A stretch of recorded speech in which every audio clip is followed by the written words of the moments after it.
What's going on, everybody? Welcome back to another Bring the Juice Colts podcast live stream. Thank you guys so much for tuning in on day 3 of the 2023 NFL Draft. We have our new mascot, Junie, here with us today, so be sure to check her out as well.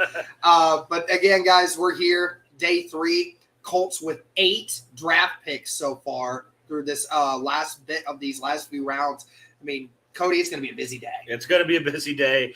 You mentioned it, 8 draft picks, and you have, 5 or 6 of those in the 4th and 5th round. Yeah, 6. Really early picks. So that's crazy to me. And the Colts have coming up the 4th pick and the 8th pick in the 4th round. So they're going to be picking here pretty quickly on day number 3. And then obviously they have a ton of 5th round picks. We'll see if they keep all of them, Derek, or if they maybe trade up back into the 4th or something like that. I don't know yet, but we'll see what they end up doing. Or could we see them potentially shipping away one of those 5th round picks for one of those veterans? I don't know. I'm not saying it's going to happen, but you never know. They have a ton of picks, and it's going to be a wild day regardless. Yeah, and I mean, absolutely. And on top of it, I mean, again, we've been talking about it this morning. I mean, there is a lot of still quality depth guys at this spot. I mean, the biggest news of everyone was Keely Ringo.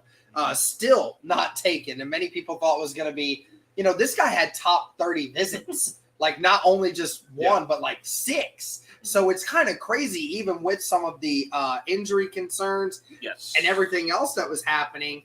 The fact that he is still here in the 4th round is very surprising. That is very surprising.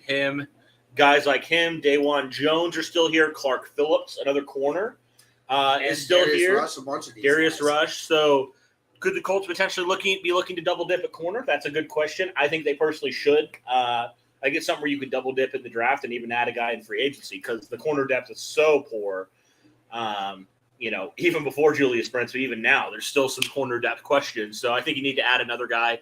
That would make a ton of sense for Indy to go with some guys that maybe we're like, I don't know if they should be here right now, but we won't ask questions. There's obviously other guys like Luke Whippler, the center from Ohio State, who's still here, Alawatami as well, the center from Michigan. So there's a couple really quality guys that I don't know if they would start right away. Maybe some of them would, but they would certainly contribute, I think, in the next couple of years. So for day 3 picks, that's pretty stinking good. So. Yep, absolutely. I mean, Andrew Voorhees still there. I would love to get a chance on him that. Too. There's a lot of interior offensive line depth. And of course, we talked about the corners, and there's a few other wide receivers that are still there. Tyler Scott, Charlie Jones, another one of those guys that could really be a pro-ready guy right away. You say Tyler Scott? Tyler Scott's one of them. Yeah. And Charlie Jones, of course. I think Charlie Jones is a very well-complete receiver. Yeah. But, I mean, and there's tons more. Like those are just a few, and I'll just kind of pull them up. I mean, I'm sure there's other guys we could talk about as well. But yeah, a ton of guys here for Indianapolis to potentially go after. And the good news is Ballard has made a lot of his quality late round picks here in the 4th and 5th round. So I mean, the Colts have gotten guys like Grover Stewart, Marlon Mack, and many others. Isaiah Rodgers.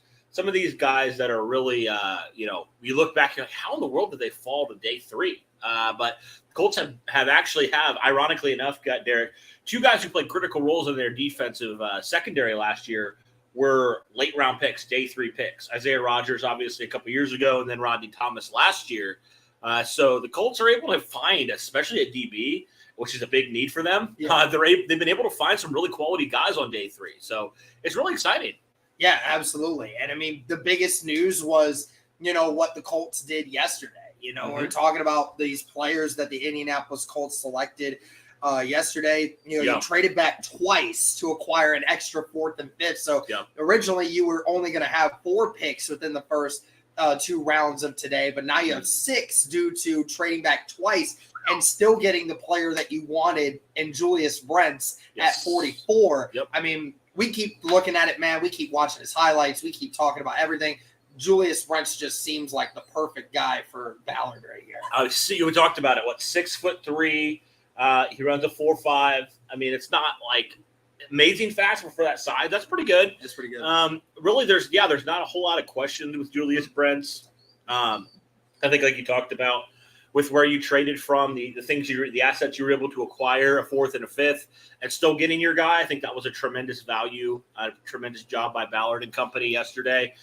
So I think he's going to be perfect. I think he's going to be a day one starter, to be honest. He's going to be the outside corner for you. You don't really have him. He's clearly far and away the biggest corner you have on your team right now.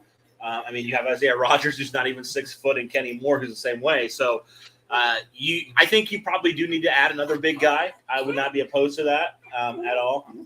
What's up? She's She's not our dog, but our neighbors her friends brought her over, and she's gonna be hanging with us today, and she's anxious. She's not used to being away from them for very long. Okay. So she's just chilling right now, trying to figure out who's who here. But all is good. Hey, Derek, who should go with DeJuan Jones? Hey, I'd be down with it. Cody, we were kind of talking about it yesterday. Why did DeJuan Jones fall to where he did? Because everyone had him like as basically a second-round draft pick, but now here he is in the fourth, still there. And we were looking at it, and apparently a bunch of people were saying, after that Senior Bowl, that first practice at the Senior Bowl, he just kind of let the heat get to him and just decided to not do much anymore. Yeah. So are there those concerns of work ethic and where's he at mentally and stuff like that? Because physically, we know he could be a really great tackle in this league. But again, physically can only get you so far. Where is he up here? Where's his mindset? People have called him lazy. Like, where is he? And that's the biggest question mark. I think on day 3, you can afford to take a chance on a guy like that. Yeah. A guy that should have been a day 1, day 2 talent, day 2 at the latest talent. But here he is on day 3, and you're like, how? So I think it's definitely worth it. Well, I guess we'll see. But we heard he's pushing 400 pounds. He already kind of was, but apparently it's gotten closer. He's around like 380 now. He's gained weight. He hasn't done a lot of working out. So it's kind of a situation where, he's not been doing what's necessary to kind of really get him into this. I mean, the scouts were buzzing about him from the Senior Bowl, that first practice and everything. And then, he just decided to stop doing everything. And it's just so weird for a guy that has worked so hard, has a unique build, and, somebody that, after one practice was on top of the world. Everyone was like, oh, my God, this guy. Like, imagine if this guy's there. Like, this guy could be a gold mine for being this big. And then all of a sudden he just blew it away. Yeah, no, absolutely. So I love the guest host today. We were talking about Julius Brents. Let's talk about the other pick the Colts had. Josh Downs from North Carolina, UNC. Everybody, this wasn't just like a fan bias, but like experts were saying this was one of the steals of the draft. This was, one of the elite guys the Colts were able to get in round 3. My goodness. Really, Derek, RAS score. It's crazy that this is the lowest guy the Colts have taken with the lowest RAS score, but it's still almost a 9. Practically, yeah. It's an 8.99 or something like that? Yeah, 8.99. So the only reason this guy did not have a 9 RAS score was just due to the fact of how criminally undersized he is. Yes, so very much so. And, you're talking about, he's, 5'9", 170 pounds. Yeah, that's not the Ballard typical receiver. He's gotten the bigger guys. But now I really think you have a well-rounded receiver room. You have the 2 big guys at Pittman and Pierce. You have McKenzie. And you added a guy like Josh Downs, and so you have kind of some quality at kind of both. So I don't know what the Colts would do if they drafted another wide receiver. Would they try to go for another big guy? I'm not really sure. But regardless, I really like this. I think it's a perfect complement to what the Colts already had at wide receiver. And Josh Downs, you talk about it, man. I don't know how he fell in pick 79 because from everybody that I've heard from, this was a major steal. He should not have been there. Yeah, and again, Steve Smith, as Colton said, Steve Smith last night raving about him, saying he's got that dog in him, even though he's small, he's got that dog in him. And Reggie Wayne, we heard all about what Reggie Wayne said about this kid. He said he was the best wide receiver in the entire draft class. He told him that. So obviously, Reggie Wayne's going to be a happy And fella. He didn't tell him that now. He told them that months ago at the combine. Yeah. That's crazy. So now you give Reggie Wayne a lot of talent on that wide receiver room. I mean, multiple draft picks you've invested now in the last couple of years. Alec Pierce was his guy. Josh Downs was his guy. And Isaiah McKenzie, who's coming off of a career year. And I think it was smart for the Colts to not have to feel like we're going to rely on Isaiah McKenzie to fill that Paris Campbell role, because that would just be kind of dumb, honestly. Yeah. So I definitely think Shane Steichen was looking at this guy and being like, Chris, we got to take him.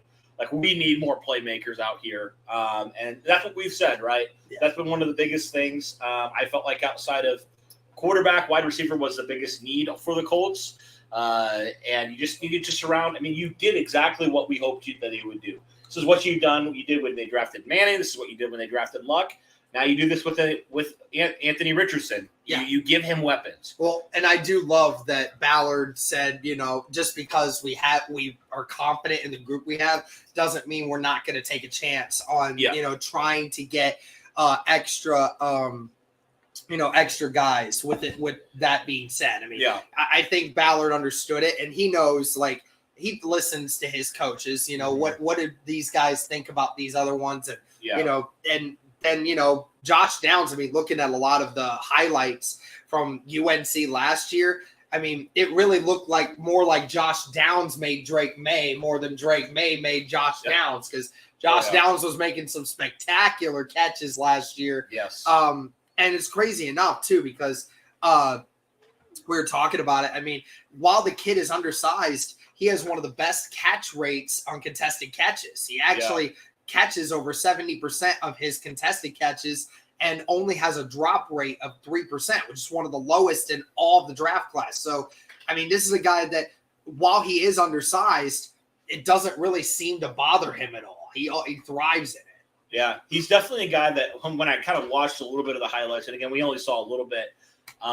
he definitely just seems like a guy that, like, gets open. I think he's a really good route runner, and he just finds ways to get open and, in that slot position, and he plays some outside as well. So I really like that. He's got pretty much everything you're looking for. The size is really the biggest thing that kept him down, I think.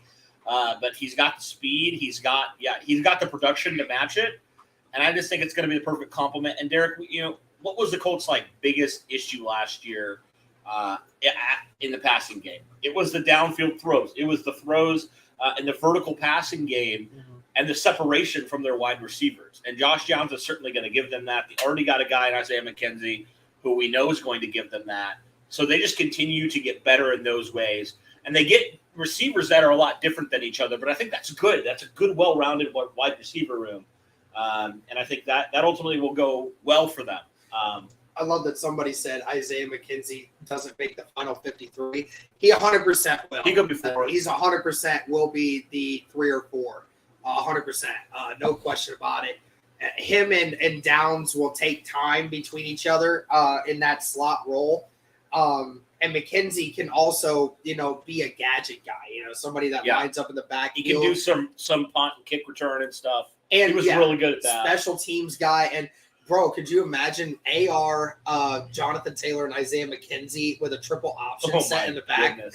I've seen the Eagles do that every once in a while, and that seems like something they could do. That is a really awesome thing. I could see it being like one of those packages you see the Chiefs run all the time. Yeah. You have that fake option, and then McKenzie comes in and you shuffle pass, and then you get that touchdown at the one. I could see that being something that I tell you, man, they've added a ton on their offense. I mean, you just talk about from where they were 48 hours ago to where they are now.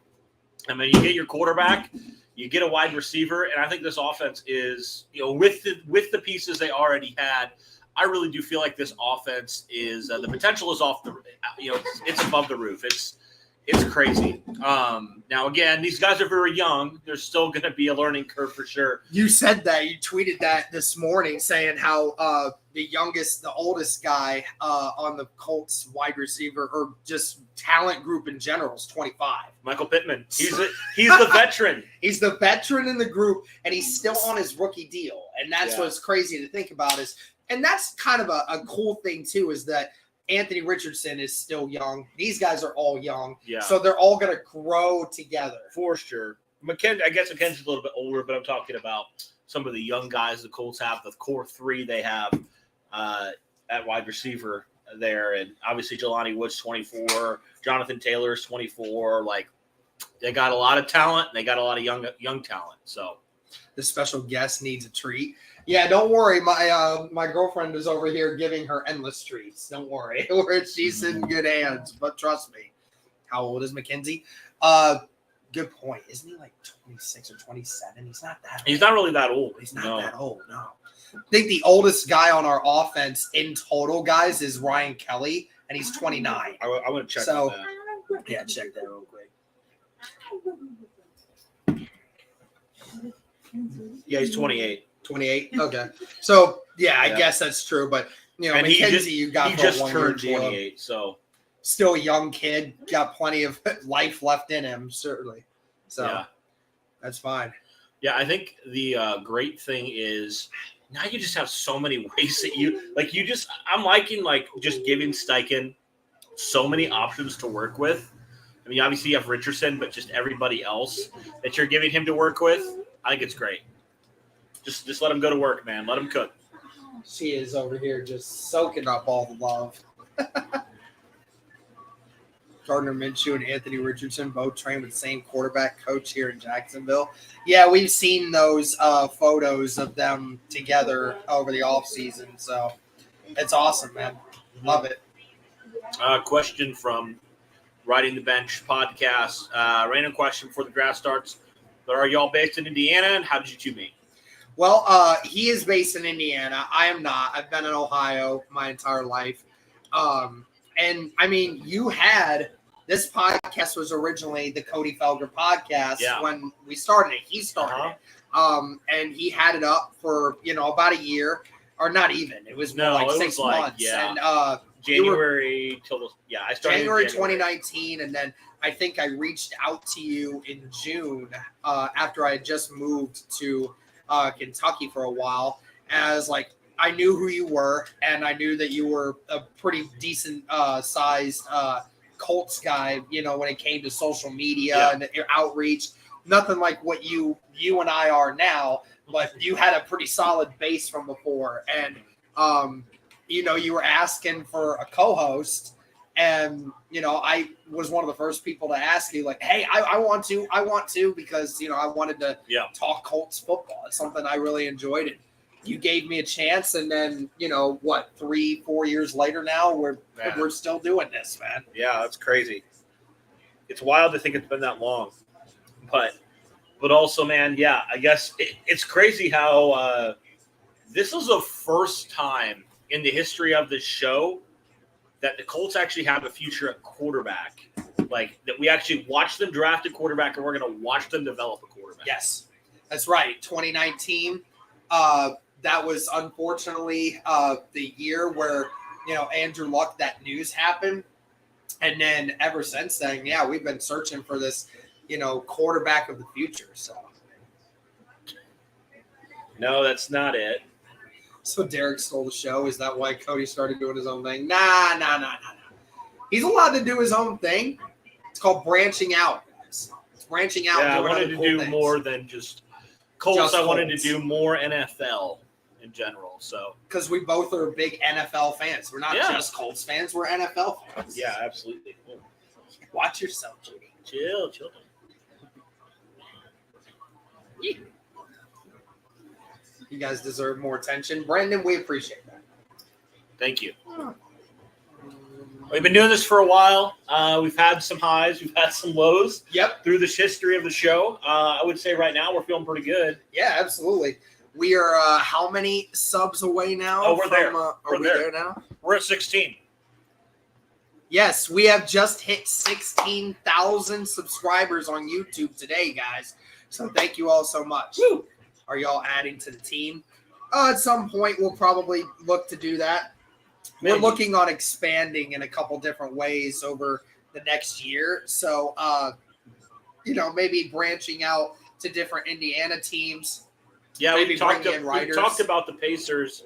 I've kind of had a weird history with the Pacers. Like, I started really getting into them years ago, like in high school, and then for a while I just wasn't into NBA, and now I'm kind of like, I might get back into it. because Pacers are kind of like the Colts right now, young group trying to rebrand, trying to get bigger, get a studio. Hey, that's the dream someday, guys. Once we make money enough, we'll be able to do that, and then I can move. Hey, if you want to pay for it, Ski, we'll get a studio. Yep. Oh, yeah. Shout out to you, Ski, for being in Titans fans' live streams yesterday. Yeah, we saw you on there. That was great. We're just about 10 minutes away, guys, from the start of the third day of the NFL draft. And a lot of news to happen. Yes. Derek, who's been your favorite pick so far? Maybe that's a loaded question, but Julius Brents. Really? Yeah, I wanted Julius Brents so much, and I'm so happy got him. Gotcha. Obviously, I love all of the picks, but I think Julius Brents was my favorite. Really? Yeah. I mean, okay, I'll say bet. I like Josh Downs. Josh Downs the most. Obviously, Anthony Richardson just for the talent alone, but like if we're talking yesterday, Josh Downs for me just because there ain't no way he should have been there. He should not have been there, and he's, I mean, one of the top receivers in this draft. And I don't know how he fell that far. I don't know. Maybe it's due to the fact that people wondered, about that size, wondering if that was a major concern. Yeah. But the thing is, though, like, how many times over the last several years have we said, "Oh, it's the receiver's too small. We shouldn't worry about getting him." Yeah. Talk about the Eagles, right, with Devontae Smith, right. who was the best wide receiver in the NFL by the college by a wide margin, and yet some teams didn't want to draft him because he only weighed 180 pounds. So here's my question, and this is obviously I don't know if we'll ever know this or not. I think we can make some assumptions, but how much of it was Frank Reich? Not pushing back, not asking for guys like this. We know how good of a guy he is. Shane Steichen, I have no question he was like pounding the table for Josh Downs. Oh, and of course, Reggie Wayne was one of those too, right? I mean, again, like I said, Alec Pierce was his boy last year, and then this year, Josh Downs was his boy. And, Ballard's like, all right, I'm going to get him. I just have this, I feel like based off of how Ballard's wired, he needs a guy like Shane Steichen who was not afraid to be like, push back and say, no, we have to get this guy. You have to make this happen. I like that. I like that kind of fire from Shane Steichen. Like he's a guy that's like, he's not going to like shine his opinion. Like I always felt like I love Frank and, and everything, but I always felt like he was just too passive in certain ways. Like he's almost like, I can work with whoever, but like Steichen's like, I can, but get me more help. Yeah. I think Steichen is one of those more upfront guys. And I think, while Ballard may not always say, I agree with you, I think Ballard can respect a guy that tells, what do you want? And that's why I think maybe the Colts got passive in certain ways when it came to like some weapons. It's because they didn't demand. Maybe they needed to demand a little bit more from them. I marry you. Oh, she's all all hyped up with the. That's the thing. You got the hand going up here, and then she's losing her mind. Yeah, she's like, I want to play. I want to play. Oh boy, you guys will probably be seeing a lot of her today. She keeps moving back and forth, and that's fine. We're all good with that. But yeah, I mean we're a few minutes away here from the fourth round of the NFL draft. Greatly appreciate you guys all hanging out. Be sure to like the stream, guys. It helps to get out to more and more people. We're going to be here all day.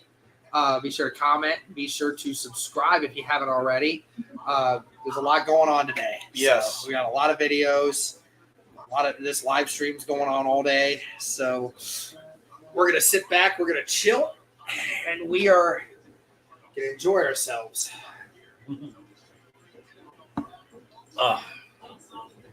So yeah, Houston traded, right? Yeah, that number first pick in this round. Yeah. Chicago traded up. There's obviously somebody there that they want to get added in. I'm wondering if it might be DeJuan Jones. Because DeJuan Jones was his first year as a starter on the offensive line for Ohio State was with Justin Fields. Yeah. So do we see that as a thing?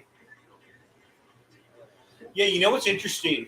This brought up, Brandon asked a question about three rookie quarterbacks in the AFC South right now. But you know what's interesting? What's that? Will Levis isn't even going to start. He's not even going to be the backup. That's what Mike Vrabel said. He's going to be the third QB. Yeah. What? It's wild. Are you kidding me? So you drafted a guy in the second round, traded up in the second round to get a quarterback that's going to be your third quarterback. What is going on? Tennessee, if I was a Titans fan, I would not. I am telling you, There's no way. I'm telling you, they're tanking. They're tanking. There's on purpose. no way. Oh, yeah, and somebody mentioned Carl Brooks. That's a name I would love Indy to get in the 5th round. Carl Brooks, defensive lineman. Yes. Former BG alumni myself. I love Carl Brooks. I think he's a great player, and I think Carl Brooks can be a really good defensive lineman for us. Well, going back to Tennessee real fast. Here's my thing, Derek. Who the heck do they have that's going to actually develop this quarterback? Yeah, that's a good question. question. These quarterbacks, if they've already given up on Malik Willis, Will Levis is still a project, and obviously Tannehill has reached his ceiling. Nobody has any confidence in him going forward. Doesn't really make a whole lot of sense what Tennessee's doing. I'm really kind of puzzled with what they're doing. I mean, they traded up for a guy that a lot of people thought should go in the first round. Okay, but do they have a plan to develop him? Because they didn't do anything with Malik Willis. They already have pretty much given up on him from what everybody said. So what's the deal here? What's the move? What does future fantasy football league mean in perks? If you pay a certain amount, you guys will get first preference in getting to be in a fantasy football league when we do it next year. Yeah, that's right. That's right. Well, I'm excited for that. That's always a good time. 5 more minutes, guys, and the NFL draft will kick off for day 3, and it'll be the final day. What you looking out there, Jimmy? See the birds? There's a bird out there. There's this bird that's building that nest, and I think that she'll probably see it a few times. And I don't want to let her out there because she might try to go after it. Right. Billy just became a member of the channel. Greatly appreciate it. Add as a moderator. Thank you so much, sir. Thanks, Billy. He wanted in that league. Billy. Got you. Billy out here is gonna be. I want in that league. Oh my gosh, he's gonna be the champion next year. I can tell. Yeah. I just always want to keep petting her because she's so cute. I know she's adorable. She's cute, and she's a very mild-mannered dog too. Juniper the puppy. Stop. She needed something. See, this is what you need to. This is what you need to do though. Whenever when I'm working, if I'm working and you're here by yourself sometimes, you just be like, yeah, just tell Christy, hey, bring your meeting over. Thank you to 250 people in here right now. Robin. Oh, yeah, there was the Robin that she was looking at. She's gonna try to. Oh boy, she does like to go out there, but does she? Yeah, they have a porch over on their side too, and they always open it up and just let her just chill out there. But yeah, thanks, Billy. Appreciate it, man. Appreciate it. Yeah, crazy guys that we reached 16K. That was our goal at the end of the draft. We still have a whole other day, 8 picks if not more. So it's gonna be a great time. I'm excited. She needs a Colts collar when at your place. Yeah, we need to get one of those for her so we can switch it out. Shout out to the 250 people. Which channel are you guys watching on? Yeah, NFL Network. Yep. ESPN's rankings are so stupid, honestly. Yeah, they. Mel Kiper, that's the funny part. Mel Kiper, who had Will Levis as his number 2 quarterback and the whole thing, ended up getting taken in the 2nd round, and Mel was just flabbergasted at the idea of that. Yeah, so we say what New Orleans is up first here? Is that who traded? No, traded? It's Chicago that traded up to 103. So did they? Mm-hmm. Yep, okay. They traded up. Okay. At least like the first 8 picks. Who the hell is Mel Kiper anyway? Nice one. Callback. Yeah, I love that. But at least like the Colts are gonna have 2 picks in the first 8, and then they're gonna wait like 30 picks anyway to go to their next one. So at least we get like some time. We get some break. Just chilling. Man, Derek, I think in the last 2 days, we've had over 9 hours of just live streaming. Yep. That's crazy. Thank you, everybody who has been in here and been supporting us. Really appreciate that. Hopefully if you're not able to watch the draft, or if you are and you're just hanging out with us, it's been a good experience for you. I've had a ton of fun. It's one of my favorite weekends.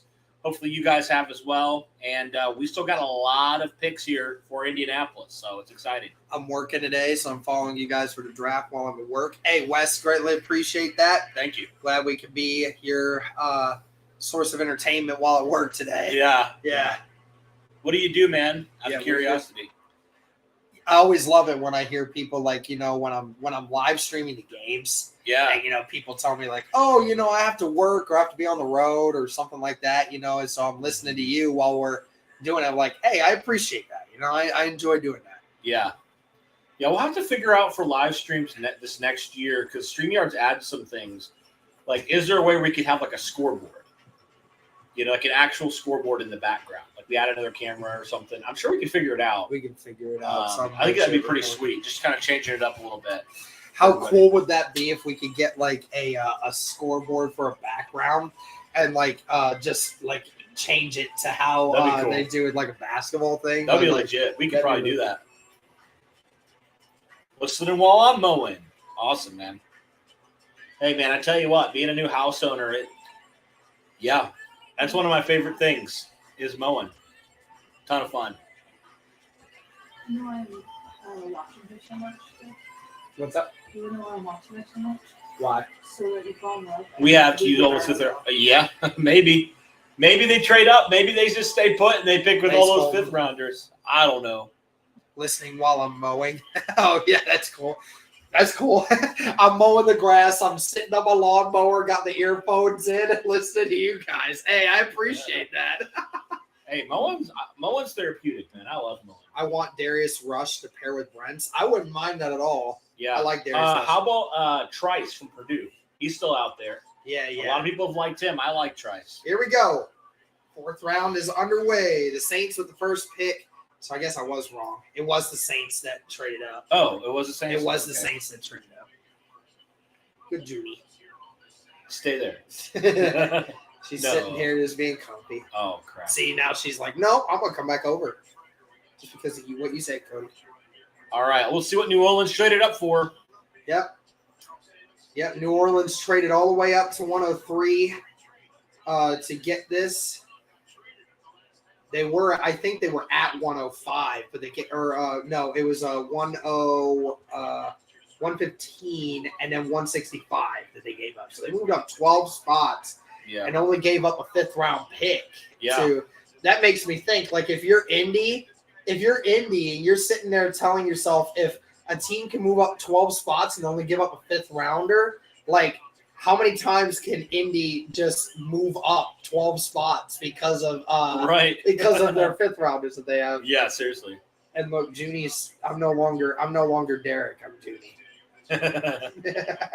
She's just chilling. Just having a great time in the world. Hey, Full Count Pick 6 podcast for the $2 super chat. Thank you. My mailman knows more about football than Mel Kiper. He delivers mail. Speaking of which, Wes does deliver mail. I deliver mail. That's awesome. Very cool. You all right? Where is it? Detroit. In Detroit? Wow. Didn't realize it was in Detroit. Next year? Yeah, next year. It's cool. And it's free. Is it free to get in? You just have to register ahead of time. Oh, wow. Beautiful puppers. She's like, oh, she heard you. Her perked up. She's like, who, me? Who, me? Me? Yes, only you. Only you. Yeah. Roger Goodell's just like, yeah, I'm here. Yep. I mean, he's embraced it now. It's just been like, okay, fine, whatever. Do it. Let's do it. Yeah, let's go.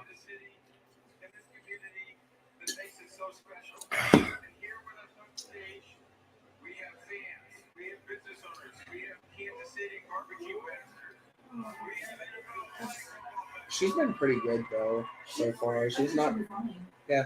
I called her food out and she's ate a little bit. Ate a little bit. Kristen said she will eat them this morning.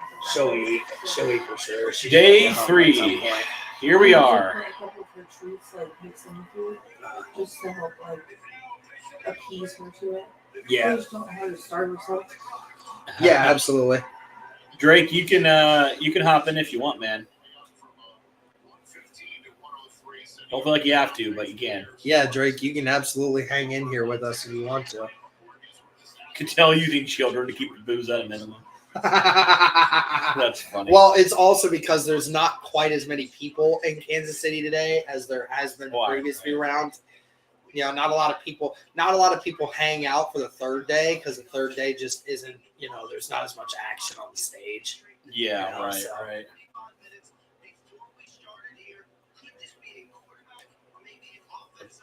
Quarter.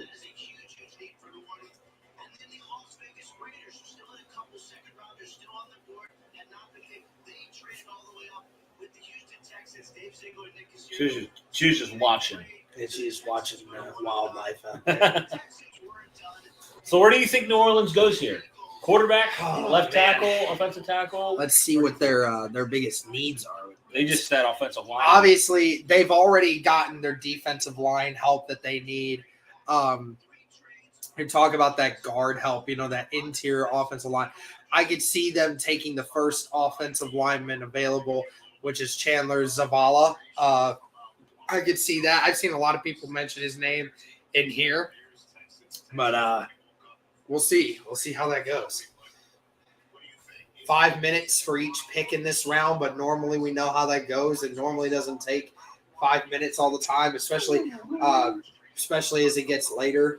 These teams go rapid fire at the end of it. So, what you up to, Judy? What you looking at? Hey, you. What you looking at? What you looking at? What you doing? She's becoming anxious. Yes. This is why the Colts pick top 5 in the draft every year, because it passes on quarterbacks like Trent Dilfer.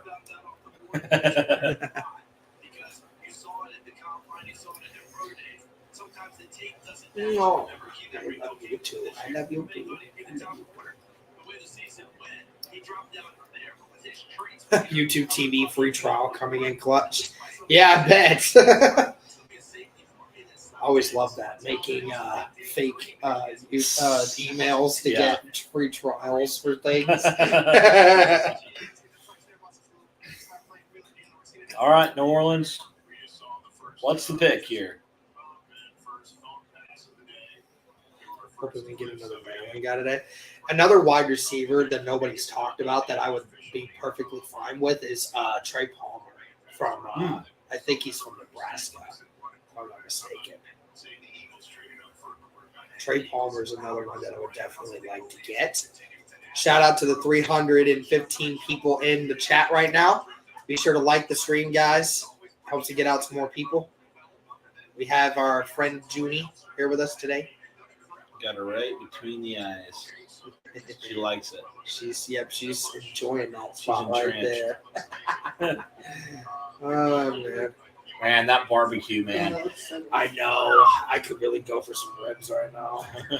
Kansas City ribs. Yeah. Kansas City barbecue, man. Best barbecue. Just chucked the barbecue. Chucking the ribs to people.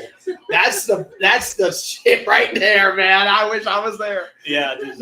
Anybody had real KC barbecue? I've never been to an actual Kansas City barbecue place, but I have had barbecue in St. Louis as close as you can get to it, which is pretty close. I've been there too. And barbecue in St. Louis is really good. So it's always a great time with my 6 favorite Colts YouTubers are live. Tell me the other 5, huh? Yeah, tell me the That's other the 5, challenge. UCF. Seriously, I want to see. He's going to try to piss us off. Yeah, I want to hear who it is. I'm ready to risk it all for those ribs. Ordered some ribs, Derek. They had the breadsticks last night, and Derek's going to have the rib stream today. Kansas City barbecue is better than Texas. Oh, 100%. I like Texas barbecue, but the Kansas City's way better. Darren's ribs are pretty good. So I make some pretty decent ribs. yeah, Make some pretty decent ones. I don't really like ribs. Yeah, she's not a huge pork person, but All right. she likes Saints the ribs are- that I make. Here we go. Saints selection.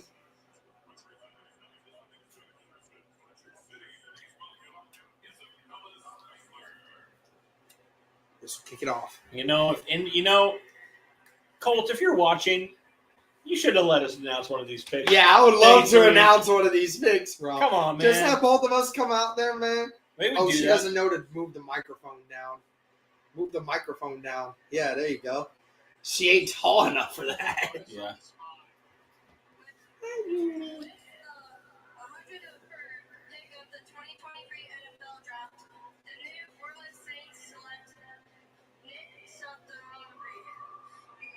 They gave her the hardest. Saldivari, yeah. Tackle Old Dominion. Saldivari, okay. Said Saldivari, but it's close enough. I thought she was That's a saying- hard one to That's tough. I thought she was saying Solandri. I was like, Yeah, I thought his she did name too is at first, but- Solandri?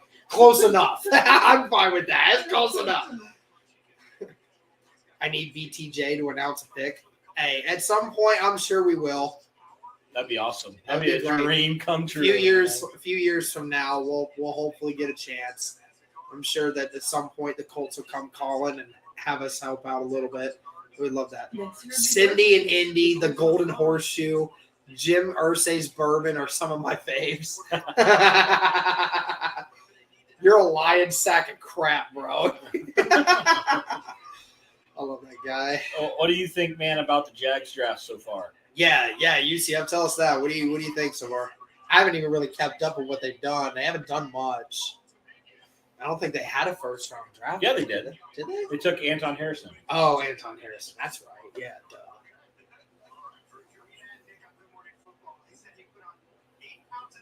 Jim Irsay dyed his hair. Where have you been? We saw that from the first night.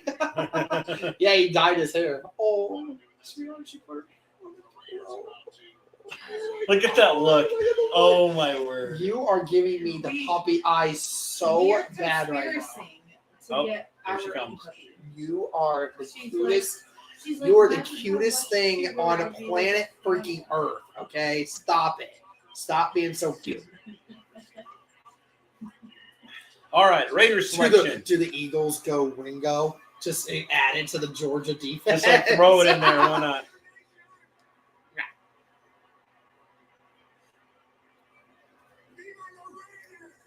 Content creator. Frankie Mostra. I feel like I've heard that name before. Come on, we should be here.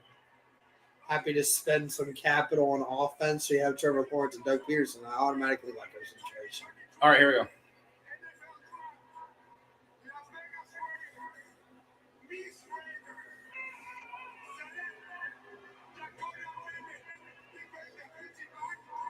Jacorian Bennett. Huh. Maryland DB. Another Maryland DB off the board. Oh, okay. Yeah, you can just sit here and block my face. Block his face. You're Jimmy. cuter than I am, so. Yeah, get us views. Go ahead, Get us- go ahead. Get us views. Doggy camp. Yep. You guys get her all day. So, Yep. you know, if So you're y'all for the didn't know dog day content- 3 was the best day. But here we are. Yeah. If you guys have missed the other 2 streams, it didn't matter. You got the best content right here is the dog. You and I could absolutely kill a 2023 or 2024 NFL draft announcement. Yes. You and I absolutely could kill Well, it. with it being in Detroit, I mean, like, Be it's close. Look at Josh McDaniels. Look at that snake. I could just get the crowd riled up, and then you announce the actual pick. I'm good with that. I'll just say everything, and you announce the actual name because then it makes it mellowed out at the Hey. very end. There you go. I get the crowd going, and you actually announce the pick.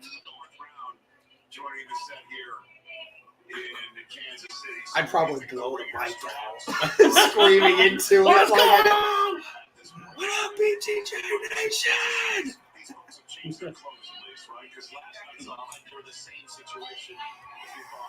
All right, what's Philly going to do here? Yeah, what does Philly do? Do they Colts take on the Ringo? clock, remember. Remember, they've taken 2 Georgia players already in this draft. Do we want to do the live reaction for this pick? No, I wouldn't worry about it. Oh, yeah. Live reactions for late rounders. It's kind of like, If we ever want to, that it's already going to be on YouTube. We just got to steal it. Yeah, I don't know if it's worth it. It's not worth it right now. I'm not going to do that. We'll just do what we've been doing. Oh, cute baby. Someone just lure Derek away with the breadsticks, and then I'll announce the thing. Who do we hope Indy takes in the 4th? Offensive line help, interior or tackle. Hey, Drake, our guy again. Here's another dudes you guys providing every day of the draft. Clutch. Let's get an interior O lineman, another corner, maybe linebacker. Well, thanks, Drake, again. Appreciate you, my guy. I'm down for interior O line and another corner. Philly took Ringo. Yep, I knew it. Of course they did. I knew it. Good grief, Philly.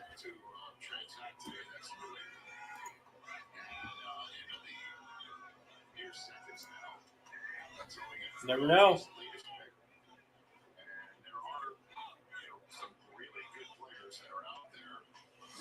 Yep, Keely Ringo. Damn. That's all right. I'm sure Ballard was maybe thinking of doing that. Yeah. He might have been thinking of doing that. Oh, yeah, she announced a lot of picks last year.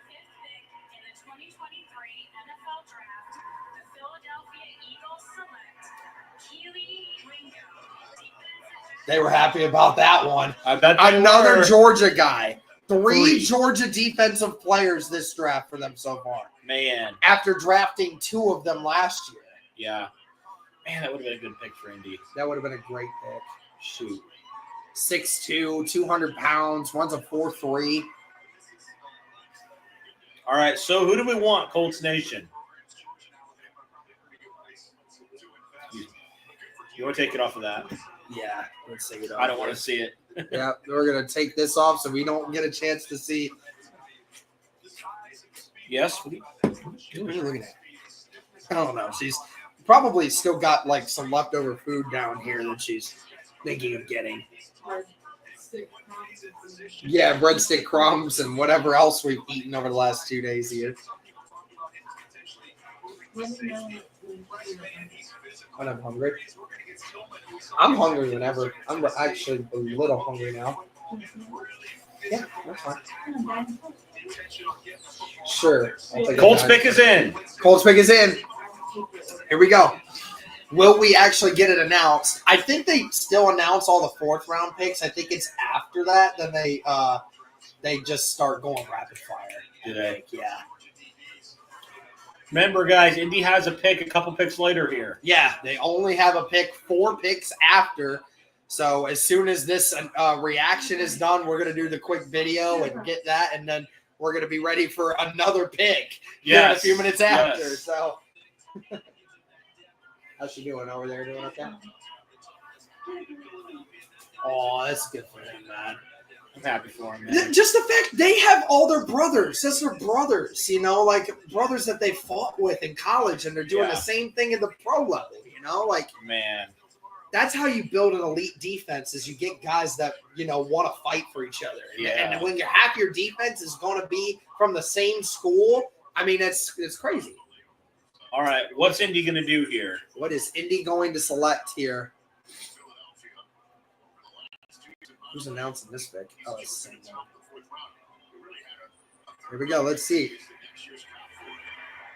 the 106th pick in the 2023 NFL Draft, the Indianapolis Colts select Blake Freeland, tackle. Blake Freeland. Okay. Okay. Colts get tackle. Colts get tackle depth. Okay. So yeah, Blake Freeland, who, by the way, outside of DeJuan Jones, was nearly 6'8", Derek. 6'8", 300 pounds, runs a sub-5 on the 40-yard dash. He's got insane athleticism. So, again, this is an Indianapolis Colt pick right here. It was third-team AP All-American selection last year. Again, with that size and that build and the athleticism to match. Started in 41 games in college from BYU. And, was a part of that offense that really put a lot of things together. That's awesome. And Derek, here's the thing. 0 sacks allowed in 2022 on 435 pass block snaps. 0 sacks. 0 sacks. Wow. You got athleticism. You got talent. He tested well at the combine. This is from Stephen Holder, actually. He tested well at the combine. He jumped higher and farther than any offensive lineman. In addition to running well, posted an excellent 10-yard split and moved well during drills.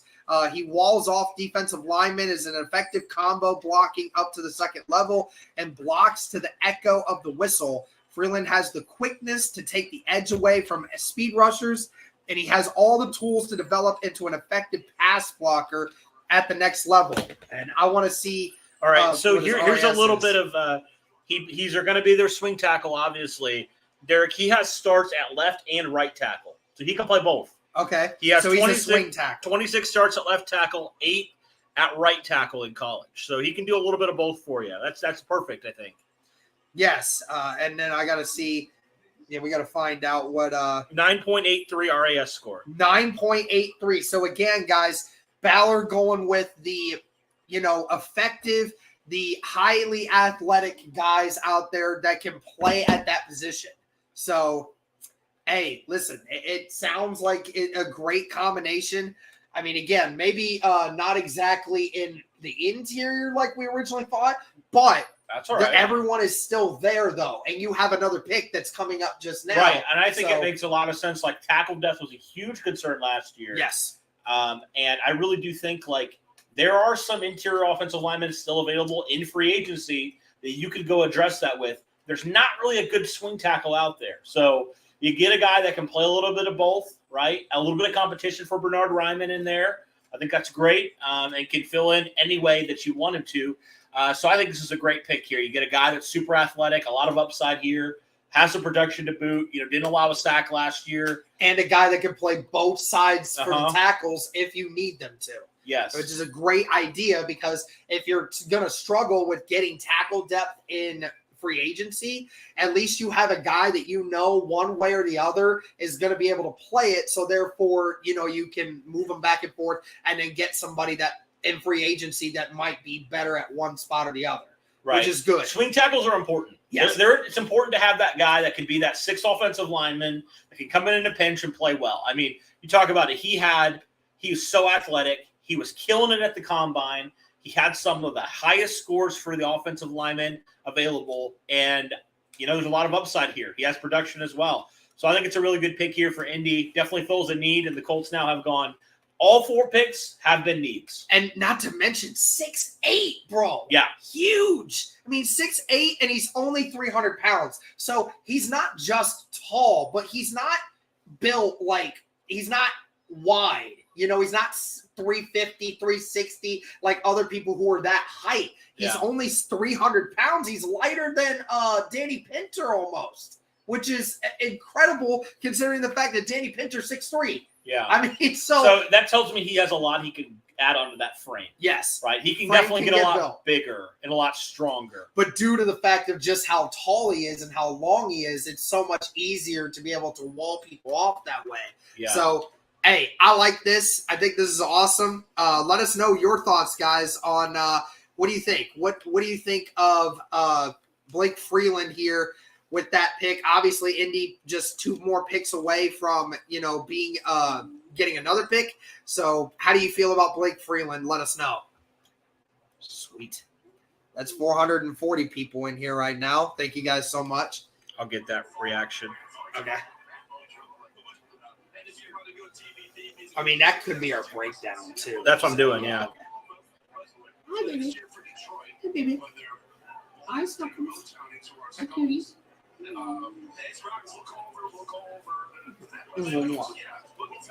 I know.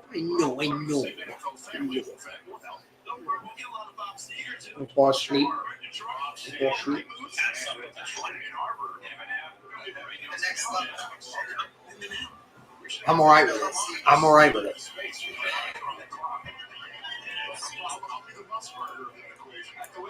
Definitely was a shock to see Blake Freeland before other people, but obviously the Dawan Jones concerns are real. Yep. Considering this guy's the same height as the one, almost 100 pounds lighter, Yeah. and there's not as many concerns about him being lazy. I prefer a guy that can add to the frame than a guy that's overweight.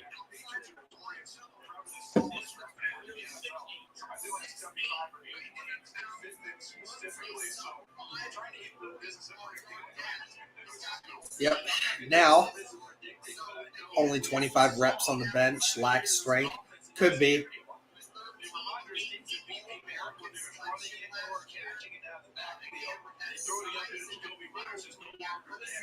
Patriots add a center here.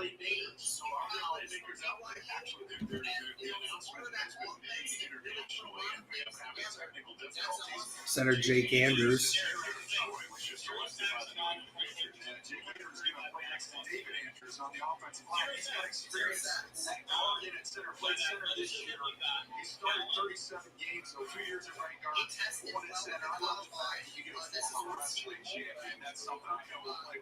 That wasn't actually from Stephen Holder. It wasn't. It was from a guy named Stephen, but it wasn't Stephen Holder. The one that you read about. Oh, okay. I was like, what? Where are you reading this? It was down there. I thought it was.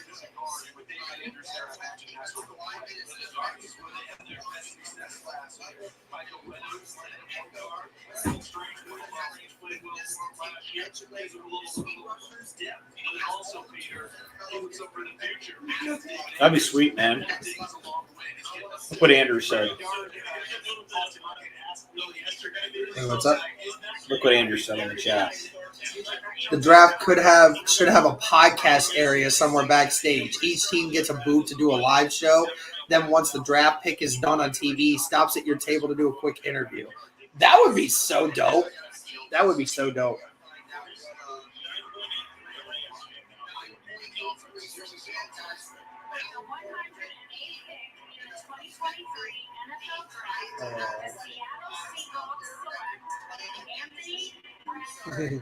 Giving Aunt Zoe some love over there.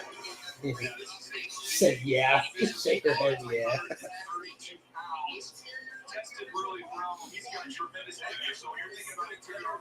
Fantastic.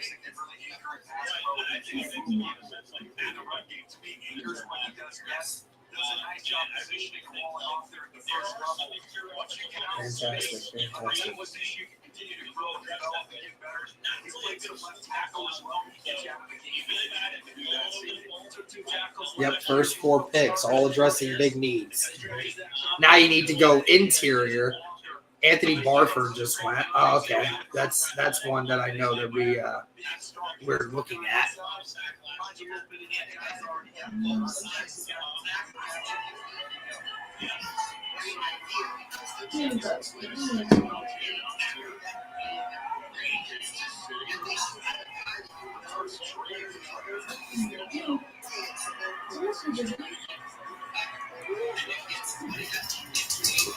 If I'm not mistaken, I think they might be trolling. I think somebody said we just got the what this book. I'm not gonna say Stop. I don't think.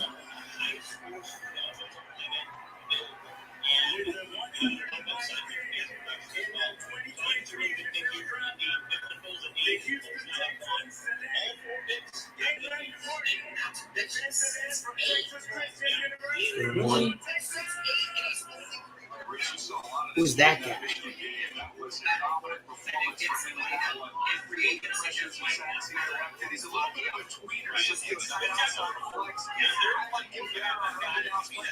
Somebody on that set is yelling. You can hear it. Houston went with an edge. Yeah, Houston went with an edge. But I think we're about to go edge here. Yeah, I don't know. Pick is in. Didn't take long.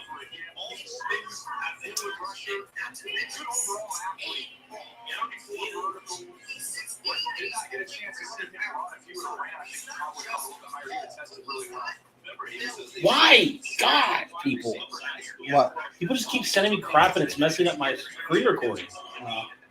Stop sending me stuff. Do you do not disturb on your phone? I need to. Yeah, for like these.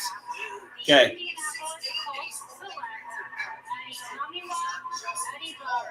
Adabari. That's the defensive tackle from Northwestern. That was one of the kids that tested really well at the combine. Yeah. So ran a 4.49 at 280 pounds. Jeez. Adabari, guys. So again, another athletic defensive lineman that was huge for Northwestern. A guy that, has that ability to run people down. I mean, again, runs a sub 4.5 at 280 pounds. I mean, he's just a physical freak. And obviously, Indy's happy to get him. That's a very interesting pick here at that spot. But, I mean, what more can you say about Adabawari? He's a power-based pass rusher. Gets under offensive linemen, drives them back to get to the quarterback as a run defender, has the strength to set the edge and quickly disengage, has excellent speed, makes a lot of plays pursuing from the backside. His quick first step and upper body strength give interior linemen problems when he kicks inside at tackle. Ran the fastest 40-yard dash of any player over 280 pounds since 2006. Wow. So, over 280. Play a little bit of end, can he? Yeah, they said that he's got the ability to do both. A little tweener. Yeah, he does a little bit of the both. He can do both, and obviously with that speed, you have that ability to do both. So that's a very interesting one there, guys. I mean, saying Aaron Donald clone. I mean, that's very interesting of a pick there, but I would not have gone with that direction, but we could potentially see Indy trade back in and get another offensive lineman. There's still plenty of them, but getting that defensive line help again, I guess we shouldn't be surprised given, what Chris Ballard likes to do with the trenches. Ballard pick right there. He's another Dio. No, he's not another Dio. Dio is completely different in body build, but definitely one of those guys where, he's a fast guy. He can do a lot of things there with that speed and power. So very interesting. We're going to have to do more of a look into it. But again, guys, still plenty of great players still left as Indy, waits another 30 picks for their next one. What was his stats last year? Let's take a look.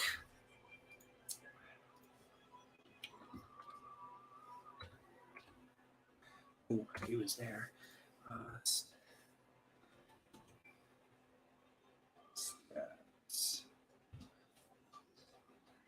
Last year, had 31 pressures and 27 run stops, third most among Big Ten edge rushers. Set career highs with 5 sacks, 9 tackles for loss, and 38 tackles. So overall, ended up, having pretty solid numbers. Again, one of those kinds of guys that you can put both on inside and outside. Just depends on what kind of package you want him in. But he has got great speed, though. Are you guys going to do a recap of the entire draft later? Yeah, we definitely will. Huge hands. He has he's 10.5-inch hands. Wow. Holy cow, that's huge. What you up to, Junie? What you up to? Adabari is a freak athlete, just like Ballard Lights. Yep, just another freakish athlete. I want to know what his RAS score is.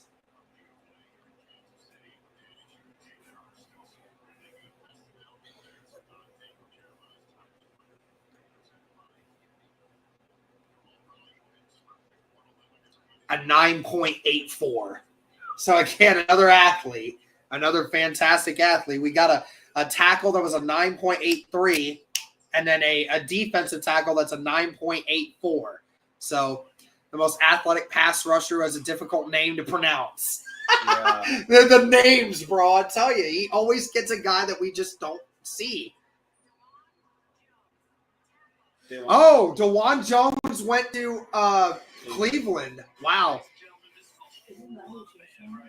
I think.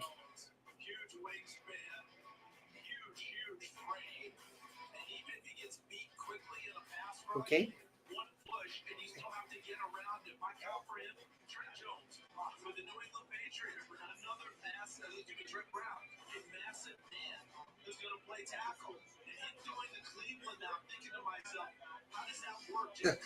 EJ Speed keeps tweeting Chris Ballard and Ed Dodds in they bag right now. How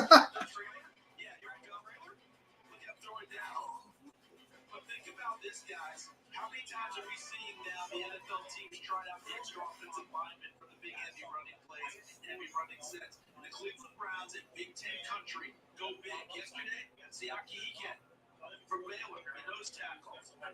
If we were still doing Oklahoma drills, I'd line up from day one with DeJuan Jones. He's got Siaki Ike almost 37-inch arms. I mean, they just are out there. All right.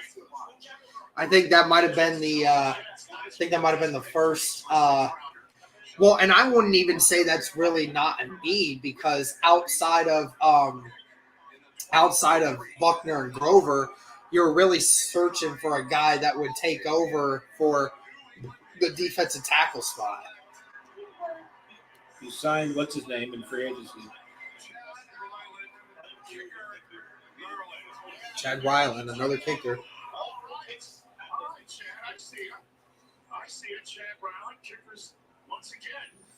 Why do they always go to him right after a kicker? Is he has something going on that like they're like we need to get his reaction whenever a kicker gets drafted or something? Leave him alone, sweetheart. All right, let him do his thing. Okay? You say hi to him. Just let him be. Why don't you go sleep with Aunt Zoe? What's up with all these kickers? I know that's two in the first first rounds.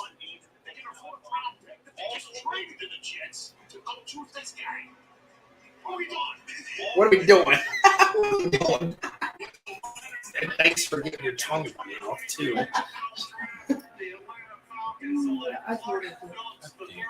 Oh, Clark Phillips just got taken. There's another corner off the board. There's Clark Phillips.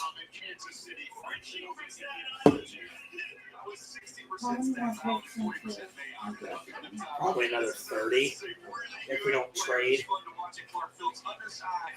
But the instincts are exceptional. Remind me a little bit of Darnay Holmes. He's coming out of UCLA. He can really find and locate the ball and makes a ton of plays. 6 interceptions in production. Oh, man. What's up with Rush? I don't know. I don't know what's bringing Darius Rush down. I don't know. The size and the speed, the competitiveness, the instincts, the toughness, outstanding. Isn't it interesting? And Peter, I think you've been. The thing is, she sits down and then she looks at me with those puppy eyes, and then it just won't stop the stare. You've shown it before. We think it'll be predictive in the NFL to take a shot at. How many fourths we have? That we had 2. That was who we had so far. We have 4 fifths though, so don't be surprised if there's a player that Indy desperately wants to go and get. They have the ammunition to do so. Frankfurt, Germany, the heart of the NFL in Europe. A part of the IHMA initiative to grow NFL and the Panthers globally. I'm here with my incredible German fans in a beautiful Blumenberg. He doesn't have that many reps, that's why. And with the 114th pick in the 2023 NFL Draft, the Carolina Panthers select Chandler Zavala, guard, NC State. Alf Gates, and you know what we say, keep outstanding. Let's keep pounding. Here we go. Chandler Zavala is the best available interior offensive lineman coming out of NC State. Mo Kuiper saying athletically he's as good as any offensive tackle in the draft. Wow. For Blake Freeland. Love it. He has very strong hands. Once he latches on, he's It's good. I mean, we blatantly ignored that position last year, so it's good to have. Good to get that, you know. Realizing we can't do that this year. Yeah. Chandler Zavala. Yep, there was one of the other guards. Downs is a bigger steal. Yeah. Oh, yeah, Downs absolutely was a bigger steal, but Adebaware was definitely still a steal, a big steal. There were many people that said he was going to be a second-round pick. So, what's your thoughts on Anthony Richardson saying he wants the playbook now? Well, he wants to get to work, man. He wants to be ready. Yeah. I love that.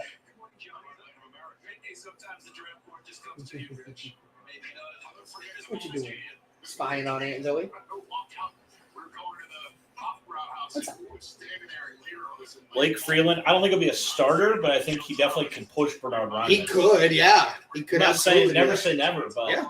I think he's more likely to be that swing guy. And the great part is if Braden Smith or Bernard Ryman, get hurt, you have a guy that can do both spots. Yeah. Which is exactly what you need.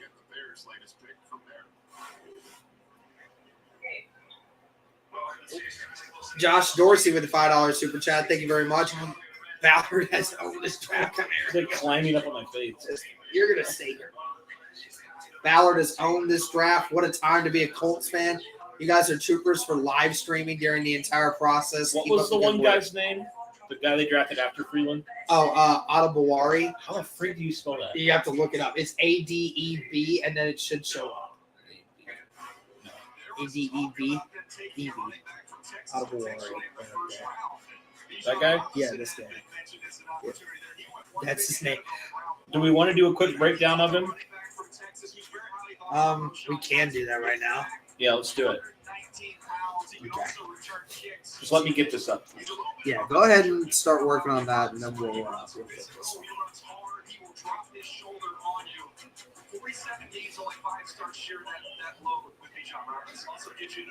Maybe. How you doing? Okay. You can get your toy behind you.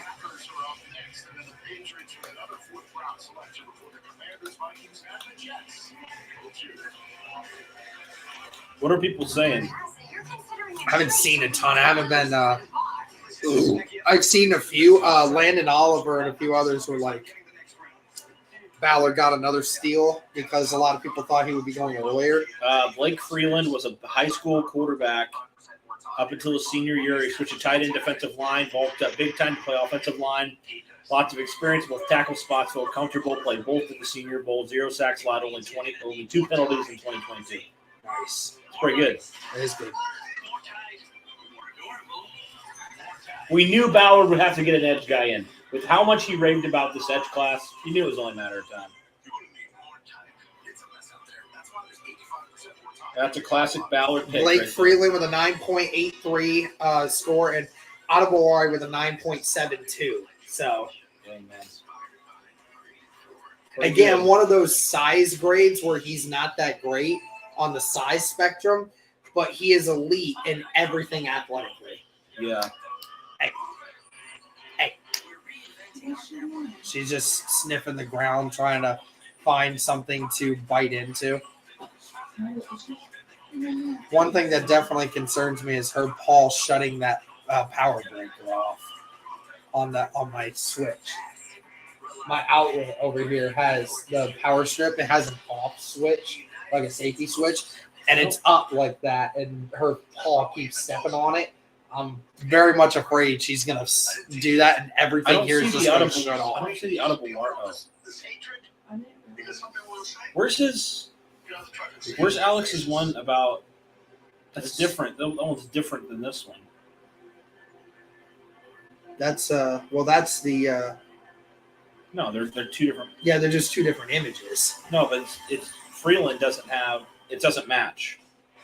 You know what I'm saying? What do you mean it doesn't match? Like all of them have been this. Oh, but then so the one for just Freeland, tell him to switch it up. I don't know. Maybe he accidentally sent the wrong one.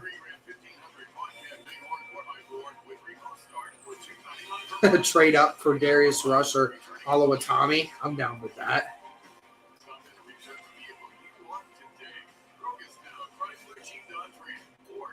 Interesting.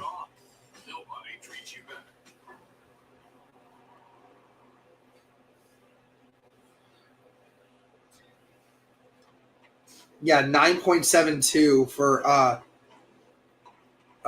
him. It said that was ranked 46 out of 1,620 defensive tackles. So athletic freak is an understatement. She's out the door. Okay.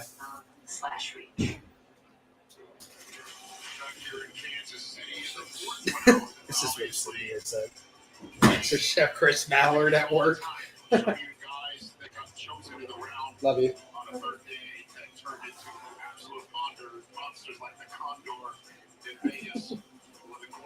Wow. It's funny.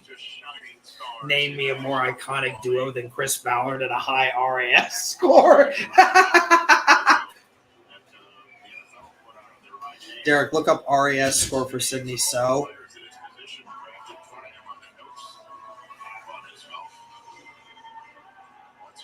That's one way to get yourself psyched up. Please hit that QR code on the screen that you're seeing. All money goes towards St. Jude by doing that. A 9.94? Holy cow. A guard from like Eastern Michigan, bro. Damn. The Green Bay Packers select Colby Wooden, defensive tackle, Auburn. Colby Wooden. Defensive tackle. This is an intriguing player because he's moved all over the line of scrimmage. You see him at nose tackle, you see him all the way split out on the edge. I thought they as an outside linebacker. Just to be clear, we do not run around and lederhosen all day in Germany, LOL. It would be similar to Americans flying on bald eagles to work. Love that. Who doesn't fly to work on the back of a bald eagle? I want a bald eagle on my shoulder every day as I walk around just on America. That would be awesome. Yeah. Derek isn't using the RAS website. Well, I'm using Kent's work on Twitter to see it. Another Patriots pick. These picks are going rapid, man.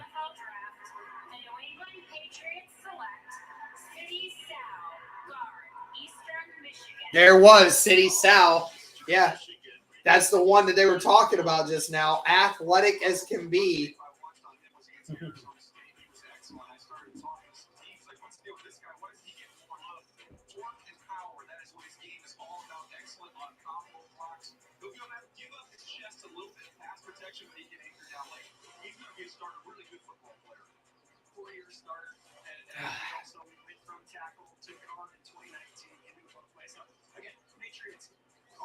I need him to get me that thumbnail.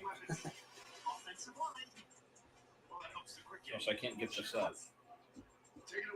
Damn, that's what I wanted. Yeah, Andrew, I knew you were talking about that. There's always reasons why. So I'm texting with general managers and executives this morning to try to figure it out. Obviously, a very talented player. There are two concerns. One, medical. Did he send it to you? Applied a little bit during the process. And then there's the character considerations. Here's the best way it was explained to me. This based on feedback from the Georgia coaches who were very, very honest with teams during this process. 5-star mentality is essentially the description. Questions about his work ethic. There are questions about simply how many plays does he make as well. Work ethic probably the biggest thing. I guess I'll just post a picture on it for now. Just like it's going to have to do with Jalen Carter. Oh, his 3-cone is awful. I didn't know that. Yeah, we have the 100, and I think it was, I don't remember which pick we have next, but I think it's 138. So we got about 20 more picks. It's a while.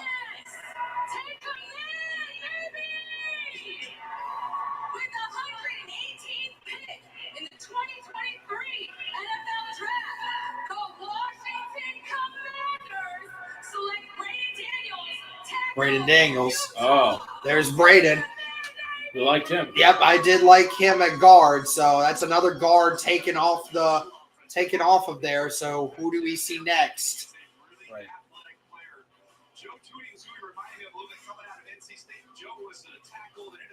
A guy that played both tackle and guard. So New Colts defensive lineman, whatever his name is, you go. Abadori, met with their scouts at the Senior Bowl, where he got the sense that he was high on their radar. Oh, nice.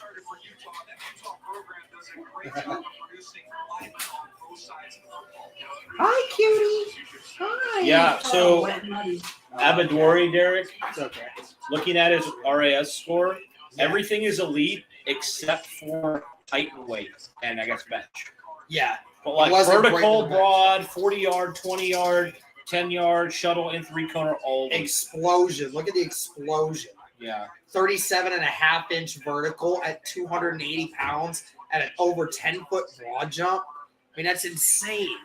Jeez. Add more That's insane. athleticism to that defensive line. Yes, more athleticism. He's an even bigger athlete than what Eric Johnson was, who you drafted in the 4th round last year. He sees himself as more of a 3 technique than an edge in the Colts scheme. I mean, you got to remember Aaron Donald. You got to remember his size, right? Aaron Donald was only 290 pounds coming into the league, and he was up. He's shorter than Ottawa Narbe. I mean, he was 5'11". Yeah. He's 5'11", and Ottawa Narbe is 6'2". So I mean, it's not like he's that undersized. Right. He's undersized, but he's not wildly undersized. I mean, you look at the defensive line depth you've added, and just already, like, you know, you obviously signed Ibukum to that deal. You know, you signed, what's his name? His name is escaping from, me. Yeah, from Cleveland. Taven Bryan. Yeah, Taven Bryan. So but- he's going to be another 3 tech for you. So you've now got, you know, who you presume, you know, Ottawa Nabe is going to end up being in that mix because of just how athletic he is. But with the rest of it, you know, who's going to round out that group, right? And then, like you said, Ibukum's going to be there. He's going to be on the outside because that's what he is. But, you know, again, just having that athletic kid in the middle that can chase people down on 3rd downs really will help you. Yeah, just adding more depth. I mean, you just don't know about Tyquan Lewis. So, you know, just add more depth to the defensive line in the interior. And compared to where they were last year, Derek, your defensive line in the interior for the depth purposes and just in general, it's a lot better. Yeah. Oh, absolutely. I mean, yeah, just think about it. Indy spent so much time in the offseason in free agency getting defensive linemen. Tyquan Lewis, Ibuka, Taven Bryan. And now you just got another one with this. So Indy has overloaded in the defensive line trenches. And they're athletic as crap. And insanely athletic, especially Ibukum and Adewanabe. So we'll just have to see. It's going to be interesting to see who makes it around there. But it was definitely that was an interesting pick because it's not a pick you needed. But it was an insane athlete that was surprising that he fell that much. So that makes a lot of sense for Ballard to just take him because he was best player available in that moment. And you could see him doing something as a depth piece on our defense. Itamiwa Adebare. Pronounced Ad-E. Tommy Wa Ibarra. Tommy Wa Ibarra. Why do the Colts always take these defensive ends that have don't know how to pronounce their names? I know. How excited are y'all to see these guys in the preseason? 1 out of 10. I'm at a 10, man. I'm excited for this. A lot of good. Obviously, rounds 1 to 3 were really exciting. I'm just excited to see how these guys compete and earn their way. Yeah. These guys.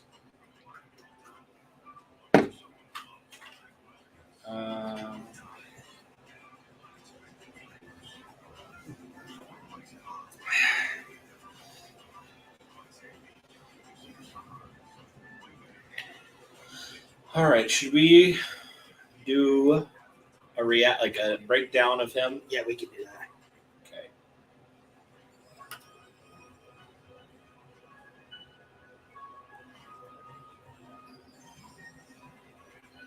All right, let's do it. Let's do it right here. We're doing on stream, everybody. And how's the Freeland one? Is it working? It's coming on. I just don't have that thumbnail. Okay. All right.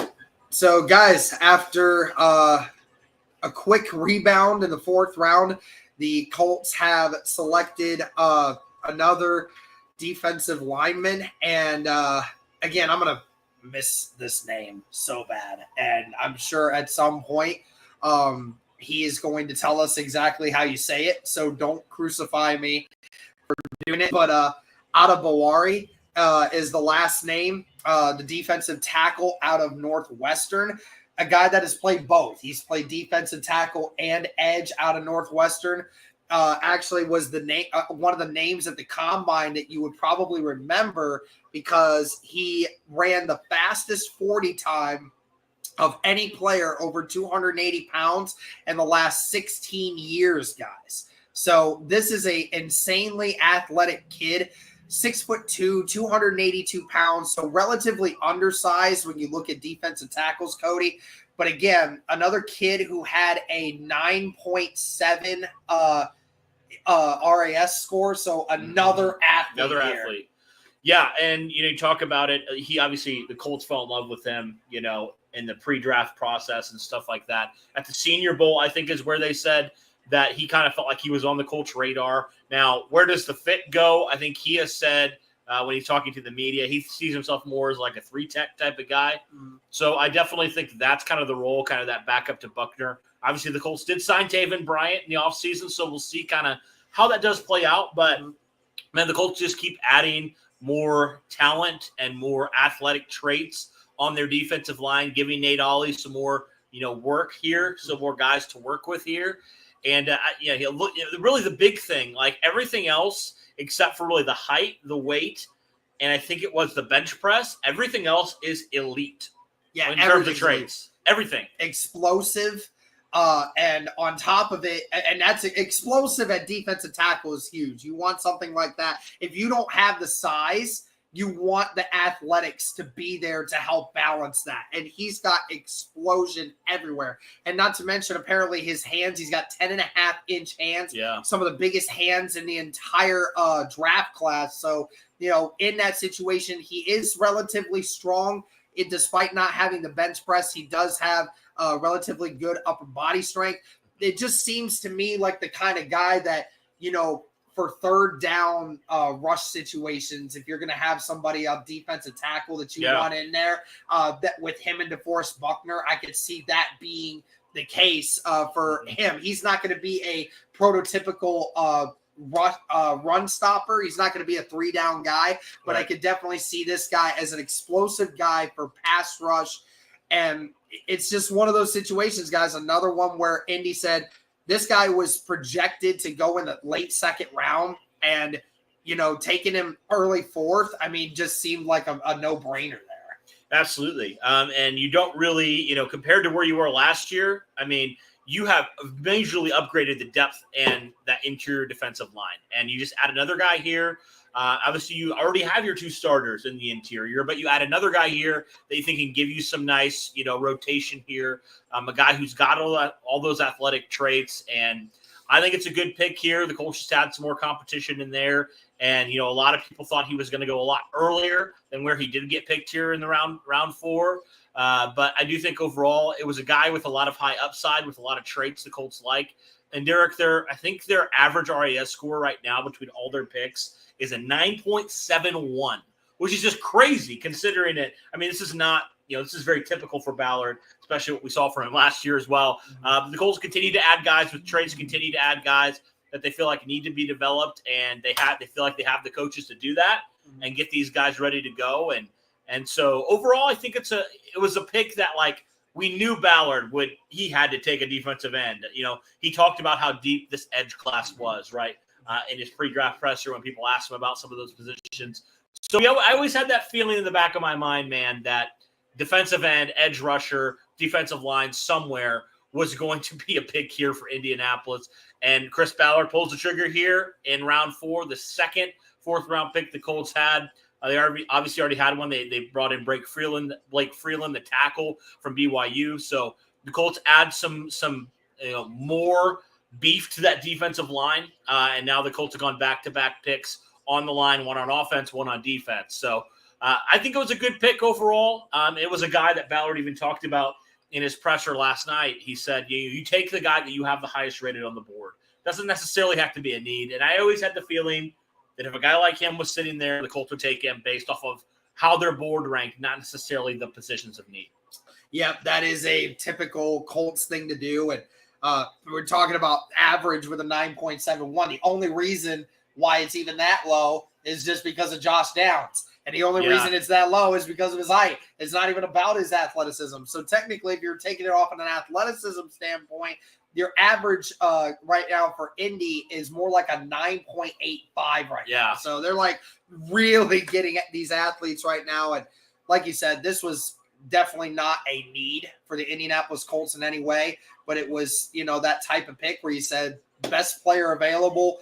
That's where we had, and we can see a spot on this team with him. I'm excited to see what he can do. Yeah, it's going to be exciting to see what the newest Colts defensive lineman does in this room. Colts continue to add talent there. Let us know, guys, your thoughts overall on the Colts' first defensive line player they took here. And do you like this pick? Do you not like this pick? Let us know all those things in the comments below. Thanks, guys. Sweet. There we go. Now I didn't get that screen recorded, so I got to go do that. I'm going to move your ring light just a little bit so she keeps coming back to the window. Yeah. So I will make sure she doesn't trip on it and sit on it, and we'll make sure that she has room to be able to sit and just kind of relax if she decides she wants to come over here to this side. So she has more room. And then that way she doesn't feel the need to jump all over her equipment. Hi, Julie. Hi, Julie. I know. Almost done with the fourth round. John Gaines the second. Derek, did Weipler go yet? No, he hasn't gone yet. That's wild, dude. A 4.49 at 280 pounds. Yeah. That's wild. That's fast. It's crazy. There's wide receivers that don't run that. There's dudes that weigh 80 pounds less than that don't run that. Jeez.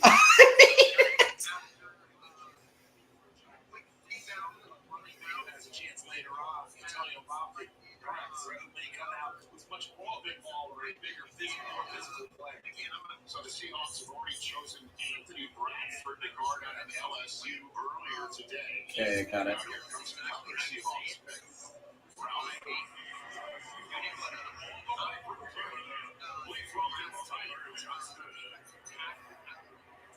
All right. With the 123rd pick in the 2023 NFL Draft, the Seattle Seahawks select Cameron Young, nose tackle, Mississippi State. Now I'm gonna come back over here to the couch. She's been loving this spot right here. He runs a faster 40 time than Brents does. The what? The defensive lineman. Julius Brent. He runs a faster 40 time than Julius Brents. So he's a freak.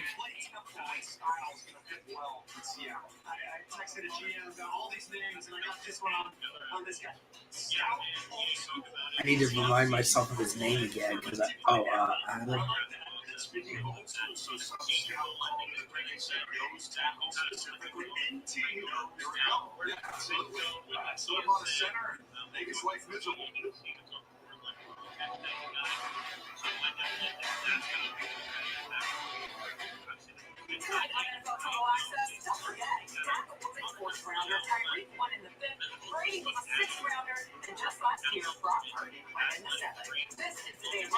That's better. See, now she can sit and not have to take it into consideration. Said he sent it again. Yeah, I got it now. Okay, cool. Yeah, I just say there are guys that weigh 80 plus pounds less than Adebawari, and he still runs a faster 40 time than them. What a freak. That is just unbelievably stupid. the production just doesn't match the athleticism. I mean, he just doesn't. He just isn't a productive dude, but the athleticism is just unbelievable. You bet on the traits, man. Yep, bet on the traits. That is definitely what he's doing. The Hyundai Tucson comes with America's best warranty. It's like a mental vacation, not with a brand offers. Take a mental vacation or a vacation is a Hyundai Tucson with America's best warranty. Ever since we started looking at we need Kent's RAS to become an official sponsor of the Indianapolis Colts at this point. Yeah. RAS Stadium. That would be hilarious. I love that.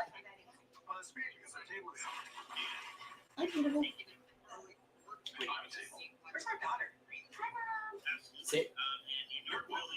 Stand up. Hi. All right.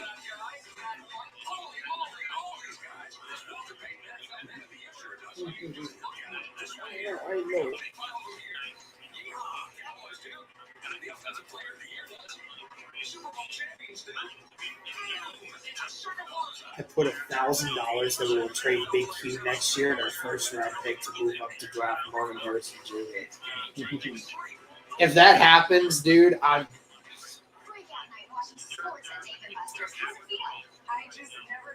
Yeah, Tom McShay saying he's going to penetrate, locate, and hunt at the next level. Says this is a steal in the 4th round. For which one? Adamawari? Yeah, Adamawari. That's Tom McShay saying that.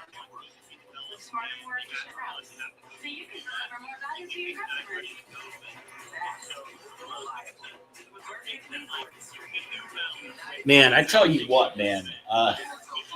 Colts have some freaks on that D line. Yes, they do. Athleticism.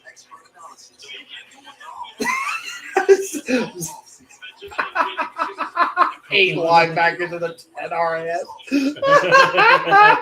That's funny. Oh, jeez.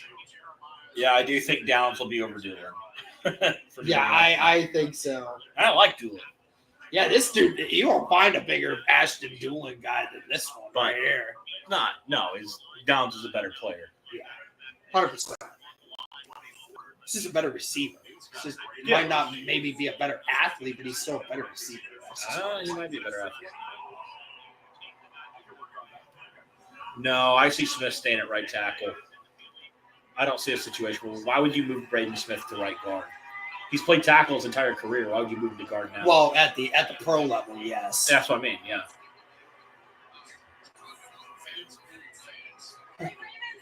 Fans booing fans.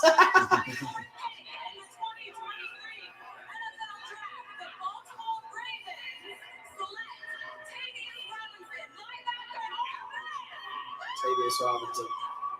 14 picks until we get to our 5th rounders. To our 105th rounders. Yep.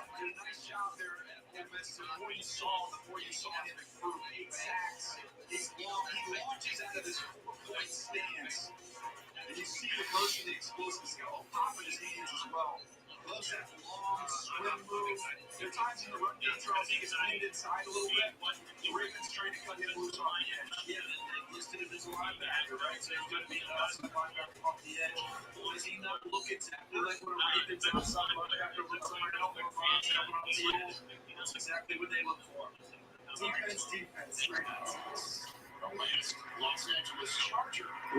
There should be a award every year. The most athletic draft every year, and Chris Ballard's going to own it every year. Let's get it every year. I thought it was going to be Darius Rush. I was going to be pissed.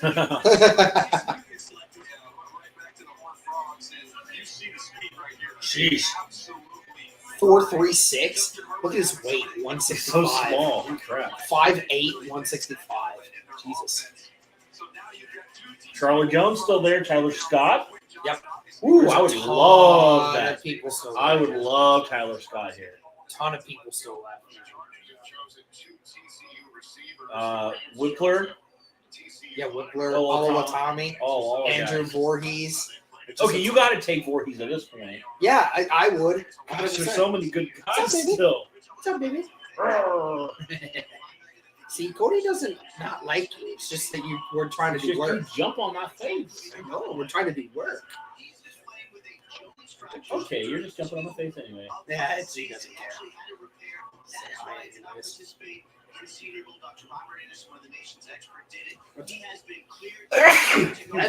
Oh, sorry, Shreem.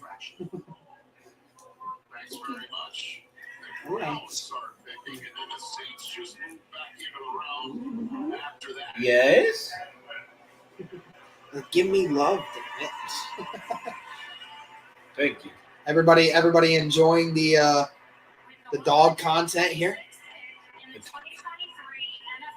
Get us views, dog. Get us views, dog. She's got a cute little white beard. Malone. Reggie's nephew, Bruce, is still out there. I think. Colts pick at 138, I believe. The dog in the content, love it. I don't understand the Tyler Scott love. He's identical to Josh Downs. Yeah, he's fast. I think he's a little faster than Josh Downs. He's got a faster 40. But Downs, I would argue, is much better in every way.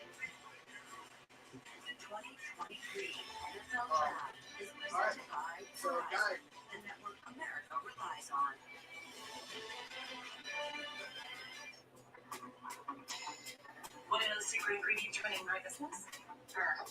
Being all over, all of one, all the time. Well, my own network wasn't cutting it. That's not good for judging or rating. So we switched to Verizon. The network business is reliable. With Verizon Business Unlimited, I get 5G, truly unlimited data, and unlimited hotspot data. 138 and then 141. So almost back to back. It's your Verizon.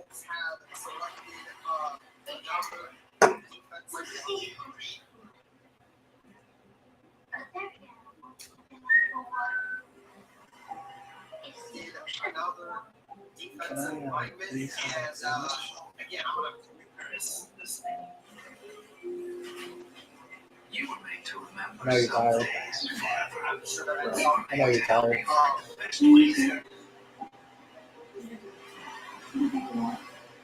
Whatever. I'm not going to complain.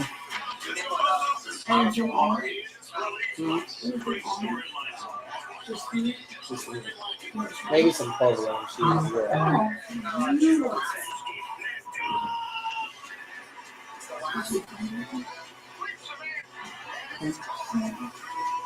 want a sandwich? Where do you guys going? Well, I have a bunch of lunch meat in the fridge. Oh, okay. I've got ham, turkey, and I think chicken breast. Oh, sure. Do a turkey sandwich. Junie's going with you. I'll take whatever you got. She's gonna make a dinosaur cut. Okay. Cool. It's the little things in life, you know. Something matters, right?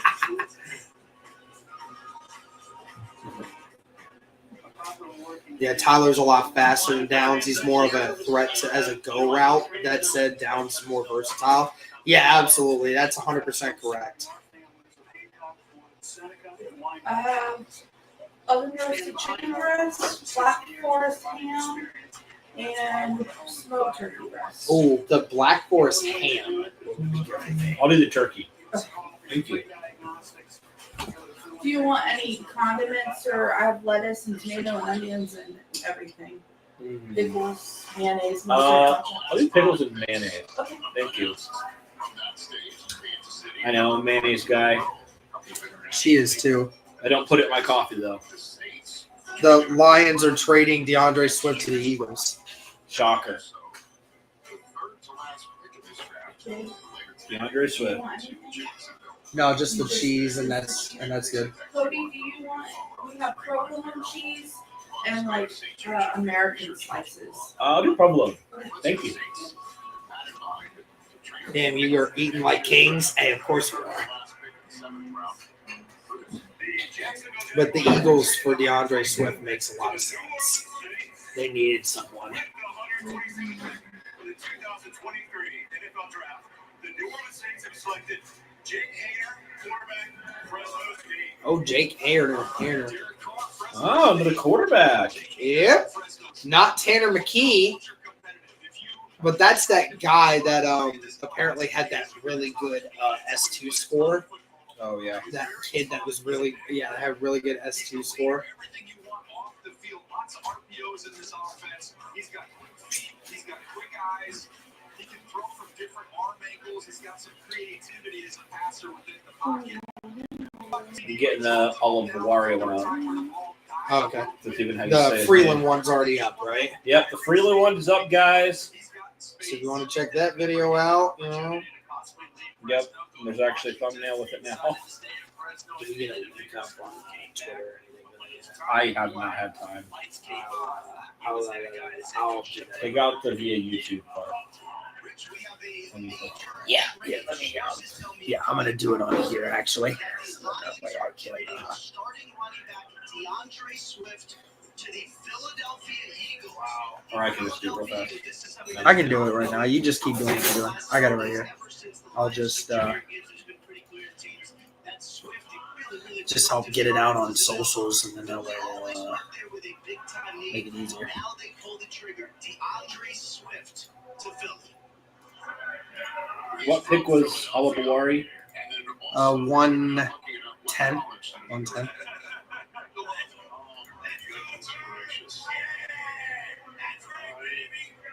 I can't even pronounce any of his.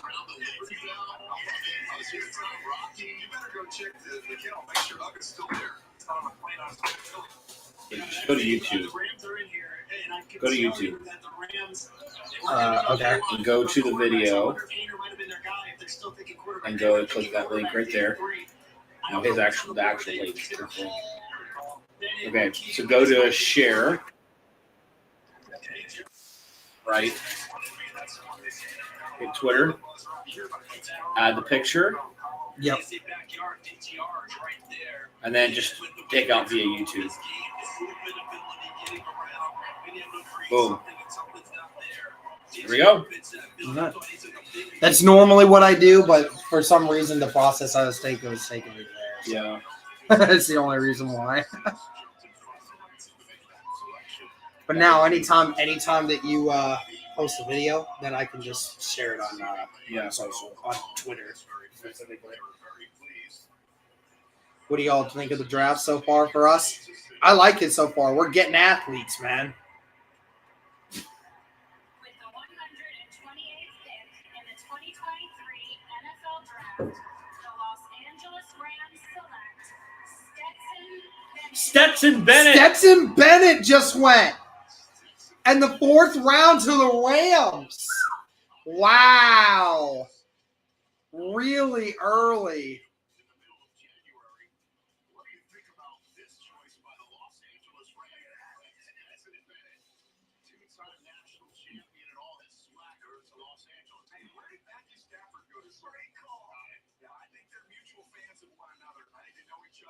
Stetson Bennett, 2 national championships. Rich mentioned it, but to me, the team's good. This is not something that we're just, man, all of this talent that they're blessed with at Georgia, and they just kind of went off the right. He plays in big moments with his legs and with his arm. He's got a big time burst as a runner. Ran a 4.67. And one thing about him, you can't argue. This dude loves the big stage. Every big moment he really. I love that, like, he shows all of those, and then all of those quarterbacks did absolutely nothing. Yeah, right. They did nothing. Baker Mayfield played down the stretch for the Rams, clicking with Sean McVay, playing when the season was lost, but playing awfully well. This kid plays like that, and guess what? Almost kind of a clone of Mayfield in terms of attitude. Now he goes back in. Getting athletes is great, but what about college football players? Well, I mean, the thing is when it comes to getting polished football players, there's very few polished football players in the day 3 of the draft. There's not many of them. You're going based off of something that you can build on. That's the problem. Off of trades. Yes, exactly. There's a reason you're a day 3 pick. You've got something that needs to be fixed. A lot of things that need to be fixed often. There's a reason Keely Ringo didn't go to the 4th round. Right. There's a medical problem, and then on top of it, they questioned his character. So, I mean, that's another thing to go with it. Georgia's coaches even said, like, they question sometimes what kind of player that he was. Which, while we all were talking about how late Stetson Bennett was going to go, 6th round, 7th round, general manager Les Snead was probably pretty happy. This was his favorite quarterback in this draft. This is the guy he's What? the entire time. His favorite quarterback? Oh, jeez. Boy, oh boy. Stuff to him. Hi, Julie. Wanna come up in? Tough dude. No. Nope. Nope. Okay. Fine. Go say hi to Aunt Zoe then. She's right behind you. Mm-hmm. All right. Is it not working like you Never thought? to worry. It's coming up. 10 more picks. Not even. Less than 10 picks, and we're ready. So How's the draft been for the Colts? Hey, Austin, what's up, my guy? It's been good. We drafted offensive line and defensive line so far today. Both freak athletes. So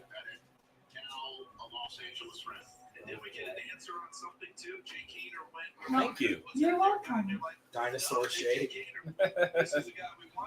Love it. Love it. Wow. So nice. He'd probably give her a tad bit of that turkey. Should eat it. Oh. And it's not something that'll hurt her stomach either. Just a little, not a ton. I don't want her to be too great. Yeah. It just makes a ton of sense. Jerry Jones and the Cowboys doing their usual thing, passing around the phone, handshakes and fist pounds all around. What do you think this is all about? Oh, well, guess what? You're going to have to That's good. Thank you. about to get the answer. Dallas Cowboys about to add another name to their draft here in 2023 in Kansas City, where Lamar Hunt to start the Chiefs. Still on the prowl.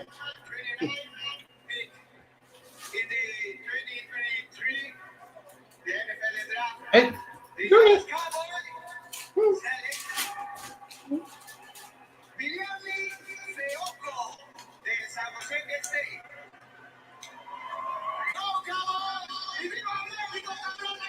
They got themselves a pass rusher at San Jose State. Bronco, tons of production, 12 sacks.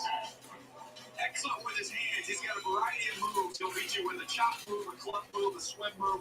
Really did a nice job against Auburn against the run set, real physical edge. Benjamin Dover, $5 super chat. Thank you. Thank you for that. Drafting linemen is the smartest move here in the late rounds. Glad they've been doing that. Wonderful seeing an interior guy going round 5. Blake Freeland seems polished, honestly. No sacks and 450 snaps last year. Has the athleticism to play interior for pulling and exterior as well. So.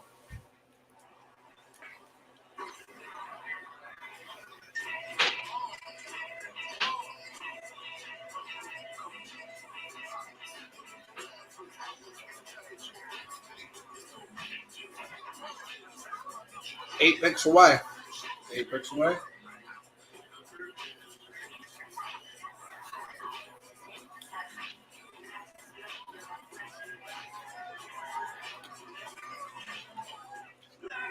So, how's it going? Interest rates up. I've been looking to get a better savings account, but all the options have you up in the air. Oh, yes. You know, at NerdWallet, we can help you make the smartest decision by comparing rates of top high-yield savings accounts. Oh, amazing. It's the smartest way to get the most out of your savings. Well, in that case, I'll have another coffee. Did you get it? Because earlier she was up in the air and now she's down. Okay. I thought it was good. The smartest decision for all your financial decisions. Sweeping the nation.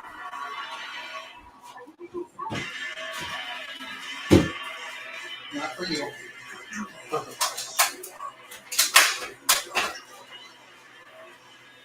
Subway keeps upping their game with the Subway series, an all-star menu of delicious subs like number 4.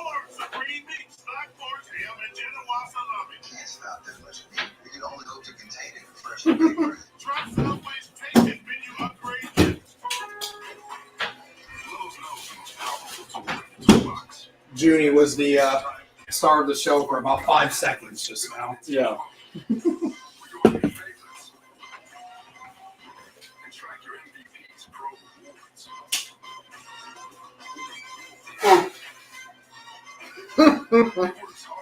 This dude says, my favorite name in the draft is the Arkansas linebacker named Bumper Pool.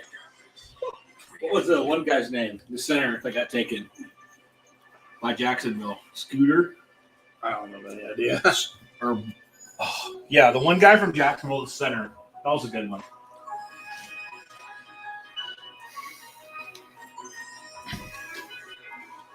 Man, there's so many guys still available. Mm-hmm. Looking at the remaining, Affordable design, endless possibilities. IKEA. When you have armor glass damage, trust SafeLight. We'll replace your windshield. Oh my who of word. these guys do so well? Darius Rush, Yeah. Tyler Scott, Mm-hmm. Nick Herbig. I wouldn't be upset about Corey him. Trice. I want Corey Trice. Mm. Luke Whippler. Yeah. There's all of Watami down there too, I'm sure. You could probably get him in your second or third, fifth round pick, honestly. Easily. Have you seen the Steve Harvey clip about the kid who's named Obu? No. He says, "What's your name, son?" Obu, and and your last name, Obu. Obu.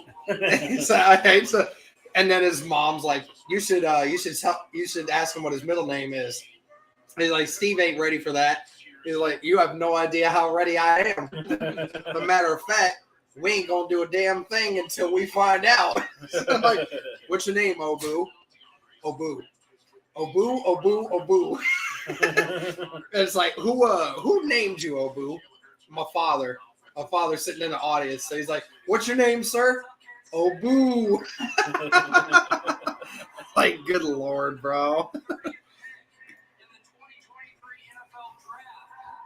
What'd you make yourself? A chicken sandwich with mayonnaise, lettuce, onion, tomato.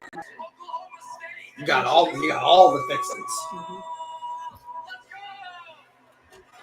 Tyler Lacey, Oklahoma State. Yep. Did you have fun eating your lunch? It was funner than just a normal sandwich, wasn't it? I love it. I bet you do. I'm gonna use it for everything. I'm gonna cut cookies and brownies with that. I think there's more there. You have some. We saw some of that over there because he was much better. That was funny. The piece that you gave her was so big, she didn't try it like chop. She tried to like eat it all once, and she couldn't. So she dropped it and tried to like. I was going to give her a big piece and then I dropped the small piece. Right. Oh, Excuse me. good grief, bro. Sorry, man. Stop drinking all those Dr. Peppers. You're burping on screen for everybody. It's heads. AFC, pack your bags. You're coming to the city by the river.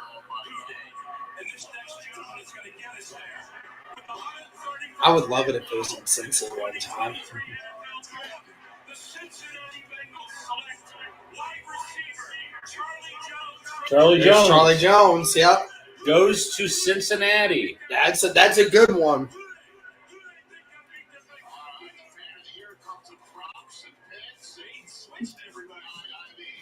Okay, Charlie Jones. That's a good one, man.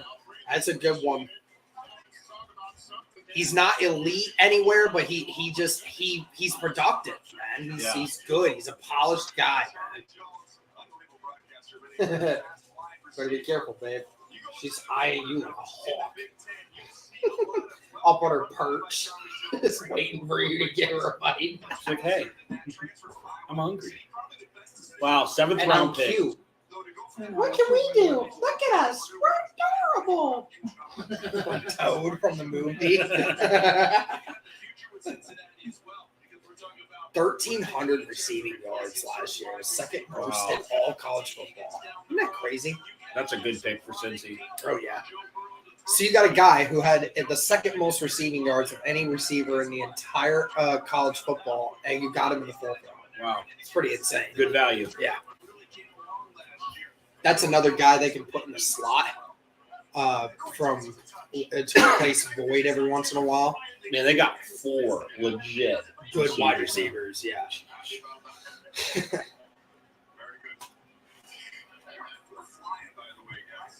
Yeah, we're flying. It's been hour and a half, and we're 4 picks away from the end of the 4th round. So Colts have the 3rd pick in the 5th round and 8th pick as well. Charlie Jones is the first Purdue player taken so far. Yep. Aiden O'Connell might get taken later, but I think that's it. What's up, baby? Cutie pie? One up here? Of course she does. Of course she does. She needs all the attention. Yes, she does. Yes, you do.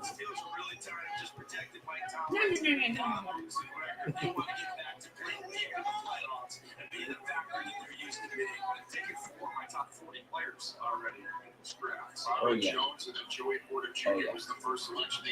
They stuck him picked last night at the top of the 2nd round.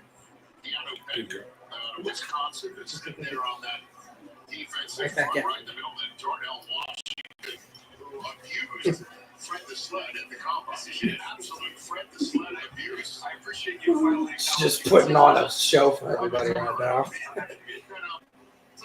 Center from Michigan, who we have to pick first, then guard, then Hutchinson and Hickman after. Be down with that if that's the case.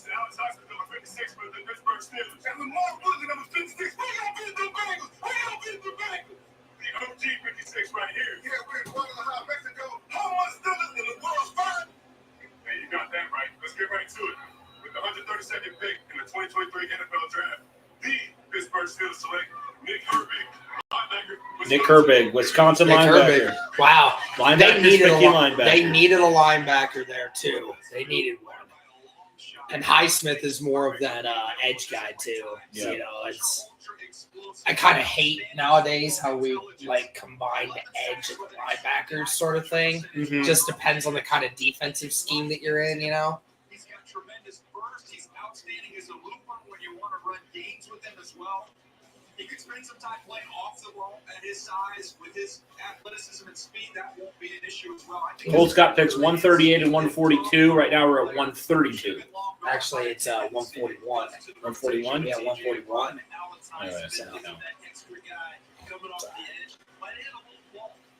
We haven't had our 5th rounders yet because we're not quite at the 5th round yet. But we're the 3rd and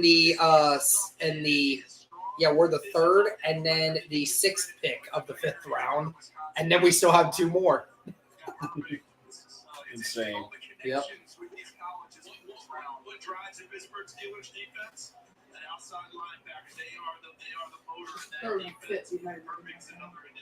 Not bad.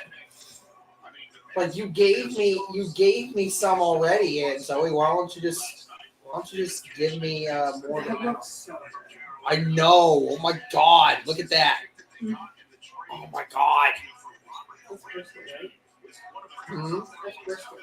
Yes, that's brisket. They get quality meat too on top of it, so. Some brisket nachos.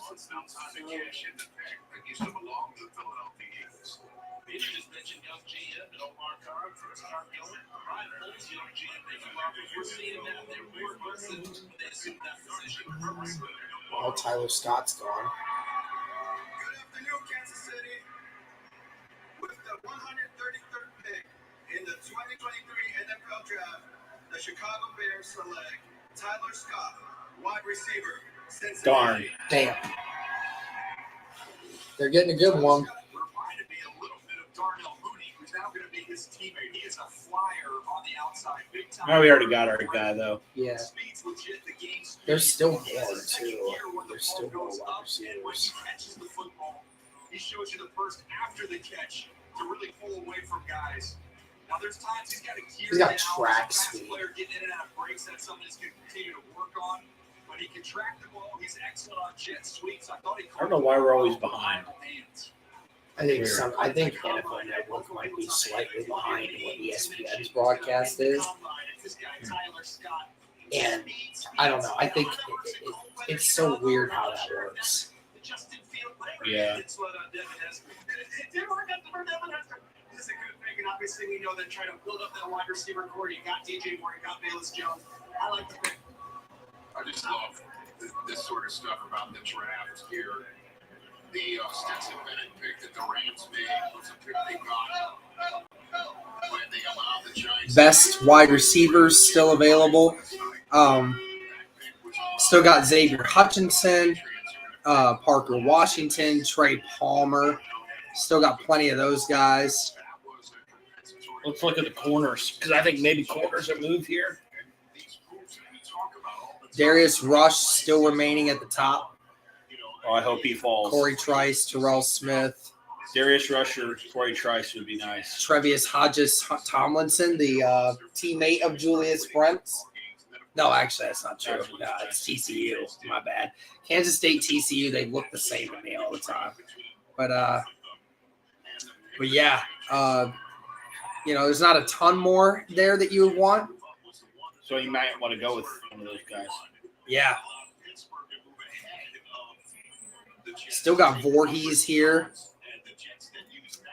And centers, yeah. Oluwatimi, Weipler, Patterson still there. I mean, you got a lot of interior O linemen still there. So. I just love stuff like that. The Vikings are now about to choose. And we'll see where they're everybody. I have no idea why, but we are. What's the bird?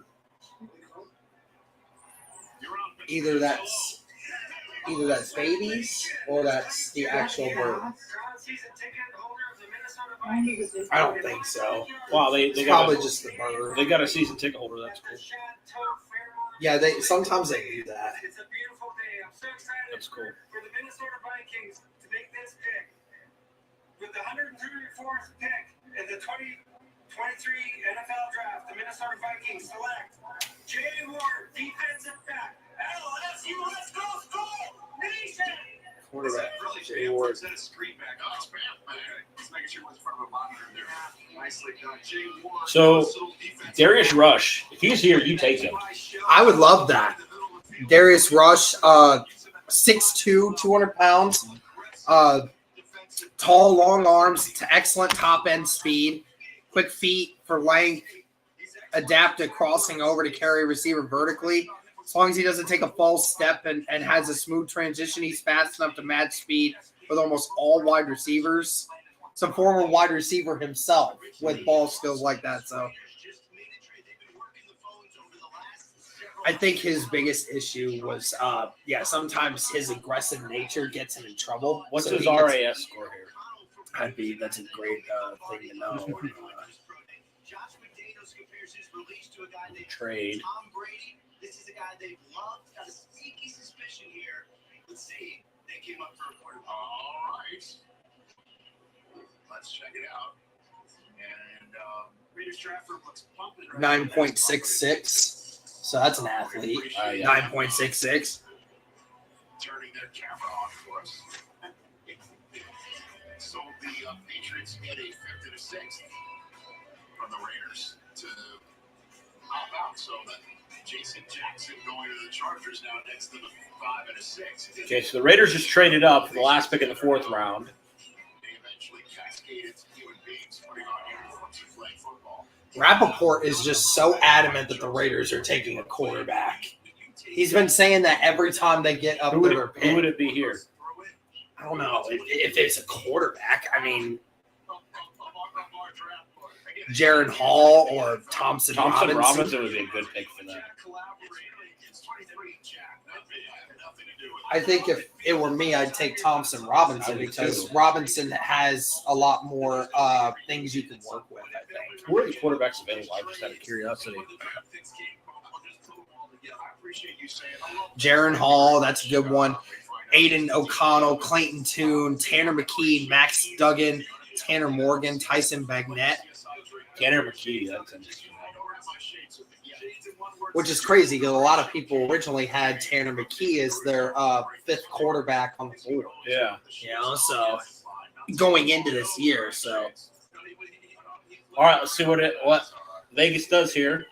And I have the comments off on Good idea. this because, you know, we're getting close to our pick.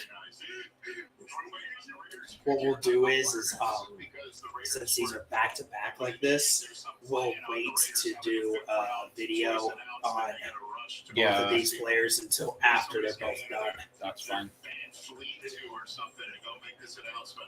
Oh my word! Tired? Yeah. Got to hang in there, man. We got 3 more rounds. In the 6th round, if you want to take a nap, go right ahead because we don't have one in the 6th round. That's true. We don't. We don't have one in the 6th round. We got to hang in there for this round, and then we can chill for a while. We got to hang it for 4 more picks. How's Junior this year? He's just chilling like a puppers. It's good that she's eating a little bit. Come on, Rush. Get to Indy. For real. What did you say about? You said you wanted Corey Trice too, maybe, right? Maybe. But if you get I want Rush over Trice for sure. That's true. But The intangibles are there. I didn't think Rush would be here. I didn't think so either. I thought he was going to be a late 3rd. Yeah. Honestly. Yeah. Raiders, last pick of the 4th round.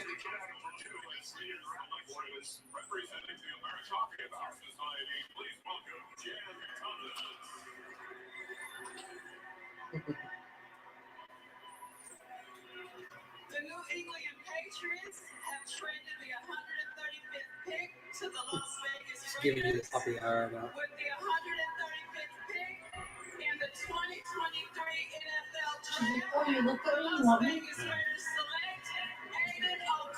Oh! Aiden O'Connell. Aiden O'Connell. It was a quarterback, but it wasn't the one that we were thinking. Wow. Purdue Wow. guy. Second Another Purdue guy. in Second this Purdue round. guy this round. Aiden Wow. O'Connell. To Wow, the what a Raiders. pick. Oh, I got it crazy. Go Puppers. You're a go Pupper. Yes, you are. Let's say she's like 4 months, 5 months old. Yeah, now? she's No. still A little. Yeah, She's older than that. she's not that old. She's She was like 2 months old when they got her.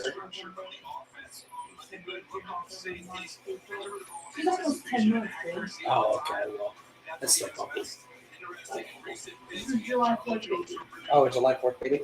Oh, okay. So I guess that does make sense.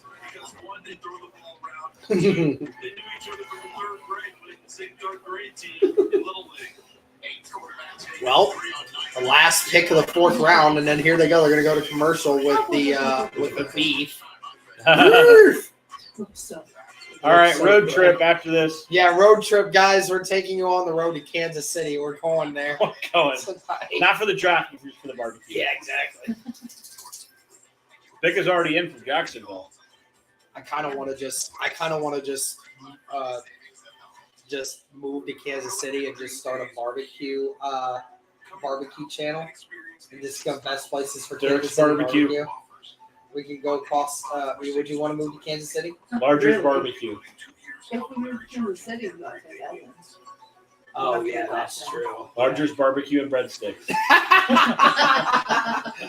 Oh, that's too good. I was thinking, like, what are they gonna do for like next year's draft? Like, what is like Detroit known for? And the only thing I can think of in Detroit is Eminem's spaghetti restaurant. So it's like Yes. Eminem like making a bunch of spaghetti for the commercial breaks. So, No. For her birthday, I'm gonna get her. You know her dad is not going to allow her to wear it. sorry, what? Well, when she was at Aunt Zoe's What'd you house. say? Huh? Maybe we could find somebody who knows how to sew and we could take their measurements and make half a Colts jersey and half a Browns Jersey. That'd be a good idea. That'd be a cool idea. Washington's on the clock. Did they just trade it? They traded it. Oh no. Hang it on was, one second. No. It was the next team that was traded. Whoever it was that had the 137th pick. Jacksonville didn't take a corner. They took a linebacker. Yasir. I didn't see. I was off for a second. I'm gonna take this off so we don't look at this point. Yeah. Indy's up next here. And of course, we go to commercial and they can't even see the thing either. Oh, freaking. Come on, man. I remember when that happened, like in 2020, when my brother was over and we were watching, and Jacob Eason was the one that got picked. Yeah. That's what happened. Really? Yeah. They announced the pick, and I never even got a chance to do anything with it. Shout out to the 315 people still in here, guys. Thanks for hanging with us today. Just chill stream today, but we're here for these Colts picks, man. I got 6 more still coming. So a lot more, and 4 of them are coming in this round. So apparently, Ballard doesn't seem to be in any hurry whatsoever to trade these picks. I mean, you got a ton, and there's a lot of good guys still available. There's a lot of guys still available here that Colts probably still want, man. All right. Pick is in for Washington at 137, and then Indy's is next. Stephon Diggs, 146th pick in 2015. That's crazy to think about. That is. George Kittle, 146th in 2017.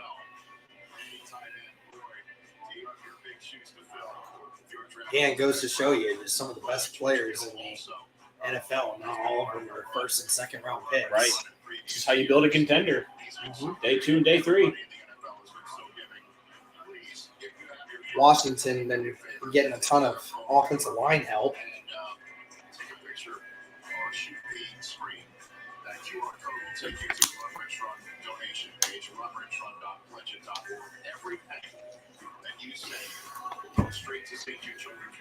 Seven plus wins in 3 seasons under, and all 3 seasons under Ron Rivera. Playoff appearance. I've not won a playoff game since 2005. Wow.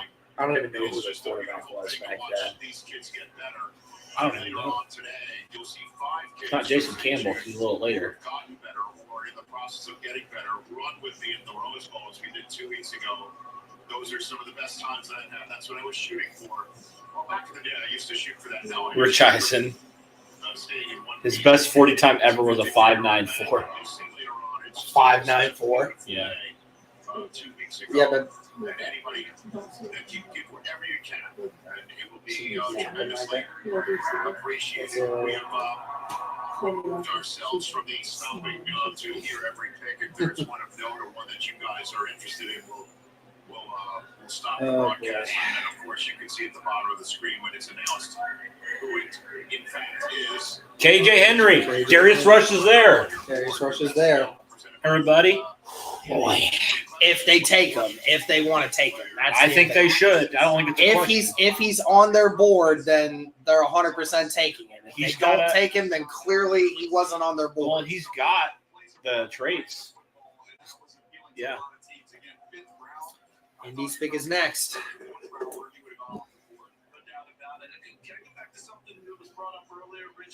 Pick is in. Pick is in. See what they got. Do they go interior O lineman here, or do they stack up on another corner? Just remember, they got 2 more. They got another pick, just 2 picks after this. So do they think there's somebody here? If you want to take the guy that has the most likely chance of getting taken sooner. So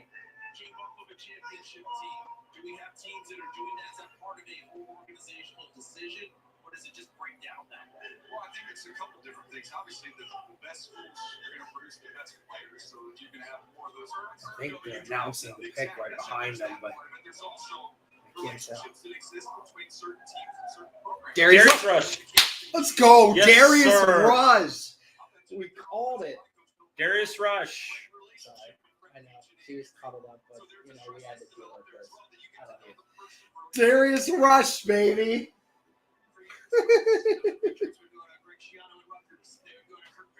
It's that you would put it in the whole guy. Ridiculous. All those guys to Washington, that made a little sense. With Chip Kelly, really, for a lot of the Oregon guys, that made sense. That's fine. Darius Rush. We were hoping for that guy. What's the chat feeling? Oh yeah, how is everybody feeling? Everybody was excited for that one, hopefully. 9.8 RAS. Well, it was 9.66 based on what I saw, but let's go, baby.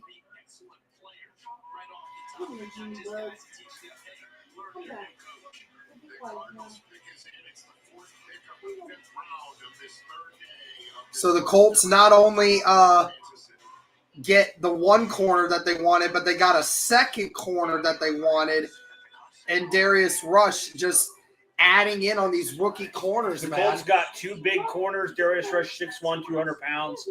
So they got a 6'3", a 6'1" corner, two nice outside boundary corners. They got two smaller corners. I love it. Great pick there. Very great value pick. People saying Darius Rush could have gone all the way in the third round. And that's where, you and I even had him multiple times in our mock drafts. Dang, I love that pick. We'll have to be careful the next pick that we get because we kind of scared the dog. Well, you can check. Hi, baby.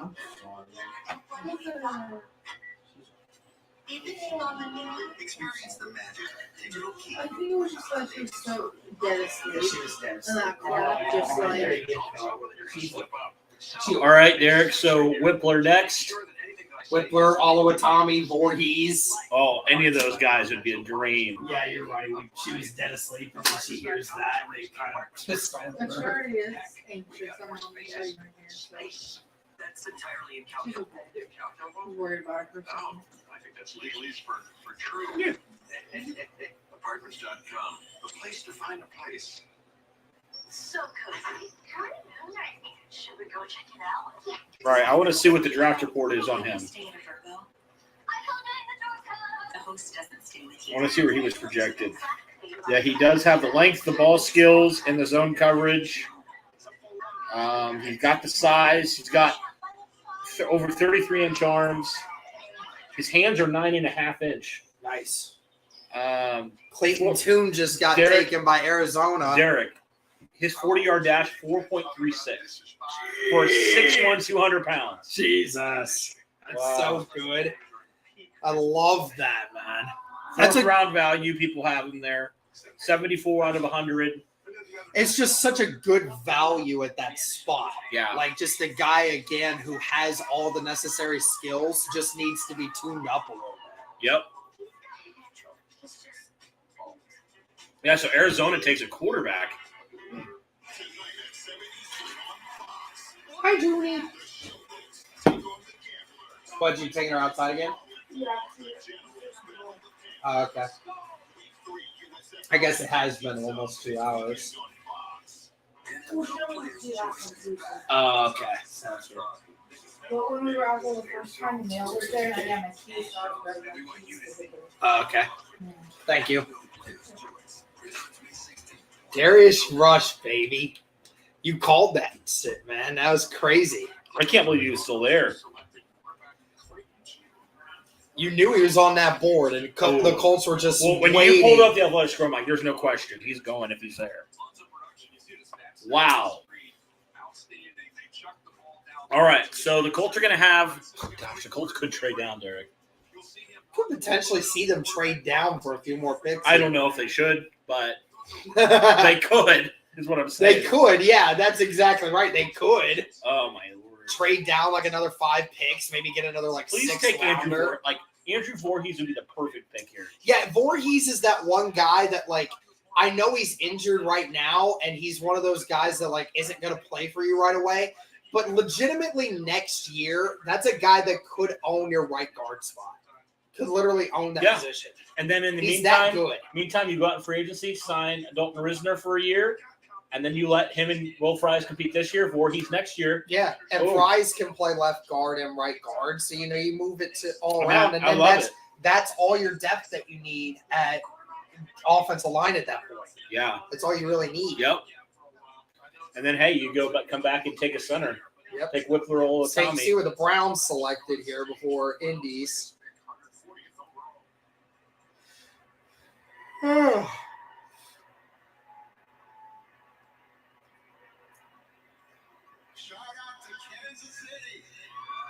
Shout out to Kansas City. And to my family and friends in Arkansas, Ohio, California, and Texas. And to the Dog Pound.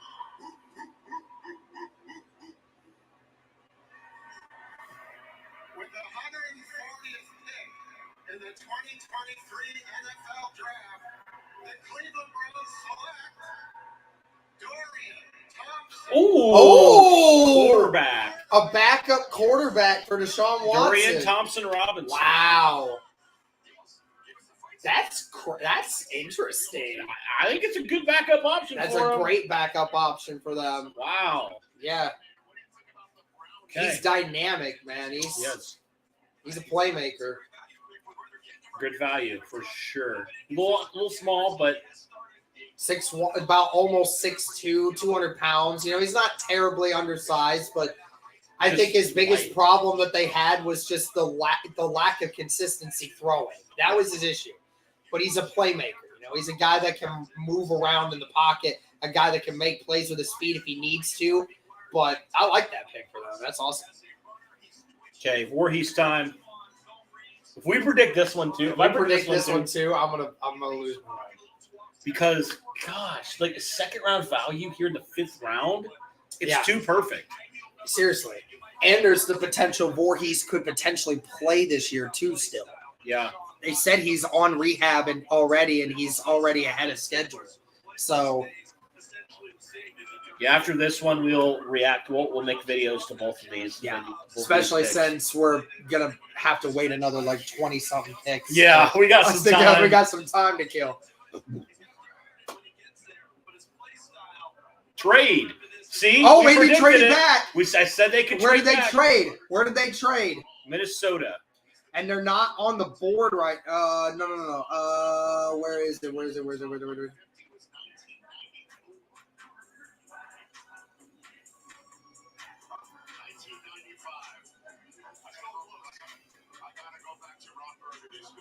All right. You see it? I don't know what they traded yet. I don't know what they traded yet either. But I mean, there's so many guys here. So, like, makes sense. Again, Landon saying Darius Rush is an absolute steal in the 5th round. Everyone had a 3rd round grade on it. Okay, so they trade for picks 158 and 211. So they have a 6th round pick now. Okay, so and 158. So they have 158, 160 something. Now and we can make 170 this something. Darius Rush We video. can make this Darius Rush video. Yeah. I mean, this makes sense. There's so many good guys still here. And they so can many get- good interior offensive linemen. And still there, yeah. And now you just acquired another 6. Good grief. Now the Colts have 9 picks today. Oh, my word. We've already made 3 of them. So I'm going to make sure. Hey, this Truth. up. Why don't you get out of here? Nobody cares what you think. So get that These guys crappy don't even bring opinion out of any here. juice. Our podcast name is Clickbait. Well, great. That's awesome. I love that we have clickbait for that. Sweet. Okay. Yeah. So, guys, 5th round selection. We're currently waiting for Indy to make their next pick, but they traded back. But instead, Indianapolis goes ahead and double dips at the corner position, taking Darius Rush, cornerback out of South Carolina. At that moment in time, was one of the top 2 best available players remaining at that spot. Yeah. Cody, you're getting another big body cornerback who is also 6'2", 200 pounds, about the same size as Julius Brents, and really just is the exact kind of mold here that you're looking for. Yes, exactly. I mean, you talked about it. 6'2", 200 pounds, ran a 4.36 in the combine. I mean, he's got that raw athletic traits that you're looking for, right? Talked about it over at, what was it, a 9 point, whatever it was. I mean, huge athletic score. So you talk about the combination of size and speed here for a guy like Darius Rush. I mean, these are traits. Like you talk about the different traits, right, that you're looking for in corners, especially players at this point in the draft. I mean, this is a very good pick here for Indy. I'm honestly shocked that he was there at that point. And so the fact that the Colts get him here and he falls to them essentially, because people were saying third, fourth round corner, Colts get him in the fifth round. So I really do think this was a great pick for Indy overall. I do think it's a good value pick here for what they're looking to do. They get another big outside corner. They already have, Isaiah Rodgers, smaller corner, Kenny Moore, smaller corner. They get another big guy that can play the boundary. And I think this guy has a lot of upside. I think this guy could really compete for some playing time because I think he's a really good value here where the Colts did pick. And so, I mean, what's not to like about this Colts selection right now? I mean, they got everything that they're looking for at this point in the draft. And you knew when you saw that RAS score over 9.5, you're like, this has got to be a Ballard guy. Absolutely. 100%. Long, big, fast, athletic, and a corner at a position that you need. Yep. This was exactly, and you called it right before it happened. And we're like, it's exactly what Ballard is looking for. And that's exactly right. And again, I am shocked that he was there because everyone said Darius Rush, this guy is a guy that has a third round grade on him. Yeah. Like for the majority of people, I mean, they said that even ESPN has him ranked as the 13th ranked corner amongst everyone. But I mean, even then they still had him as a projected, early fourth round pick. So you're getting him so late, and Indy is killing this because they're not trading up and getting these guys that they want. They even just traded back because they know there's still guys there on their board that they want. Yes. So they're saying, let me trade back 15 spots. That's how comfortable we feel with what we're going right now. And Darius Rush, again, like you said, Indy double dips at corner, two big body corners that are going to compete in the offseason for, that number 2 corner spot. And I mean, no doubt that both of these guys are going to get playing time next year, but that's great competition. Absolutely. Julius Brents and Darius Rush, two guys who were neck and neck with each other on who was the better corner in this draft process. And that kind of competition, that's great. It's great competition. You just keep adding it, keep adding more. Do you add in free agency as well? It's a possibility. I mean, the corner depth from where it was a couple days ago to now, I mean, it's great. You're getting better. I still think you could add another, free agent outside guy. And, now you've lost 2 guys, in free agency or via trade, and you added 2 guys here, 2 young guys, a lot of upside. Really excited for that. And overall, I think Julius, we don't want to talk about him real fast. I do think this guy, Darius Rush, he has a lot of natural ball skills. He was a former wide receiver, so he does have those natural ball skills that I think you like to see. He's got the size, got the athleticism, and we'll see. He could develop into a really nice steal here for Indianapolis. We already know what they've done at corner in the 5th round before with a guy like Isaiah Rodgers in these later picks. So I could see it being a situation like that. I mean, a really high upside guy here. It really is, and that's the thing. It's the upside because Darius Rush. I think what hindered him is. Some people were saying about the experience, right? The guy was originally a receiver. So at corner, he's kind of still getting used to the position. Yeah. But we know Indy a lot of times will take a chance. I mean, even we talk about Jelani Woods from last year. I mean, Jelani Woods only played tight end really for about 1.5 years. But they took him because the traits, Absolutely. the high upside. And you're like, if we can coach this guy to how we want to do things, and Indy feels confident in their secondary coaches to get that done, then of course, you feel you can really develop this guy into something that you want. Yes. And those kinds of things. I mean, I am shocked. I'm shocked. I'm in love with that pick. So glad that we actually went with that. Yes. And hopefully now, I mean, the Colts don't even really need to look at corner anymore. They've now got their depth and they got really good young guys. Now you go, other different positions here to fill those needs. Right. I mean, I think you've double dipped at corner, which I said you might need to do.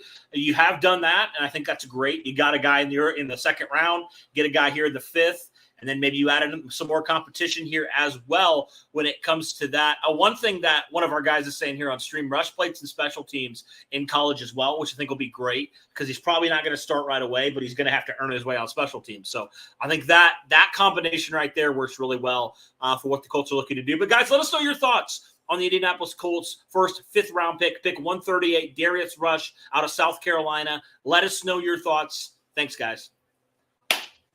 Fantastic. Oh, nice. Yeah, sure. Go ahead. I think I know what it is, but it's not mine. Well, your card came in.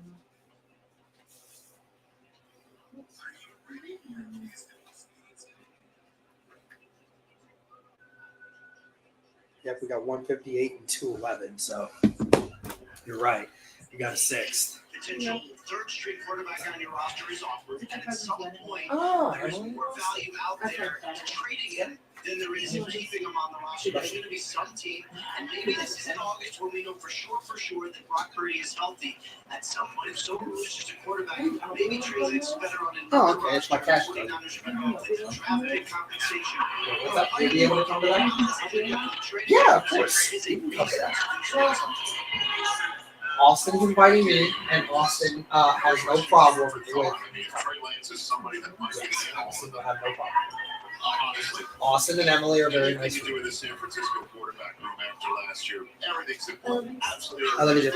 Last year. Just such a great pick, bro. Wow, unbelievable. It's kind of nice that they traded too, because then it gives us an opportunity to just I'm telling get you, man. these videos out. Andy's pick is coming. See it now? Yep, there it is. Crazy. It was just the one guy left that we were like, we felt like we had to get. Like at that corner spot. Yeah. That's so good. Yeah. Good value there. I would personally rather go Voorhees or Whippler over another wide receiver at this current point. And you already have 4 to 5 guys that you think will probably make your roster. But you need that interior O-line help right now. I think you do. And a little bit more. It's more top heavy right now. Could we see the Colts going at tight end? They talked about how deep this tight end class is. Could we see that eventually? I don't know who's left there at tight end. Will Mallory, Josh Wiley from Cincinnati. Zach I know Coots, him. I know a lot of people like him. Yeah, Zach Coots. Yeah. Payne Durham. Yeah. There's a couple of them. Yeah, there's a couple of them. You know, if they do, then that means that Moali Cox is not surviving this offseason. You know that. And there's no way that's Ogletree either. I think they know Ogletree is going to be one of those tight ends that's going to stick around, because if he has the same training camp that he had before he tore his ACL, then yeah, he's absolutely going to be. I want Voorhees so fucking bad, bro. Voorhees and Carl Brooks in this round. Voorhees and Carl Brooks. Voorhees, Whippler, and Carl Brooks. Yes. Because we literally have 3 more 5th rounders. Yeah, and a 6th rounder now. Yep, and a 6th rounder now.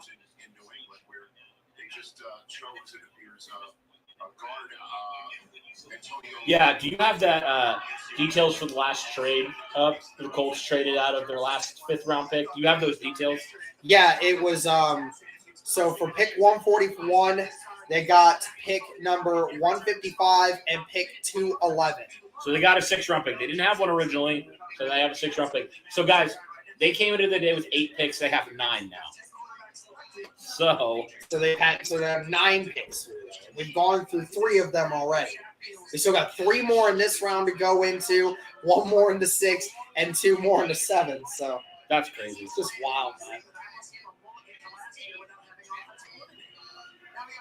And then good old Judy over here just enjoying herself, relaxing on the sofa. I think we've literally, for every pick, we've high-fived. We've been that excited. We've been that excited every We haven't done this, and we didn't do this in the 2021 draft. No. I mean, we were shocked at the Dio pick. We were shocked. And the Granson one, because we thought we wanted, what's his name? The Miami one, that guy. Drake saying Durham is Jack Doyle 2.0. Then I want him. Hey, take him in the 6th round. Durham. They could. I'm sure he might last that long. Gosh dang it. No. I need to turn on my notifications. Yeah, just hit the do not disturb on the phone. then you won't get notifications popping up. It wasn't pick 155. It's actually pick 158. So actually, it was back 17 spots. So think of how far back that is. Oh my word! I'm so done.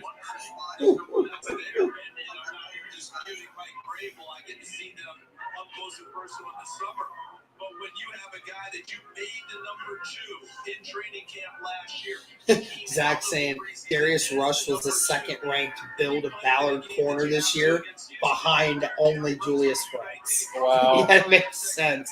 You know how he does that series, right? Build a Ballard. So he has prospects where he's like he ranks them based off of where he thinks Ballard deals with them. Yeah, I know. And that made so much sense. It's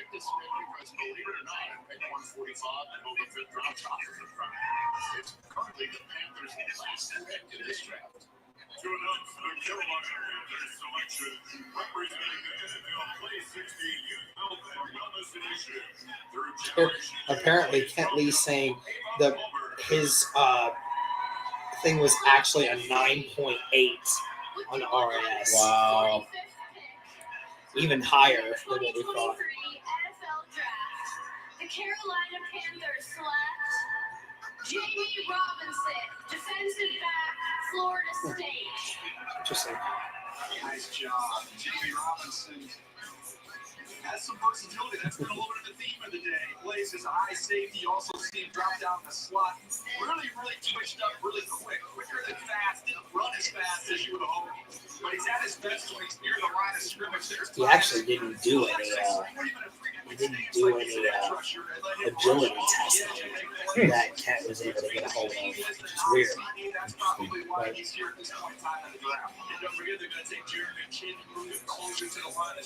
Yeah, this guy seems like he's really a good player here, Jamie Robinson from Florida State. Yeah. Began his college career in South Carolina, not terribly far from Charlotte. Very nice announcement right there. Do you notice sometimes in the announcement that the kids act like adults act like children? Okay, Colts are actually coming up decently soon. Hey, none interior offensive linemen have gone yet. None of them.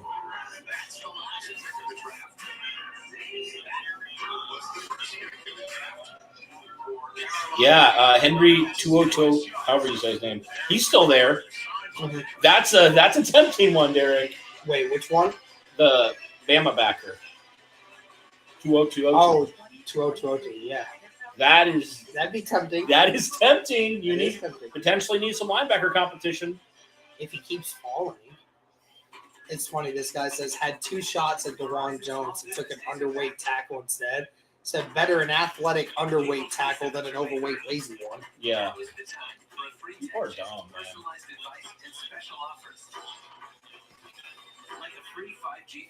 Like, I mean, you and I sit here, we have our feelings about players as we go into the draft. Yeah. And then we see guys fall, right? And then we listen to the broadcast and we say, like, okay, so why is it that these players are falling? And then you hear these people talk about it, right? And then they say, oh, well, we find out more information that previously we may not have known a week ago about these players. And then we form a different opinion about it as we hear more. You can't just have the same opinion about a guy going through, see them continue to fall and just say, oh, well, it's just because teams are stupid. No, you have to understand why these guys fall. Noah Sewell's still here? Wow. Yeah, Noah Sewell is still there. I'm surprised. That would be a good pick.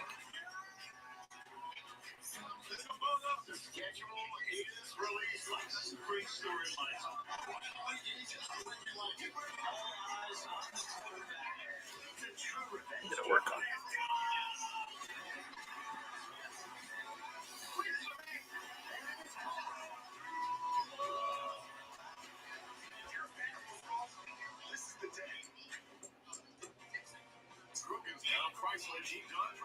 Where everyday moments make the best memories.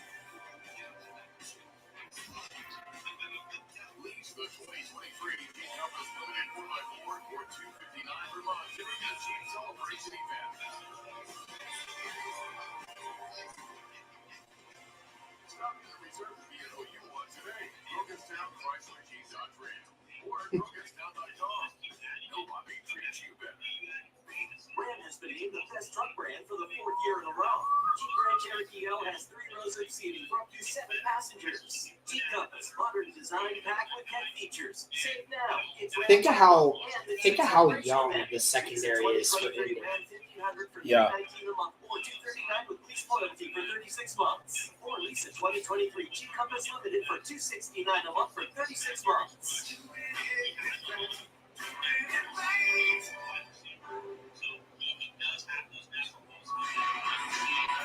So the next big item on our docket is the release of the 2023 National Football League schedule. And on behalf of everybody who does that, Mike Yorth and Howard Every single, I'm gonna tweet this. Pretty much every single starter in the secondary will be on a rookie deal this year. Wow. They are thankful to the Baltimore Ravens for settling two of the largest outstanding issues. As you see the last 5 picks here, which is Well, that's 3 trades for Ballard. Says I'll give you a quarterback if y'all let me trade back 3 times. That's 3 That's true, trade he did backs. say that. to kick off the Sunday night season, the Monday night season. Is that I think Aaron Rodgers plays Jalen Hurts. He plays goes up against Just the chilling. Broncos with Russell Wilson and Justin Herbert. But the Giants, Giving you the eye. I mean, all of those games, Rodgers is first game against New England. Those are actually televised games. We would say that. Oh, yeah. Probably like just, let me go back into your bed and cuddle with you. Some interesting conversations with your kids about homework or watching primetime football. There are so many of them. What's up, Junior?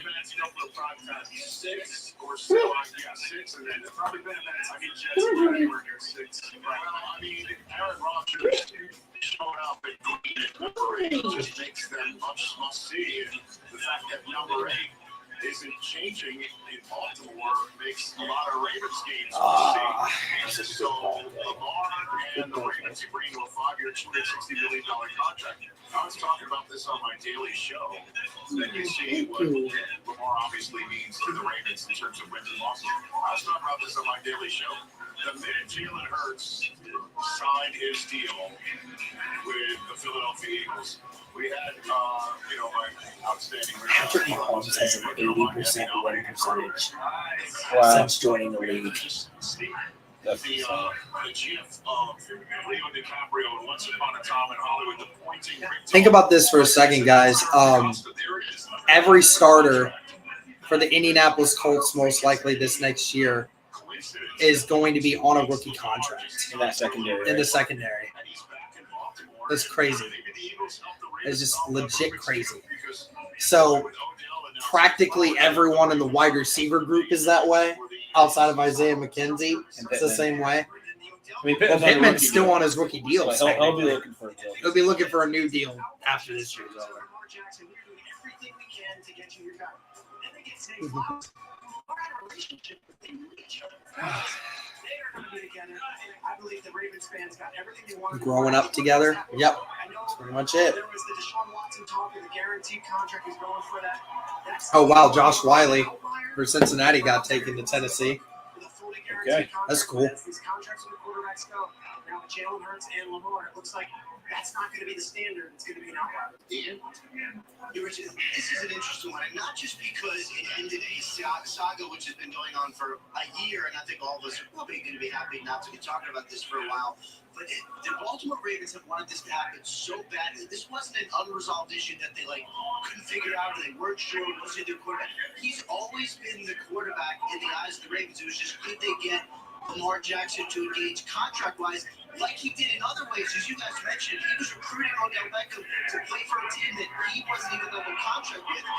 Now All right, I am going to get this one up here.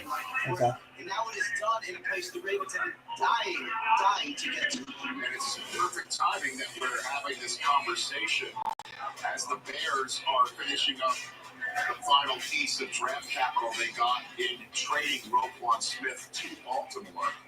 And you've got to factor that in to this entire conversation. Where do you think DJ? Yeah, I think Darius Rush, that reaction was like the third most hyped reaction that we've had so far of all the picks. Yeah. Seriously. Watch Henry, watch Tudo go right here. Because I know they need another outside linebacker. I'm not sure if they want to do that, but What do you think of the Ravens' chances in this? on paper, the Colts offense looks pretty decent. Yeah, you know, youngest team in the league and the youngest coaching staff too.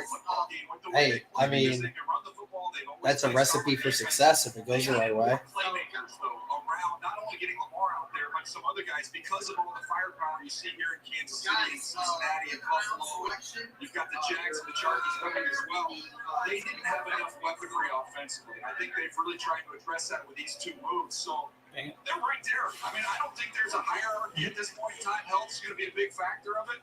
But if you're asking me, are the Baltimore Ravens good enough to emerge out of this pile and win the AFC? Yes, they're good enough. Quarterbacks have just been drafted in the first 140 picks. These are the 10 that year amongst the starting quarterbacks in the AFC. You're going to add It's good that she's got a spot. CJ Stroud to that list here. You know, Ryan Tannehill's not on this list, but 2 Been really good today. years ago, the one-seeded Titans were the ones that had Ryan Tannehill seeded. That's crazy because Chase is like, oh, she'll probably go ballistic for a little while. Like, no. It took her 10 minutes to just calm down, and if that, just calm down. A little bit of whining. She was What do you think about the Ravens' chances? So like you said, since she knows you and not a crazy thing for her. Obviously, it's the defensive side of the ball. Play like a Raven. We almost take that for granted. DJ just talked about how good they always are on defense. Can you make? Would you stash Voorhees with a 5th round pick? 100%. 100%. 100%. Chris King Trade Back Ballard. That's his nickname. Because that's what they're used to getting that pressure up. Did you remember last year, guys? Did you ever hear from They're getting ready for Miles at all? Buffalo. I remember I had the game. It was like Tuesday. I just didn't know. I mean, you just figure you texting him early and like give some time for him to consider Not it. something anyone anticipated. That was also a signal. They needed help. Yeah, so Indy's got They're still continuing to work on it. yeah, and then they got a pick, and they got the pick at 158, and then 4 picks later, there's again. Cards out there. We haven't seen how Lamar works in the Todd Monken offense yet. Of course, he comes from Georgia and have an NFL background. I think that's going to be really interesting. Does Lamar have another gear? Sean Clifford? So that's our What? right now. Great Sean question. Clifford They gave up to 18 Green Bay. Oh. Why? Games are not what they Sean they just play defense every single year. They need some juice offensively, and that's why I'm excited to see. In what universe? In what universe is Sean Clifford supposed to get drafted Oh, by the there? way, Coach Stetson, he figured out how to coach it with Stetson Bennett. It was Bruh. supposed to be a guy named J.T. Daniels was supposed to be that guy for Georgia for a long time. Instead, Laughing my ass off Stetson at that Bennett. one. So to me, he's a guy That's who knows bad. how to adjust. Yeah, Fit y'all, personnel. Sean Clifford to the Green Bay Packers. Are they drunk? Are they stupid? Joe Clifford sucks, and I'm a Penn State fan. See, Joe, you get it. He's scrubbing social media as we speak. Hi, Junie. So what about Noah Sewell, who the Bears selected using who they got in the Oh, Roquan Smith Noah trade? Sewell, I forgot I didn't know he went. Yeah, this is something I think if he would have Where did he go to? The Bears? Is that the Bears? I didn't hear it. Yeah, been working on this. Rogers laughing his ass off for real though. Oh, the Bears. Okay, thanks, Tyler. That makes total sense for the Bears to get Noah Sewell there. Darnell Washington, where did he go yesterday? Is that the Steelers? I think it was the Steelers. Yeah. Clifford, isn't he a big red dog? Classic. Wow, holy overreach. Yeah, for real. No, they're on that Red Devil Angel dust over there. That's crazy. He's from Cincinnati, too. Which is funny. Steelers got Darnell. Yeah, that was a good pick for them. That's a great pick for them.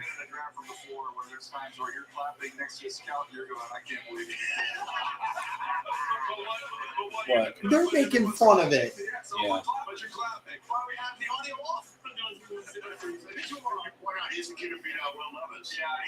Clifford, you know, a lot was, it was almost like he was the punching bag. Did we get a thumbnail, like a template for this, Derek? Did we get a template for that? I wanted to post it, but I don't know if we did. We did. Where? Can you find it? I can't find it anywhere. Yeah, it was this one, right? No, like an actual template. Oh, I wanted to make a post about. Oh, then I have no idea. Yeah. Dick from State Farm. Sorry. He beat out Justin Fields in Georgia.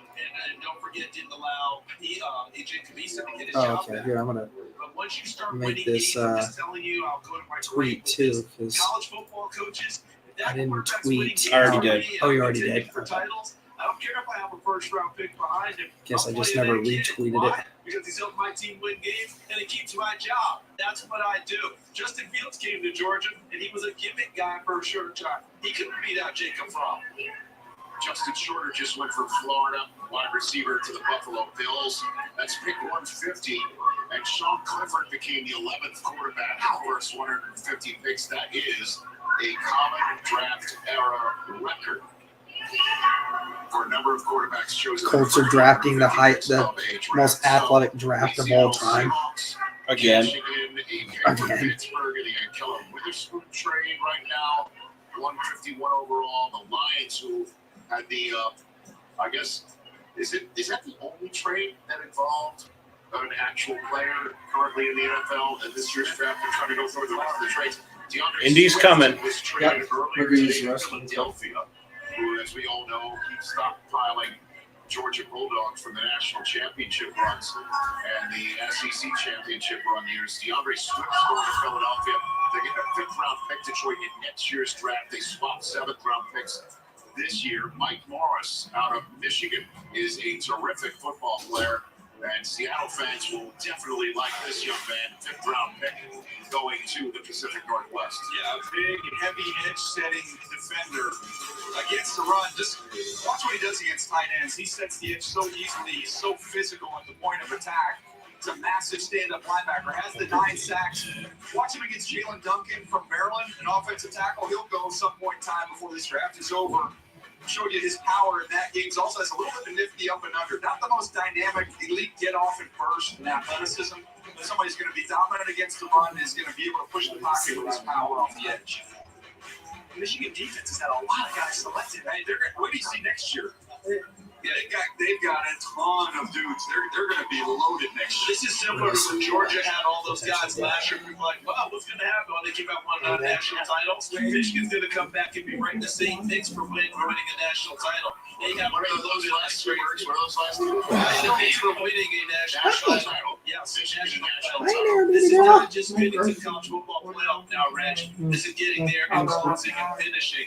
That's where your program is at this point. How do you feel hearing that? Is that or is it? What pick are we next? 158. Yep. Go into the playing season. So, Let's see what we got. One game at a time. Only 6 more picks. Win that game in November to give me 3 in a row. By the way, just let the Yep, fans still a know lot of when picks I left get the over. Jackets into this year. I might have to hire extra security with all the chest talk there. Oh, boy. That's going to be great. But the Detroit Lions, also in the state of Michigan, as we know, having a lot of bandwagon offers for them, and what a way that they finished the season. That big win that sent Aaron Rodgers home, and then Sitting that was his on the last game as a Green chair Bay there Packer. now. And what do you think about what the Lions have done here, trading DeAndre Swift, getting Jahmyr Gibbs? Just say, don't moving you around the don't your draft parents board have as they dogs? have. There's Good their one. draft room right there. He's a And shy it's poo. Dan Campbell on the phone. He's kind of similar. So She's have poodle as well, right? yeah, cockapoo. Yeah, That's what Chase said. So. but you never know. No relations as we've determined. Correct. That is correct. What do you think, TJ? Well, I like where they're headed as a team, and to me, it's you can look at where they got players. To me, I look at the overall group that they've brought in. I think they've got a handful of starters that are going to merge out of this draft. They're going to be key players on an already really good young team. The Jahmyr Gibbs pick was much ridiculed the night of by everyone on the internet. And everyone, what I've discovered in the last 48 hours is that every team I talk to is like, oh, we liked Gibbs here. We liked Gibbs here. Everyone had Gibbs on their board as one of the top players. So you look at it from the whole picture and not where we selected him. They came out with Jahmyr Gibbs this draft, and they also got a lot of players who are going to play right away. And they just drafted Colby Sorsdahl out of William and Mary, who was a big-time sleeper, non-combine, under-the-radar, popped up late. He was at the East-West Shrine game, started a ton of games, 45 games, was a captain. When people got to know him as a kid, they fell in love with him. He wants to coach. How many linebackers do the Bears need? As a freshman at William and Mary, I was told, Charles, since 1983. Wait, what is it with linebackers? They already signed 2 in free agents. How many do they need? Yeah, remember that? He was at University of Richmond. Well, remember, they didn't have anyone. So, I mean, they I know, it's needed- just crazy. I'm like, my word. I know. They keep taking so many. Would y'all take that running back from Illinois? Yes. If Chase Brown, we can get him in the 6th round, I'd be more than happy with that. I'd be cool with it. Chase Brown's a great runner. He was one of the best running backs in the Big Ten for literally the last 2 years. Yeah. Yeah. Brad Holmes and GM, Dan Campbell is the head coach. That group is putting it together. That's why we were talking about Jalen Carter would be fine in Detroit. Tough because of that culture. So that was another non-combine participant who got drafted. I just want to point out, the truck has had video of every last one of them. I think Wirfs, just for right now. understanding of how athletic Blake Freeland is, Yeah. Tristan Wirfs held the previous record at vertical jump with 36.5 inches. Blake Freeland now holds the record with 37. Wow. Jeez. You talk about mini flex, little mini flex. They're not flexing, they're just doing their job. That's just wild, dude. Just showing Yeah. them doing their jobs. Let me tell you something. I think we need one more blocker. Oh, we do. We're going to get some interior help here soon. You know it. Indy just traded back from before because I think they know that their guy's still going to be there. Hello from Hamburg, Germany. Hamburg, Germany. We are from Germany. Always love German people's accents. Borussia Dennis, linebacker, Pittsburgh. Go! So very thanks. That's so cool. It's so worldwide. Yeah, I know, right? NFL has been branching out a lot. That's awesome. Finish out the process. 11 sacks in a pick. He plays off the ball, but he's an outstanding rusher who's got timing and just has a way to slither around for pressures. He's going to get swallowed at times, not real big, but the speed is excellent. And he can retreat off the ball or play the basket lanes as well. He's got nice movement.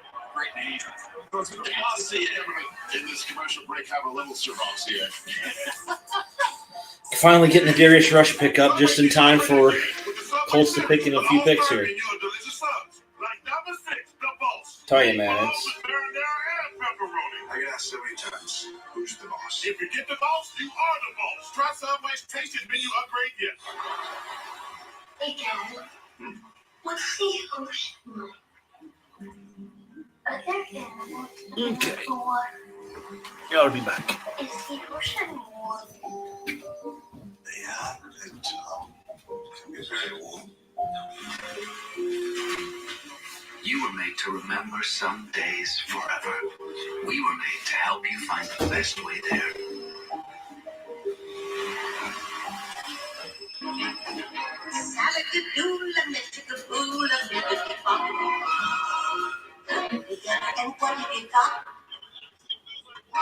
Experience the magic of wireless charging with the Hyundai Tucson. We're heading to the beach for another Twisted Tea drop. More surprising, real Twisted Tea fans who love the smooth. Do you eat? I haven't had a ton to eat today. We just had cold cut sandwich earlier. That's about it. I just never imagined I'd be here watching on a 40-foot screen and to do it with my old man in the crowd. Hi. Here's Junie again. She just likes peeing in my personal space.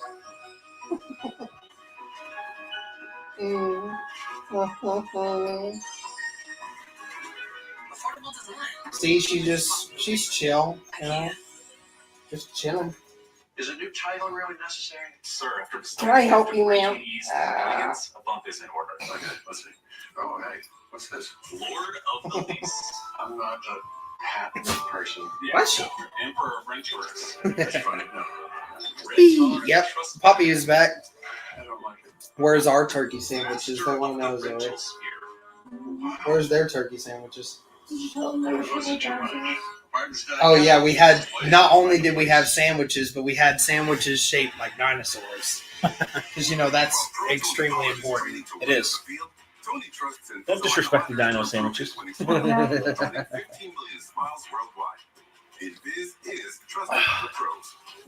NFL Plus brings you the draft like never before with exclusive content. Oh yeah, Oluwatimi was taken by the Seahawks just now. Oh, really? Yep. Okay. So a couple good interior guys, though. Yep. Definitely. If you had to choose between Voorhees and Whippler, who are you going with? I'm definitely going with Voorhees just for the importance of the position. Okay. But we'll have to see. I don't know how Whippler did with RAS. So how did Voorhees do? I don't know. Anybody know? I don't know if he got a chance to. I don't think he got a chance to do much before he tore his ACL, bro. Right. All we remember is he did 38 bench reps while his leg was in a cast. Yeah. So 3 more picks. Buckle up. We're almost on the clock. That's right. We've got the 49ers ready to make their selection first of the day from Mexico City. From Mexico City. Nice. Oh, boy. This is Javi Garcia, representing the club 49ers Mexico, and all the fans here at La Casa de los 49ers in Mexico City. With the pick 155th in the 2023 NFL Draft, the San Francisco 49ers select Darren Luther, DB, South Alabama.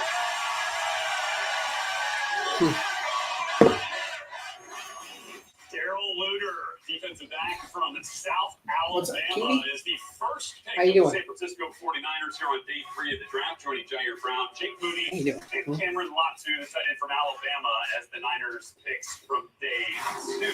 All right, back here inside our Los Angeles studios. Great to be back here with you. Robin guys. is our friend, okay? She has a nest up there. Again here on day 3 of the draft, and that is the tone we are taking here. Every one of the Colts' first 5 draft picks earned an athleticism score of 76 or above, representing an athletic profile that ranks within the top 25% of historical prospects at their respective positions. Wow. Last year we said, "Oh, athletes," but this year it's athlete. Yeah. Because you couldn't stop the run. You had trouble stopping the run last year out of Iowa. Playmaking tight end out of Iowa. Then we go back. She's gonna go the top check corner, out that at least I had one of the bird. Yeah. Jordan McFadden. That got taken for a tackle from the Chargers. They built all the things they need. Where everyone in your division is kind of going the other way, they're getting better. I love what they're doing here. Obviously, saw Andy Dunker as well. I'm excited what they're doing. I'm excited about that, but I'm going with another. Okay, let's go with the Bengals. And we can talk. I just love how the Colts just keep adding athletes, like just freaks. Just freakish athletes. Yeah. Obviously, Ballard is taking this to it's the new prodigy for him. You know, their new strategy. How do they approach draft? It's a lot of times it's about athletes. Speedy, athletic. You now have him joined up with his teammate Dax Hill from last year. And so I just like what the Bengals are doing. Solid players, big schools, ready to play, ready to handle the big stage. Well, I like that we did it this order: bronze medal, silver, but the gold medalist. This is not even close. It's the Philadelphia Eagles. Which team has improved the most during the draft? Super Bowl, you don't have much work Eagles, to do, but we Seahawks, lost a ton and of pieces. Indy. All right, I think let's that's just the go three first best. This draft with UGA North Campus in Philadelphia now. Athens North in Philadelphia. We know about the Jalen Carter and All right, guys. Baltimore's on at 157, and then Indy at 158. And then Indy's also going to have a pick at 162. So Gosh, that's just wild. Man. Indy has 3 picks within the next 18 picks, Cody. All right, let's do it. I'm down for that. So the Eagles were the favorites anyway coming off the season. Now they just reload with Carter, with Smith, with Ravens pick is in. Yep. Colts up next. And then Kyrie Ringo just an absolute masterclass by Howie Roseman. You want to know the only problem with that is that they're not playing the SEC anymore. So all them Georgia guys might have to show up every Sunday. You don't get to play Vanderbilt, Bucky. Come on, let's be honest. Here we go. This has been a fun couple days, man. Yeah, for real. Still, this one's taking forever. I'm working on it as soon as I can. I already got it up on audio. I just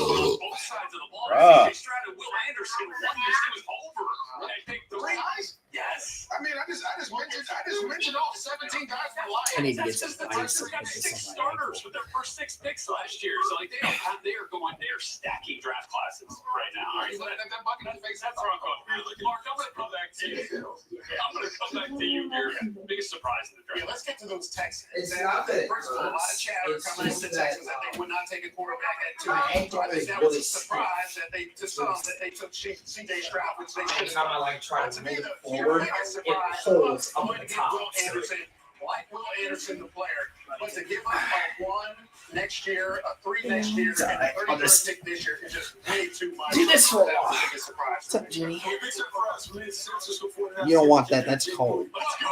I like it. Because kickers score. And you have to score twice. She's licking it. I'm looking at it. You look at the It's cold. You don't want that. nah, girl. So I am talking about putting points on the board. You gotta Come on, Darius. Rush video. Let's go. Get up. No, get up. 94%. Almost there. Almost there. How can you not draft an offensive weapon or offensive At least the player? good news is, I get it, we're trying to even though we got a 6th-round pick, we're gonna have to wait like 35 picks until then, so we can get all these videos up all Yeah. at once. Right. It'll take a little while. So. All right. They selected a corner. Yep. Kai Blue Belly. Kai Blue Belly. Kai Blue Kelly. Gosh, that's such a weird name. That Say might be my that. favorite name. Try saying that 3 times. Kai Blue Kelly. Kai Blue Kelly. Kai Blue Kelly. Kai Blue Kelly. 6 foot, 191. Interesting enough, not a great 40 time. Yeah, no. 5. Not horrible, but I mean, that's what Julius Brents did, but Yeah. Julius Brents is 3 inches taller. right. But the pick is in for Indy. 158, homies. What do we think, ladies and gentlemen? Who are What the do we Colts think? getting here? It can't be at Kai Blue Kelly, unfortunately. What do the Colts decide to do here? Got to go interior, right? Pick is in. Pick 158. They get a safety. Danielle Scott. Daniel Scott out of California. Wow. Okay. That's a surprise. So that is a surprise and a half. 6'1", 200 pounds, runs a 4.4. Wow. Okay. So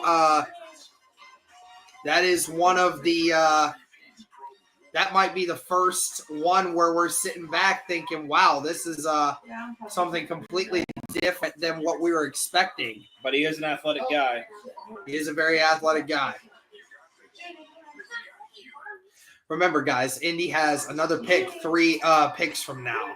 So he's solid and athletic. Shocker. Yeah. And, Well, and you're lose. right, though. You're right, though. They needed depth at that spot because, Rodney McLeod's not there.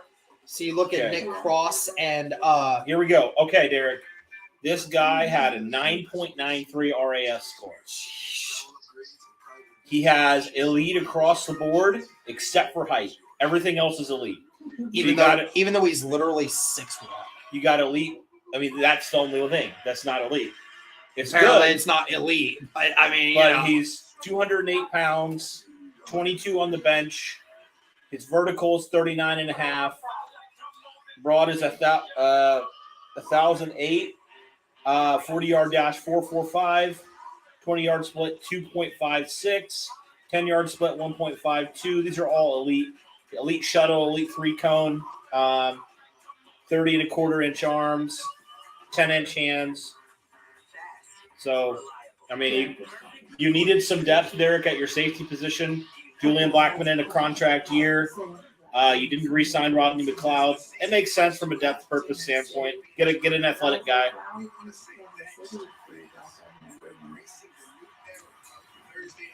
Now the Colts are up, guys, and a couple more picks here.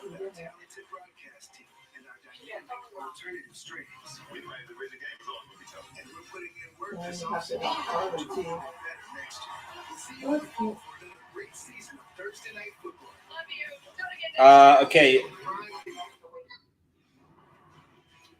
He is a versatile guy on defense, and he plays special teams. Yep, phenomenal athlete. Zach Hicks saying he's a George Odom level player from day one. Wow, and that's saying a lot. That's a good thing. That's a the nice Indianapolis Athletics. Yeah, that's the new name.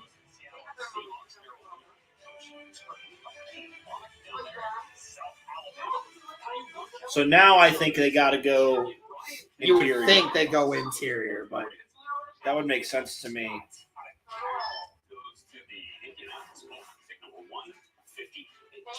Verizon Small Business Days are back.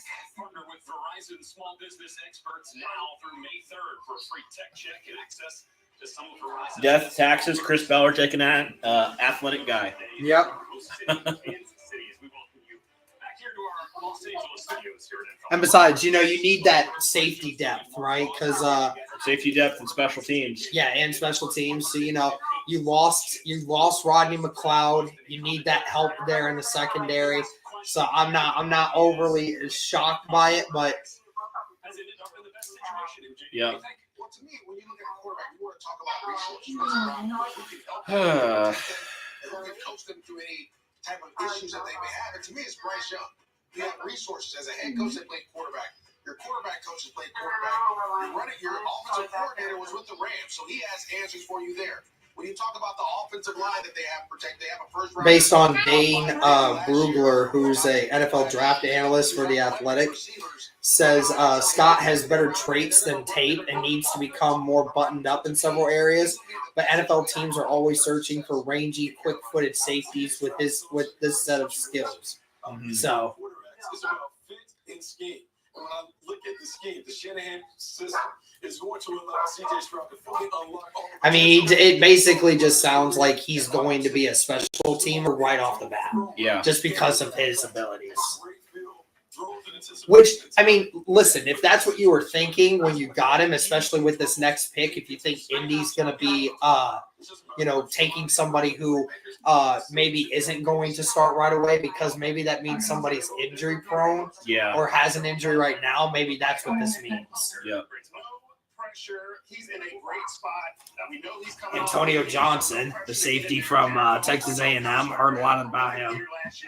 So Hendon Hooker can just jump right in there, learn the offense, get better, rehab, no pressure for him whatsoever to get on the field even throughout the whole year. So he can take this whole year as a redshirt year, learn. 661 special team snaps for Daniel Scott in college. Wow. 661. Jeez. So clearly this guy plays a ton of special teams. Yeah. A ton. Playmakers with great head coaching staff. Absolutely no pressure. Hendon Hooker's the best situation, right? And we've had quarterbacks flying off the board here on Don't get me started. Yeah. Brock Purdy effect. No, don't get me started. In fact, we had quarterbacks go back-to-back in the fourth round who are now going to teams that already have quarterbacks from their alma mater already on the team, talking about your boy Jake Hader going to the New Orleans Saints, where Derek Carr Joey B. is hanging out, right?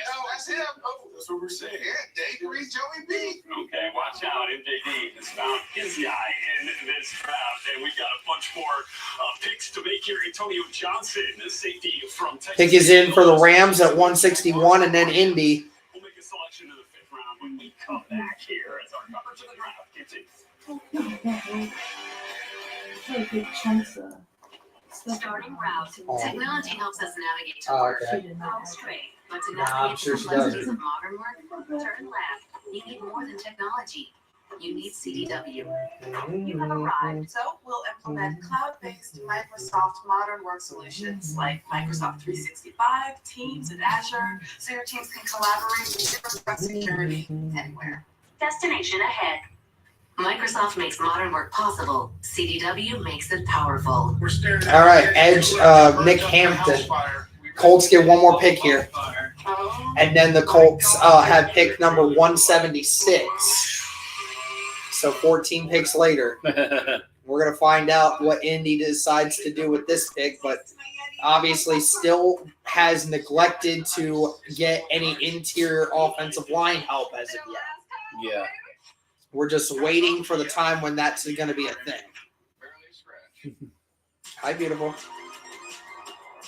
The Hyundai Tucson comes with America's best warranty. It's like a mental vacation, no other brand offers.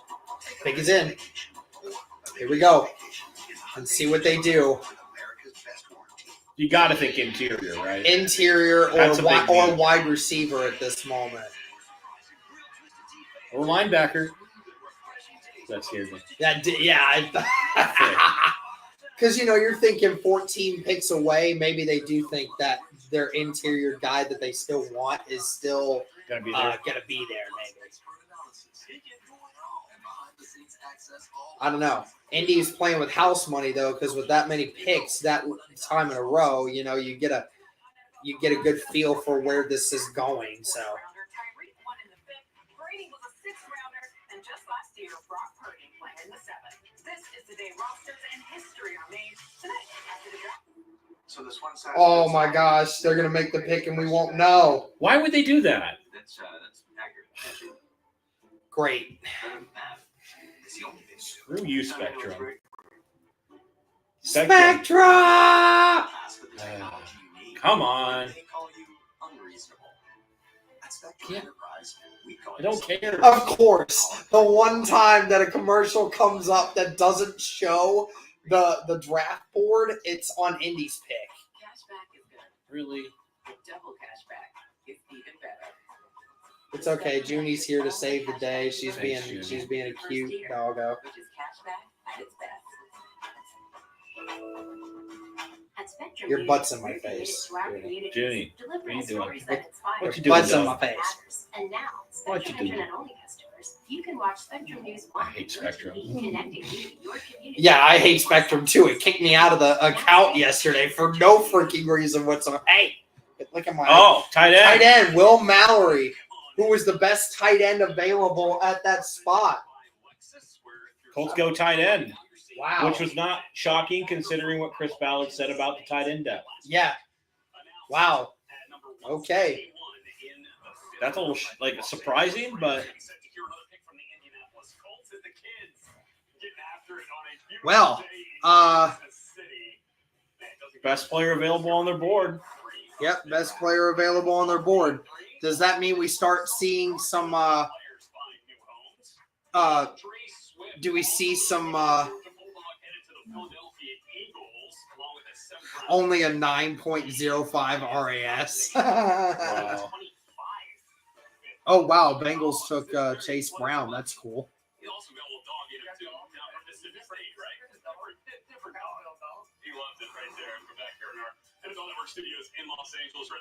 Yeah, there's no way Mo's on the roster, man. See, look at this draft with the Eagles. Obviously, Jalen Carter, Nolan Smith in the first round. They continue going Keely Ringo here today. I mean, is this a better team, Bucky? The Eagles better than they were last year? Yes, and they're better in all the ways that you want to be better when you're building your team. When you think about what a general manager does, he doesn't think about just today, but he thinks about the next few years. Well, now what the Eagles have done is they have not only stockpiled the talent, Versatile tight end. but they have young guys that Let me pull up the stats. to carry the torch. And as you think about them paying Jalen Hurts, when you pay Jalen Hurts, you now have to make sure that you kill it in the draft. But they've done it because they got a lot of young players. Mo and Granson goodbye. No, I don't see Granson being. I think it's Mo. On top of that, saying you have a lot of your older, better players on one-year deals, right? He's still athletic as can be. Guys that can teach these guys how to go. Darius Slade to help. You got Jelani, Granson, Ogletree, and then this cat right here. Yeah. So they've done a great job of 4.57 40, and size is the most impressive thing about him. right. You lost Miles Sanders. You're trying to figure out how they were going to replace that. Was it going to be the draft? Obviously, the Detroit Lions go up and they go take Jahmyr Gibbs, which makes Swift available. This is a huge gift for the Eagles. We'll wait for this other indie pick, and then we'll do all the reactions. Yeah, do we want to wait and do that? Let's just do it. Okay. Because obviously they'll have pick 160, 76, and then if they stay at 211, then we got 35 picks in the meantime. So Will Mallory had a RAS score of around 9.44. 9.06. 9.06. So had his height is about 6'4", 240 pounds, so he's small. It's like basically Granson's He's size. more of a receiving guy. Yeah. 36.5-inch vertical. But what he does have is he's got a good vertical, or an elite vertical, elite broad, and elite speed. Yep. Where elite he lacks 40-yard dash. Where he lacks is obviously the physical, the height, the weight. Think about Georgia doing back-to-back national titles. That pressure would not be new for these guys, right? As they become the core members of the team going forward, it's really a smart move. Jaron Hall just got taken by Minnesota. We didn't see a ton of Jordan Davis this year. We didn't see a ton of Kobe Dean. We're going to eventually. And by the way, how similar the fall to Kobe Dean last year, fall Keely Ringo this year, and like Eagles right there. It's crazy that we will say a 9 raw athletic score is bad. It's bad compared to what we've gotten. Yeah. Good blocker. Nice.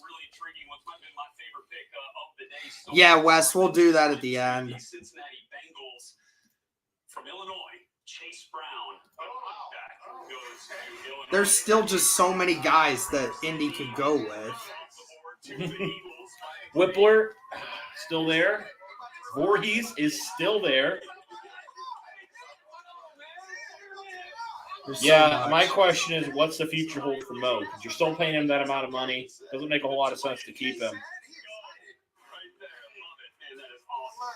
Same size as Anthony Richardson. We just had another quarterback, by the way, Jaron Hall. BYU goes to the Minnesota. The guys from Kansas City will have much more on that. Rich Eisen, Peter Traeger, Charles Davis, Daniel Jeremiah, back live from KC. Frank Reich, head coach of the Panthers, is going to join them. They'll also hear from Nick Sirianni and Nico Ryan. You would think they'd go interior. You would think. Or do you say we do one reaction now and then we do the other two? We can. Since crazy. The only thing holding back Will Mallory really is his height and weight. Really, his weight is the biggest thing. Yeah, that's the only poor thing on the RAS. And to put it into retrospect, I mean, Travis Kelce was only 245. So right, Mallory's about that. So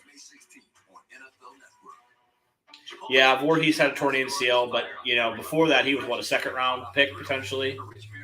Makes me wonder, man, with all these guards being passed over, makes me wonder what do teams know? Or what about free agency? If Ballard's still going to just address that through free agency. I can see it, yeah. All right, we want to do the last one here.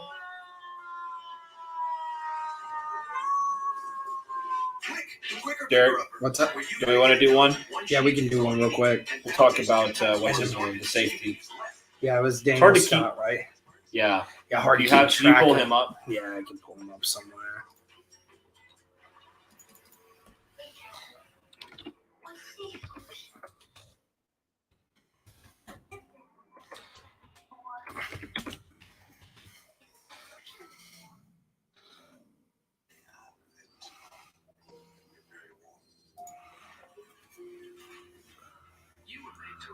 remember some days forever. We were made to help you find the best way there.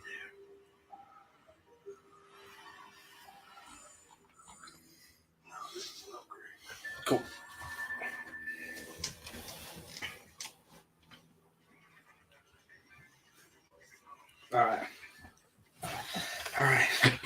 All right, everybody. We're gonna do this real quick. This is one of the first 5th round picks for the Indianapolis Colts, and they went a little different here, Cody. They went with Daniel Scott, a safety out of California. There was the first pick where I think we both kind of had to sit back and just be like, did not expect that. I think we kind of were thinking, they might go attack that interior offensive line depth right now, but we haven't seen them do that yet, and they opt to go for some safety depth here. Yeah, and clearly they felt like they needed a little bit more depth here, with obviously Julian Blackmon in a contract year. You didn't re-sign Rodney McLeod, who was big for you last year. So you're betting on a lot of these young guys. And also, I think the big thing for him, he's a really good special teams player. He was really good at Cal doing that. And he's just, as typical Ballard guys are, a very freak athlete, a big athletic guy here at safety. RAS score, I believe, at 9.9, something around there. Yeah, it was a 9.94. Yeah. So it was again another extremely athletic kid that is mainly that part. And I think, of course, the athleticism score was outranked everything else. I mean, he's just that way. He ran a 4.4 at the combine, had a 39.5-inch vertical, almost 11-foot broad jump. Had a really good 3-cone. So, this is the kind of guy that was an athlete. And he was a team captain, too. He's one of those guys that's a high-character guy. And, of course, Indy loves those guys, right? Because they fit right in with the mold. Right. And, Zaire Franklin with those guys being the captain and special teams guy as well. They love having those kinds of guys. And had 660 career special team snaps at California. So, I mean, this is a guy that immediately is going to be on your special teams. Absolutely. Immediately. Immediate no impact. No Absolutely. question. So he's not probably going to see a lot of action right at safety, but he will kind of be that guy that'll be that, 5th safety or something like 4th, 5th safety, depending what happens. And obviously he's going to play a big role on special teams, which you're always looking for special teams guys that are athletic that can just, help you out in that department. And you bet on the traits here, just like you do with the other guys here. And you add a little bit more depth in your safety room. So overall, a little bit surprised at the pick, but I definitely see where the Colts felt like they had a need here and they wanted to go and, make that need happen and get a little bit more depth there and add to their special teams as well. Get a guy, high character, high athleticism, and you bet on those traits. And he's not having to start right away. So, And the crazy thing is, the weaknesses he has, he's just not consistent. Sometimes he gets blown up. But, I mean, again, we saw just last year, Rodney Thomas, 7th round kid out of Yale, playing at safety and corner. You didn't know what was to be expected of him. Right. But at the same time, we sat back. We're like, okay, maybe this kid can fill out a role. And sure enough, 4 interceptions as a rookie, looked like he belonged in an NFL defense right away. So, I mean, again, say what you want about Daniel Scott, but even in the strength, again, the last 2 seasons had 167 tackles and 6 interceptions over his last 2 years at Cal. So, I mean, he actually was productive, relatively productive over those years while also playing special teams. So, I mean, again, guys, it was one of those positions where we're kind of sitting there saying like, oh, come on, why are we not going with the other big need here? There could be a multitude of different reasons for that. But clearly, Colts went with the athletic, high-character guy. So, what do we expect, right? Right, and definitely Ballard has said, and we've said this in previous videos, but they're not necessarily going off of need. They're going off of who's the best player on their board at that current time. And so the Colts went and got their best player on the board, and they get Tyler Scott here, and I think it's a fine selection here. At the worst, he's a special teams guy for you this year, and he has some high upside potential with all those traits like we talked about, all those elite traits there that put him, close to a 10 here in raw athletic score. So, yep, absolutely. But that's going to do it for that one, guys. Let us know your thoughts on Daniel Scott and what was going on. So let us know. Thanks for tuning in. All right, sweet. Now, what's this man saying about a $5 super chat that he wasted because we didn't answer? I ain't seen one.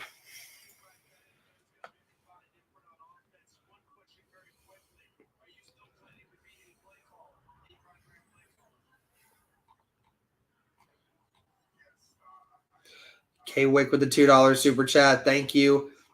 Greatly appreciate it. And then there it is. Sean Stewart. With the $5 super chat. Thank you. What do you think of signing Dalton Risner as a right guard? I think that might be like one of the things that they're going for potentially. Yeah, I would be happy with that. That's my guy. Yep, that would be our guy. All right, we're at pick 167. Not much longer. There goes. There goes Henry. 20202 goes to Houston. The Colts have 4 more draft picks. That's crazy.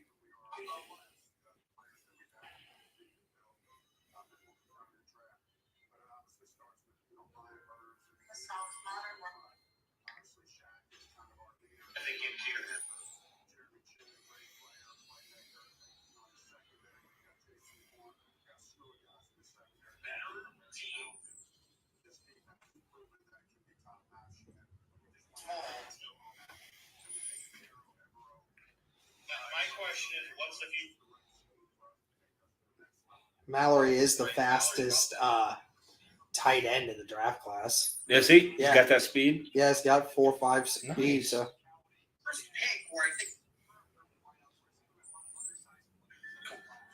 Then obviously after this pick is done, we do the other 3 reactions, and then we'll be good to go. Down with that. Hi, everybody. We're going to do this real quick. This is one of the first 5th round picks for the Indianapolis Colts, and they went a little different here, Cody. They went with Daniel Scott. Well. Safety out of California. Well. Colts almost back up again. I can't believe they kept all these picks. I can't believe it. Yeah. But hey, why not? Keep doing it, man.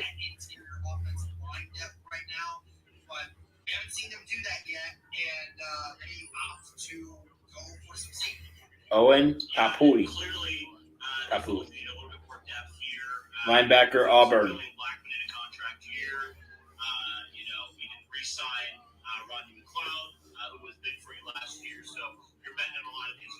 Did you hear that Frank said he's going to call the plays still in Carolina? I could imagine.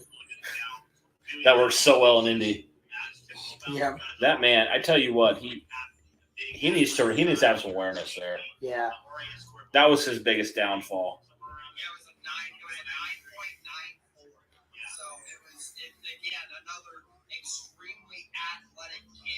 Yeah, Whippler's still there. Morty's still there. There's still a lot of guys. What's the big board look like, Derek? You have that big board up? Yeah. This one right here. Thank you, Lisa, for joining in. We greatly appreciate it. Thank you. Corey Trice still there. Luke Weipler's I know you don't need there. him, but Luke Weipler's still there. Xavier Hutchinson still there. Parker Washington, Xavier Hutchinson. Yeah. Hey, Lisa Jones with the $10 super chat. Thank you. Appreciate y'all. Thank you so much for that. Greatly appreciate Can you imagine if the Colts went another corner? That would be wild. I couldn't imagine. That'd be awesome, though. I would love it. 4 DBs would be nuts. Yeah. Yeah.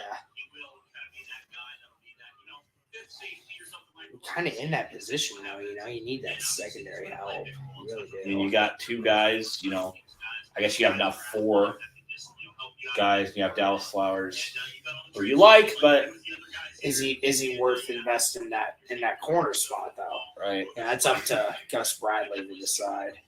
Yeah. I mean, we did see him a lot, so especially at the end of the year, he was getting no snaps. So it's true. Frank always thinks he's the smartest guy in the room. Yeah. And the crazy thing is, sometimes it gets blown up.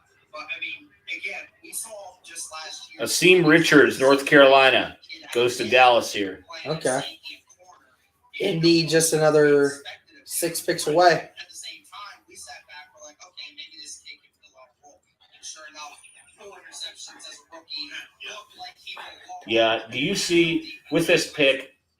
I don't see how Mo's still around, to be honest. Yeah, I don't see it because it's like I mean And you of the biggest liability, you just have to think about it. He's a liability when it comes to the fact that last year he was never utilized. Mm-hmm. He's getting paid millions and millions of dollars to do nothing. Yeah. And he's not even in some instances, he's not even your number 2 tight end anymore. Your number 2 tight end is Granson. Yeah. Your number 1 at this point should be Jelani. Yeah. Because Jelani gives you the biggest upside. Right. I mean, I love Mo Alley Cox. I just think that it's just a thing where one week he disappears, the next week he's there. And then it's just look how much you're paying him. Yeah, how much you're paying him to do that. Was it like it's like $6 million a year. It's just That's it's not even close to it's not for a guy that for last year especially went 5 weeks and caught 1 catch. Mm-hmm. Like that just shows you what they think of him. Yeah. What do you? Okay, so check your Twitter again. Sent you something funny. Okay, I'm currently screen recording, but I'll check it as soon as we're done. I'll check it. I'll go and check your Twitter. You have my Twitter on there? No, I don't have your Twitter, but I think I should be able to. He probably DM'd me. No, I don't think so. He normally sends stuff to you via. All right. Gonna work on this one. Hopefully get this up.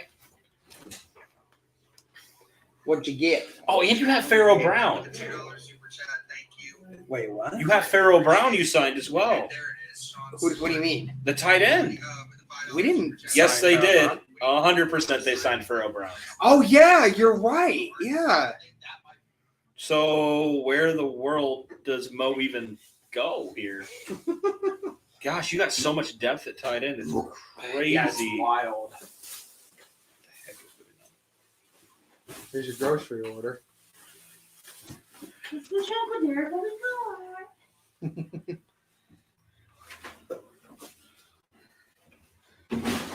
She's like, I want to see. She has her very own brown water. It's only $2. Okay. That's cute. Can you get the sticker out of this? The most expensive thing was our laundry detergent. Oh, she knocked us off the spectrum. Junie, knocked me off of spectrum. That's okay. Spectrum sucks anyway. Bananas for her dog treats. Thank God we weren't on the Colts day. Cody, you got to change that shirt, my boy. So somebody said.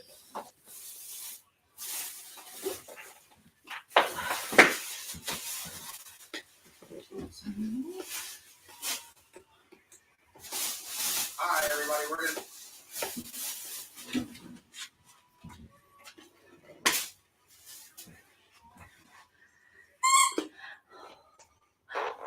Squeeze it again.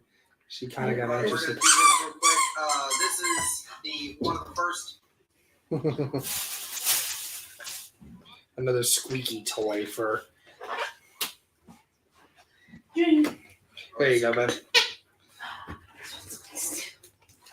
She's interested in that one already. For you this year, it has high upside potential with all those traits I talked about. All those elite traits there. BTJ, thank you. You guys have been a blast. Thank you, Troy. I appreciate you, man. Yep, absolutely. But that's going to do it for that one, guys. Let us know your thoughts on Daniel Scott and what was going on. So let us know. Thanks for tuning in. Cool. It's a little smaller than I thought. Yeah, it is kind of small. That's why it was only $3. I think she'd still fit in it, though. You like your lammy? You like it? This is what she does. Buy shit on things that aren't even for here. It is for here. All for right, here, we're but gonna it's do for a this dog real that quick. doesn't live here. This is one of the first 5th round picks for the Indianapolis Colts. And With the next pick going to be 80 minutes long with all these trade downs. Yeah, right. Here, Cody. They went with Daniel Scott. Still only 5 or 6 picks left until Daniel Scott. Indy gets to their. Safety out. Why? Juniper. Look.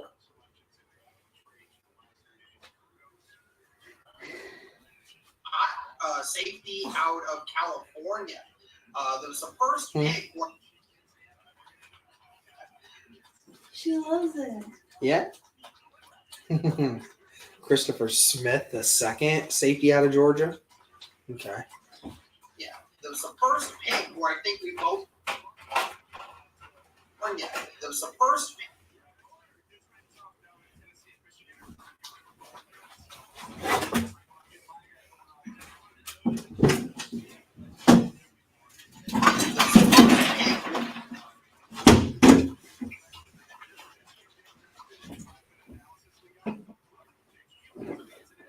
Yeah, so this means, Daniel Scott was ranked 8th out of the 1,000 safeties that have been tested. Wow. 8th. That's crazy. Just intangibles, man. I mean, athletics. Yeah. It's just wild. Why does Just As Good always keep saying Doug Dimmadome owner of the Dimsdale? I don't know. You got an affinity for Doug Dimmadome, owner of the Dimsdale Dimmadome, bro. That's funny. I love the Fairly Odd Parents clip where he's like, he said that he's like, Doug Dimmadome, the owner of the Dimsdale Dimmadome? That's right, Doug Dimmadome, owner of the Dimsdale Dimmadome. The same Doug Dimmadome, owner of the Dimsdale Dimmadome where they're selling Crash Nebula. Like, so dumb. So funny. Doug Dimmadome. What a name. Yeah, that's just, I wonder who thought of that. Whoever thought of that needed a raise because that was such a good one.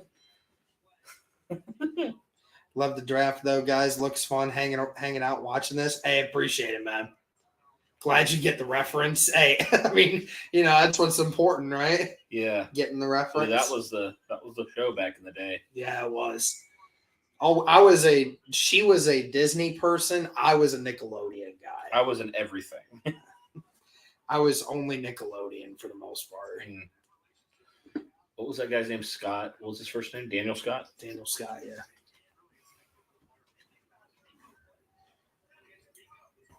She's going back and forth between which toy she wants.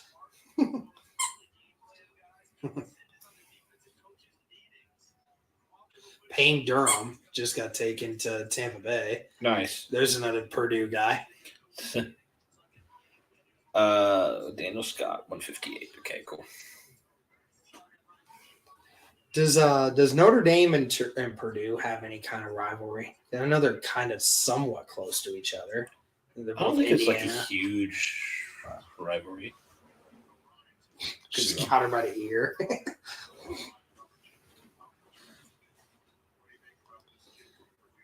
Oh, yeah. Neil Feathergill with the $2 super chat. Thank you very much. Greatly appreciate it. Derek seems like a guy who watches Nickelodeon, prefers Pepsi to Coke. You right. Literally. You right. That's ridiculous. Coke's clearly the far superior drink. Don't even start with me. Don't even start with me. I don't care if it's deemed the more superior. Pepsi tastes better. Blech. Pepsi tastes better. No. Pepsi tastes better on a traditional day. On the traditional day? Yes. What does it even mean? I don't know what that means, but it's provocative, okay? Oh, gosh. Gets the Pepsi people going. Derek drinks a lot of Dr. Pepper. He's got I two do not right drink. here. I do not drink Mountain Dew. He's got I two hate Dr. Mountain Dew Peppers now. right here off screen. And breadsticks, of course. Pepsi is too sweet. That's kind of why I like it more, So much better. I have a Pepsi tattoo. Nice. Dr. Pepper is the best. I love that. Hey, Wes became a new member. Appreciate you, Wes. I'm going to add you as a moderator now. Thank you very much. Greatly appreciate it. He get South Park or Family Guy? There's only one right answer. Oh, Family Guy. 100%. Pepsi's good with pizza. Bro, Pepsi's really good with fried chicken, too. Oh. Dr. Pepper is the GOAT. Facts. Yep, 4 more picks. 3 more picks, technically, now. So, she loves that little blueberry. Yeah. She keeps going back and forth between. That's all the happiness she has in the world. 98 cents. She's cute. You're spoiling her too damn much. She's gonna definitely enjoy coming back here a lot. Well, we're gonna have her. We're gonna have her just about every day. Well, I will. I know Christy will definitely enjoy dropping her off. She said she'll pay me $10 a day to watch her while she's at work. Hey, you should do that. That's right. Just tell her $5. Just tell her $5. Just to be nice. Christy was willing to said it. I didn't even give that price. This next pick is brought to you by Pepsi. Bro, if Pepsi wanted to sponsor this channel, don't tell me you wouldn't be. Well, okay. No, I'll say yes to big sponsors like that any day. I think I'll have. Y'all, you know what we did? We so I don't know if you saw, there was we had some friends, part of Blue Wire, who actually are able to do like a podcast once or twice a week through the actual Chargers. And so I was like, hey, well, might as well give a shoot our shot towards the Colts. So I think it'd be awesome if that was a thing. So hopefully we get a good answer. We'll see. Yep. Not holding Neil my with breath, another $1 super chat. Greatly appreciated. No message. People say I'm weird because I love root beer. Bro, I love root beer. Bionic Clay, I love root beer, bro. Don't let nobody tell you you're weird. That is really good. I will say this, though. Root beer is not a drink that I will have all the time. But on certain occasions, when you're feeling good, a ice cold root beer just hits different. Yeah. It just hits different. Yeah. Cody, don't sell your soul to Big Soda. If Big Soda's paying for the studio, I'll do it. Yeah, right. Okay. Not gonna lie, I prefer Red Bull. I've never been a Red Bull drink guy. I've just never been an energy drink person. Pat, I tried it. He should sponsor this channel. Hey, he's come in the chat before, so yeah, we would love to do anything that would help out with Pat McAfee. We'd love to, even if that was just to talk with him for a little while. Gosh, the Colts still have 4 more picks. Yeah. And we have 2 more videos that we still need to do other than the one that we're just, we have 2 before those other 4. Yeah. Well, we got 1 here, 1 in the 6th, and then 2 in the 7th. So we have the other one that we just did, the tight end, and then this one that needs to be put up still. I know. It's never going to end, is it? Root beer with vanilla ice cream. That's right. Root beer float. That's classic. Yeah, but what about red cream soda? That's the superior. Red cream soda. Oh my God, yeah. Bark's red cream soda might be the most epic. Look at her. She loves it. She doesn't know what to do with it. I love me some butterbeer. It's good stuff. Mm-hmm. Look at her. She doesn't know what to do with it. Real sweet. Look at her. She's putting her face into it. She doesn't know what to do with the damn thing. I think she's just getting a feel for it. That's so funny. Blindfolded, can you tell the difference between Dr. Pepper and AW root beer? Yes. Heck 100% I could. 100% I could. There's always a tanginess to the Dr. Pepper that you can I identify. drink so much Dr. Pepper, I could probably tell like a can from a bottle from McDonald's. Yeah. Okay, so the Colts, Eagles, and Bears have yet to take a player with an RAS score below 8. We haven't even taken an RAS score below an 8.9. Yeah, I mean, the only reason there's one that was below a 9 was because of Josh Downs' height. It's not due to anything other than that. Robert Beal. an edge from Georgia. Okay. San Fran.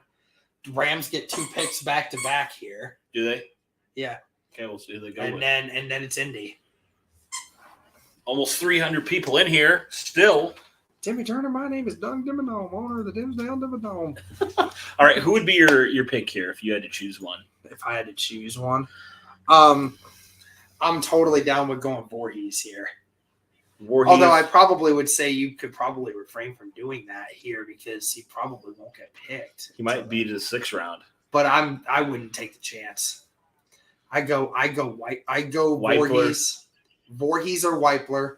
Or Xavier Hutchinson. Or Xavier Hutchinson. Is he athletic? I don't really know a whole lot about him. I've heard people talking about him. Big body.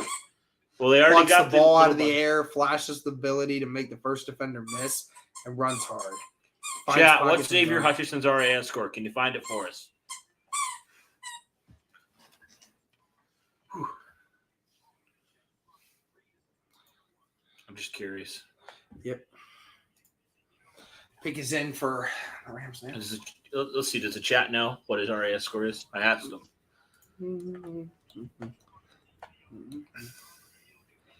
I got it stuck in your head. Sorry. Hutchinson's my favorite receiver in the draft. Yeah. What's his RAS score? Anybody know?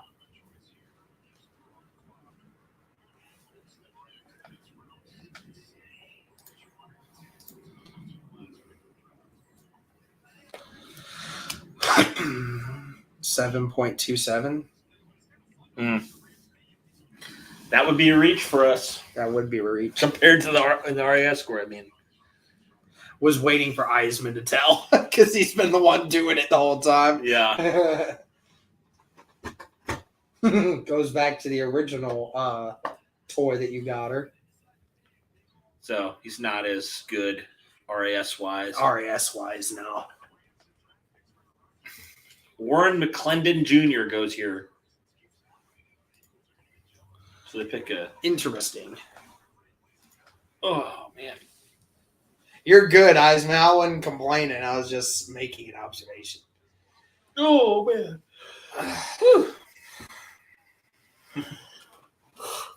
Indy shocks everybody. Trades their 5th round pick for DeAndre Hopkins.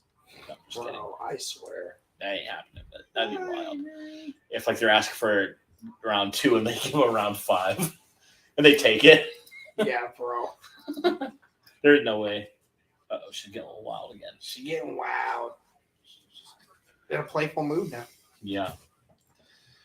She sees all this. I feel like I need a pick me up. Yeah, I know. I need one too. What do you need? No, I'm just tired. I think I need some caffeine.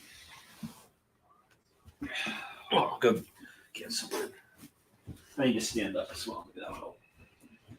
Yeah, that definitely should help. Indy's pick is next. Ah! Pick his head. Are we out of the Coke or no? The Coke is in the fridge in the bottom drawer. Oh, okay. It's cold too. There's 2 Cokes on there. So. Yeah, there's 2 Cokes. Yes, I'm getting the open one. Oh, Yeah, on the got other it. side. Yep. Yeah. Just some.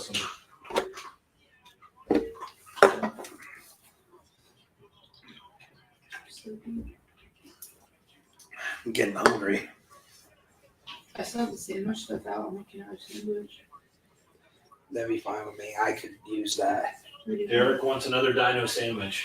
Yep. That's what I'm hearing. I do want another dino sandwich. Do you want the same thing? Yeah, that's fine. Yeah, that works.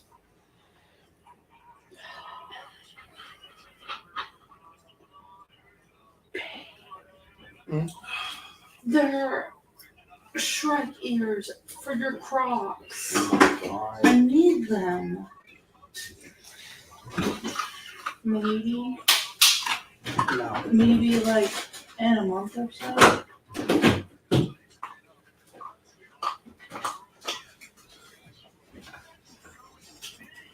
You're still saying that? Still saying no. Did I make no money? Oh. Colts up next. Colts up next. Oh. All right, the Daniel Scott one's up. Still processing the HG part of it, but it is up. I can't believe we had consistent 300 plus people in here. Yeah, we've had some good amount of people in here today. 4 hours, man. The crazy thing is we probably still have another hour and a half or so. Yeah, at least. At least.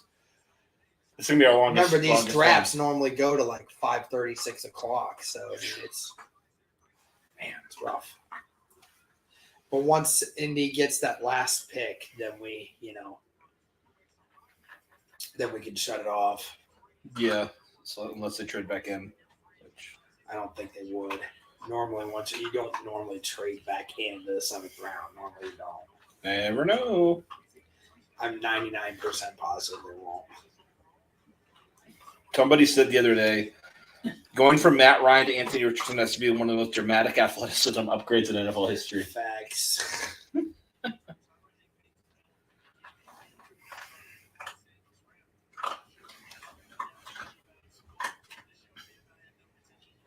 All right, Indy's on the clock.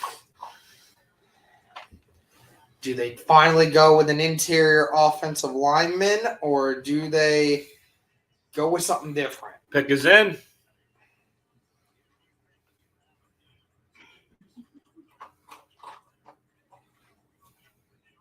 Last pick for the Colts in the 5th round.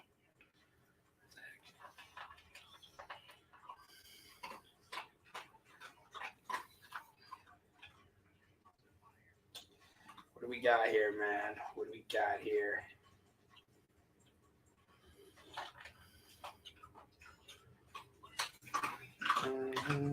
Dog is so loud chewing. Yeah, I know. She definitely is a loud chewer. It's because the size of her nipple bites are huge. Yeah. In comparison to her mouth. All right, let's see what Indy does here, everybody. Ladies and gentlemen. Don't eat it.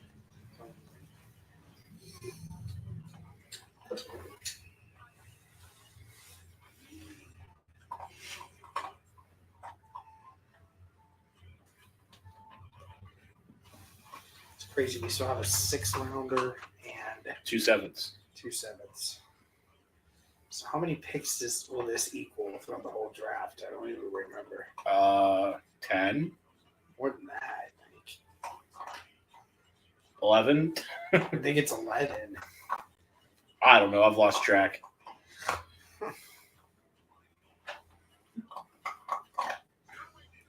When it does that, it freaks me out. I'm just like, Yeah, I know. I'm waiting.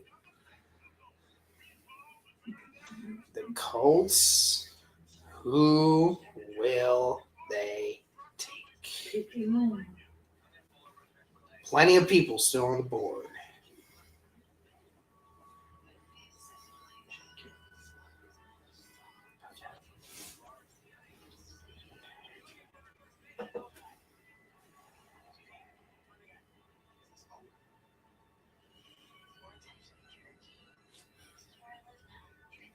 What's she doing? She sees the bird. Oh, she's staring at the bird. Oh, great. You can't get out there, Jenny. Just observe it. come on. Yeah, I know, right? What's taking so long for this thing to go out?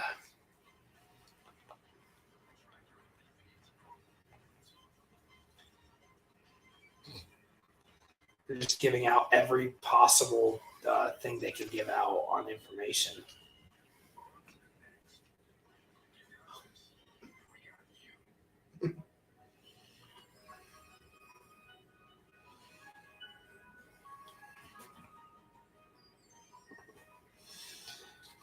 Almost Pick in. is still in. We're still waiting here, folks. This is the longest. Evan Hall, a running back from Northwestern. Why? Wow. Yeah. So that is different. 5'10", 210 pounds, ran a 4.4. Again, a good athlete, but See that more of a receiving back? If he is, I'll be fine with the pick. yeah, that might be one of two players with 500 rushing and 500 receiving in 2022. Okay. Talk to me about him, everybody. 9.42. Ballard cooking up right now, and then the kitchen's closed. For somebody said. The NFL always throwing shade at Indy. Yeah. He's a good receiving back. Cool. All right, I'm cool with the pick then.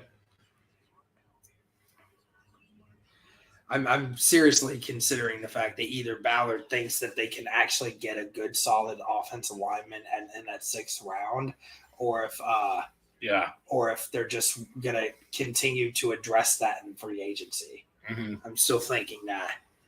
Right. Duster 340 with the $1 super sticker. Thank you so much. Greatly appreciate that.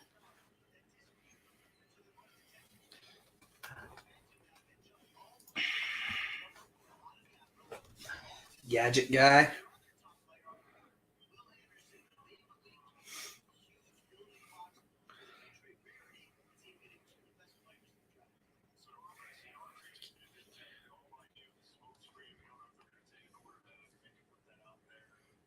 I'm kind of surprised they didn't go interior offensive lineman at all. Yeah, we haven't done that at all. My guess would be they feel like there's some guys in free agency they can add. They grabbed Northwestern running back Evan Hall, guys.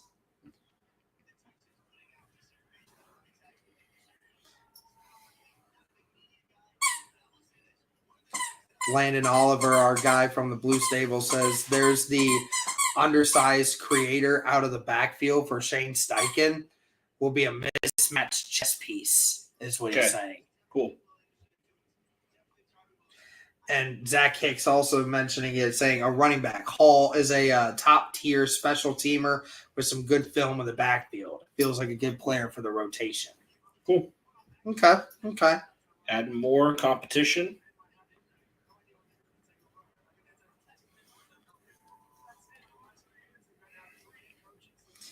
Very much a interesting thing, but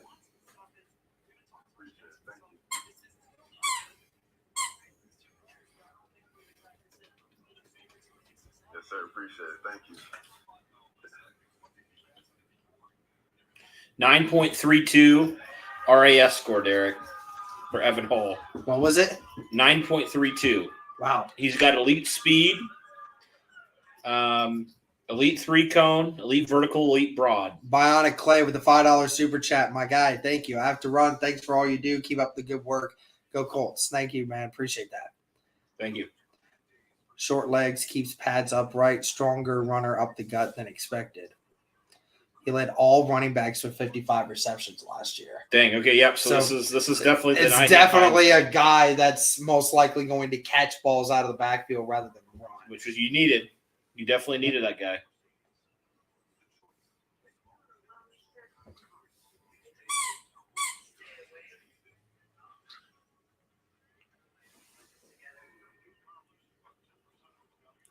All right. So do we want to do recaps for Will Mallory and Evan Hall? Yeah. Give me a second. He's basically going to be a Boston Scott in our Steichen offense. Okay. Hey, Boston Scott had some good reps in Steichen's offense, though. Right. So.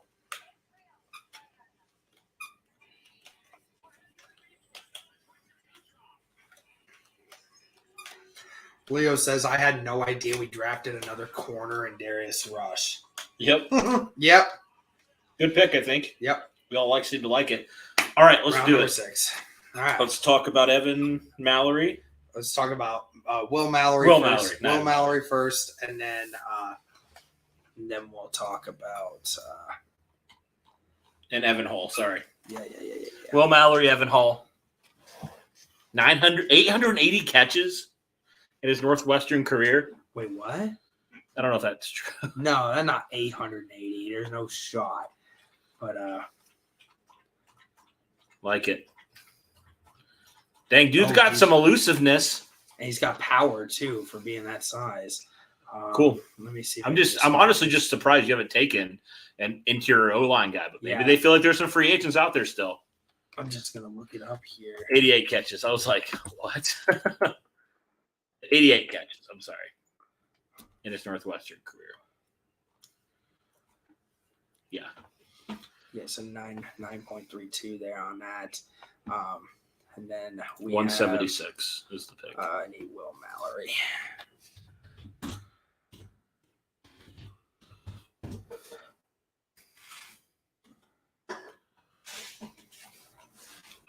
Okay, here we go. All right, let's start with Will Mallory first. All right, guys. So another 5th round pick, and Cody, I think this one like really shocked us, and it was the tight end out of Miami, Will Mallory. So first things first, when you hear this and you see them draft this guy, and then on top of the fact that you already had 4 tight ends in the room, you picked up Pharaoh Brown this offseason. Now you draft another one. Yeah. I mean, so now you have 6 guys going into this room here. I think this move just basically associates you with the fact that maybe we do see Mo Alley Cox continue to be moved this offseason. I think it's a possibility, if not outright cut, just because you can't pay him $6 million and then have all these other tight ends. You mentioned that you already had, Jelani Woods, Kylan Granson. You had Ogletree from last year. You added Pharaoh Brown. You have so many guys, and Mo included, and then you go and draft this guy.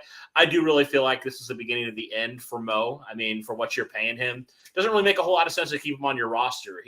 Who knows where he'll be, but for the amount that you're going to pay for him, it doesn't really make a whole lot of sense. So, but we'll get to Will Mallory here. I mean, ironically enough, Derek, the crazy thing is a 9.05 raw athletic score, which is one of the lowest ones outside of Josh Downs. And it's crazy. Like, we would say, oh man, 9.05, that's weak compared to what Ballard has drafted so far this draft and what he's able to do. But you really look at Will Mallory, he's, outside of really the height and the weight, he's really pretty good to elite in every other category. I mean, he's a great vertical jump, great broad jump, had a great 40-yard dash, great 20-yard and 10-yard splits. Had actually the fastest 40-yard dash of every tight end in the class. So extremely fast for the position. He offers you another, option here in terms of the receiving game.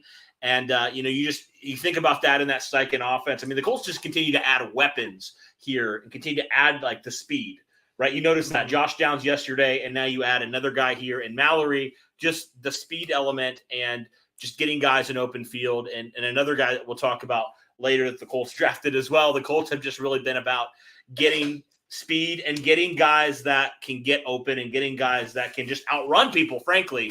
So overall, I really like the move. I thought a little bit surprising, but Will Mallory, the best player on the board here, I think he fits well with what the Colts tight end class wants to do. And Chris Ballard talked about it. He said this is one of the deepest tight end classes I've seen maybe ever. And so I wasn't shocked that the Colts took a tight end here and got their guy. And, really outside of – you'll notice this with a lot of these guys that are maybe a little lower, even though they're still really athletic. It's really about the size. It was the same way with Downs. It was about the size. Same way here with Mallory, about the size. But I tell you what, Derek, you don't always have to be the biggest guy to be a really effective tight end in this league. And so Will Mallory makes a whole lot of sense here for Indianapolis as they continue just to add to that arsenal and continue to add to a really deep tight end room already. Mm-hmm. So it will be interesting to see how that competition plays out and, how the tight ends kind of work out because the Colts now have 6 guys on the roster that could realistically make the final 53-man. Right. Obviously, we know Ogletree is kind of the wild card there for everything, but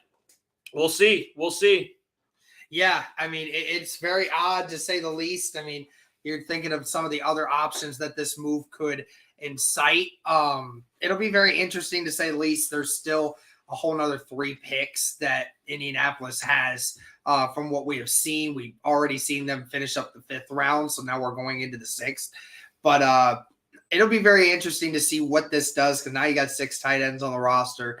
You're most likely going to cut that down to 3. So who is going to actually be the 3 or maybe even keep 4, given the fact that, maybe Sykin wants to keep 4 on the roster. Yeah. But, it's not going to be a thing that they're going to take there. But, kept away from interior O-line still. Still the one thing that the Indianapolis Colts have not addressed throughout this entire draft process so far.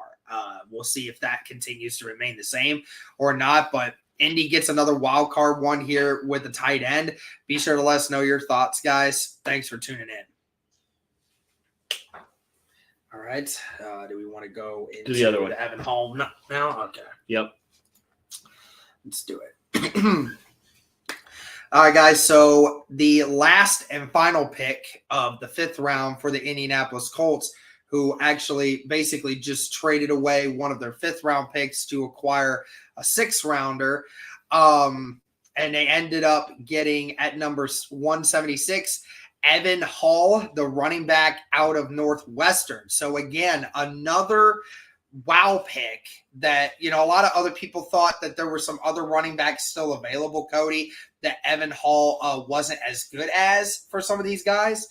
But I mean, again, another athletic kid with a 9.32 RAS score. Yep. And I think his specialty and why he's here is he's more of a pass catcher. Mm-hmm. Yes, he does. He is. I think he led all running backs in the NCAA last year with catch. I think he had 55 catches last year. Yeah. So he is filling more of that. And that's a need that we think, I thought the Colts needed, not necessarily obviously in the first couple rounds, but on day 3, I thought it'd make a ton of sense to go and get maybe more of a receiving back. Obviously when you lost Nyheim Hines, you traded him away last year.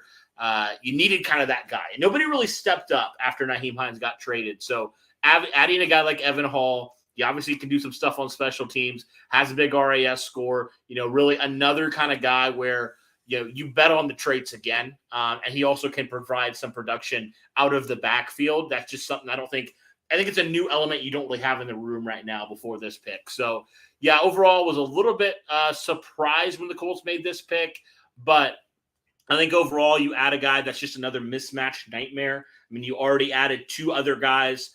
Earlier you added the tight end, and then you obviously added Josh Downs as well last night. And so, yeah, it's going to be a very interesting thing. The Colts just continue to add all of these guys. And one thing, guys, that he had some times where he really went off last year. Last year, one of our guys here on the live stream said that versus Duke last year, he had 213 receiving yards.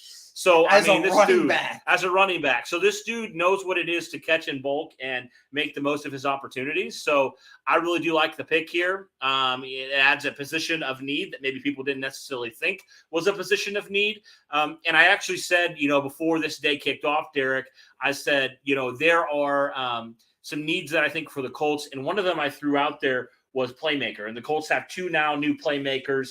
They've added 2 guys. They've added a tight end. They added a running back here.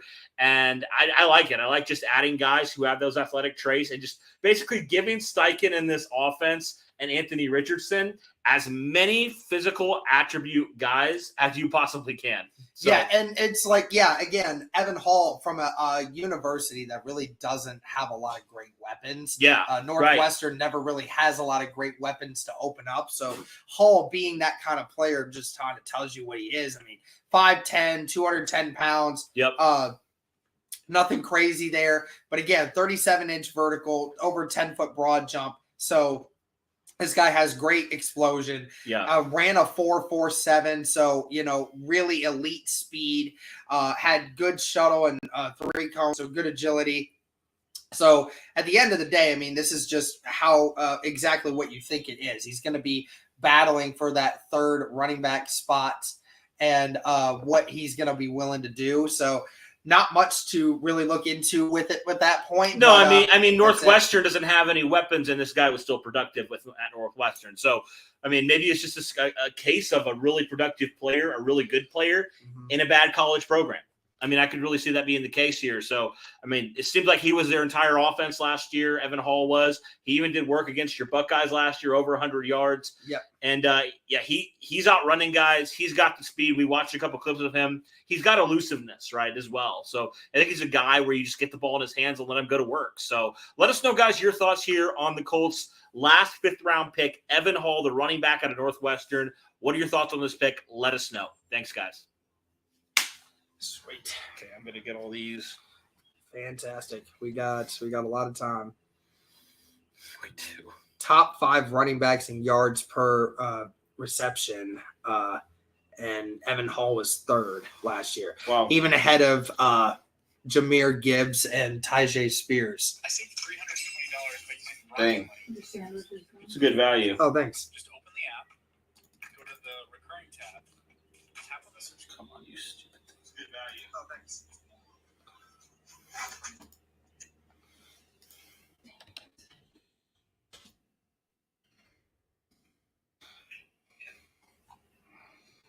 I see a ton of people saying Smith is going to get moved to guard based off of.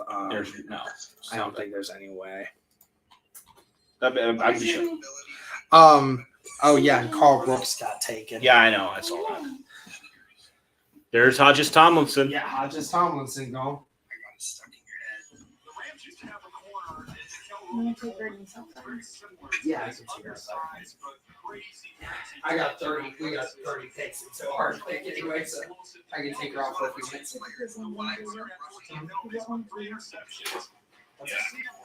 asking for the you just clip it on her back.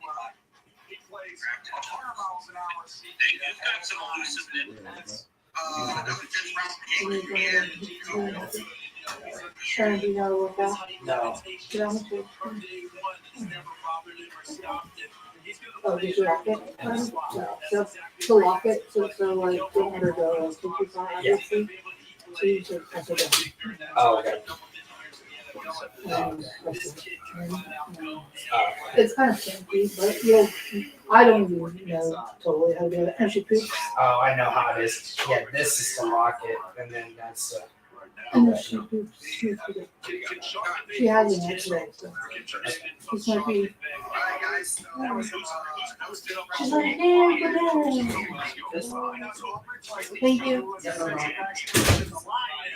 And now it's back with Sean McVay, and he's looking at So they're all lifted on. You don't think on the first time they weight lifts. He's doing more than swim laps in that pool. I'll tell you that. Sean McVay is truly, remember he said he's rejuvenated. He's rejuvenated. Coach said he's following. I've been playing some Michael Floyd, the offensive coordinator, as well as new shoes to McVay as well. A bunch of new guys in that building, but Aubrey Pleasant was there. They brought him back. And like I said, he's just basically when you don't pick in the first round all these years, you get extra time to cross. So Broncos are going to make their announcement from Monterey because you can't pay down Mexico way. And Sean McVay's first round. Turned up twice. Yeah, I know, right? There's the Broncos draft room right there. Always in his Jordan brand. Having the conversation right now. By the way, they're going to charge me credit for all the way go quick vote here for the round table. That's what they're watching. They're watching us. This one mission control. I would say it's a stadium. This is very draft day. Very draft day. It is. That's what it is. You just need those guys on the side to bring in that late information. You got to go run and check next to Costner to tell you stuff. That's the phone. We haven't done it yet. Someone's got to do it. I'll take that. Where's the poster? You got the poster, Peter? Right here. Is there a poster right there? Look at this. There it is. I'll take that. No matter what. I remember shooting those scenes for draft day, Radio City Music Hall while we wait for this pick. Were you in the this was the free DJ days? I lived in first of all, that hurts. Yeah, me too. We're in the background. Actually, 2 seconds. Did you see my shadow? Mayock and I went up to the director. The greatest asshole Mayock. I've been running directed. It's not really favorable to me. Those stripes. Don't laugh at the movie is great until they went to Germany. Everything needs to be an evaluation. Right? Here's the Broncos pick.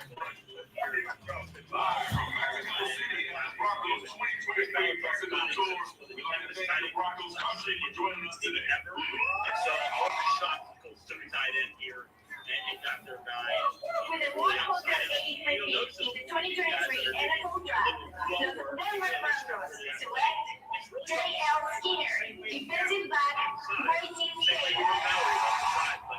They already have one enormous safety in Justin Simmons, who's over 6'2", and now they have one that's even bigger in J.L. Skinner. Well, if you think about the Boise program, think back to Georgia when he was coming out of there. Really, really tall and long. He looks huge. You see him on the tape. He looks enormous. They use him a lot as a robber, letting him kind of drop down in the middle of the field and then just play real aggressive. That long stride of his, he closes a ton of ground. Some of the issues in space, just because he's sheer size, some of the change direction stuff is going to be difficult, but he is a consistent tackler. He's going to wrap, drag, get you on the ground. Did he get hurt a little bit during the process, DJ? Ankle, and wasn't able to go through a lot of it, so we don't have the testing numbers. And I should mention, as you see the QR code on your screen, please donate to St. Jude. Deanna Flores was at the Rose Bowl running the 40s. And the rest of the St. Jude kids are there that day, and she'll be part of the run. I'm trying to see in about 2 hours' time. No surprise, she was delightful. And we had a lot of fun. And so please take your phone, scan that QR code. I'm noticing every single time that we put this on the screen, the response has been remarkable, and we greatly appreciate it. Doesn't matter $1, $2, whatever you got. If it makes the world of difference to St. Jude. The Jets pick is in. It's 184 overall. This was a pick that belonged to the New England Patriots about an hour and a half ago. Gary Fiore texted me and said this is already his favorite Jet of all time because of how they got him. Right. It was going to be. With the 184th pick in the 2023 NFL Draft, the New York Jets select Zaire Barnes, linebacker, Western Michigan. He's one that popped up late. This was a late add-on here. 3 sacks, plays off the ball. Guys, Jim Irsay is live with the media right now. He's an outstanding blitzer. He has timing, he has burst. He actually said, interesting enough, he said, even if we had the first pick in the draft, we probably would have taken Anthony Richardson. So, wow. That's a strong statement. He said, I always kind of felt like Richardson was going to be the guy even early in the process, even back in February. Derek Irsay is live with the media right now. Is he actually? He said that even if the Colts had the number 1 pick, they probably would have taken Richardson. Oh, wow. Yeah.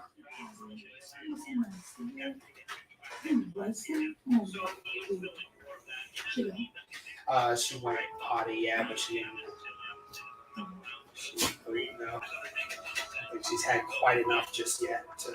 Yeah, so that's one of the Yeah, that's all my food she's eating all day. What was that? Looks like barbecue sauce. Pizza sauce maybe? Pizza sauce maybe? Or did somebody drop a wing the other That's right, I'm on the job. Yeah.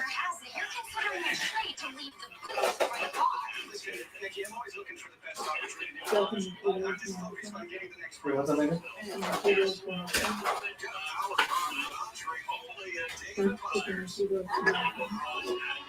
Cookies. Guys, I personally feel like you need to.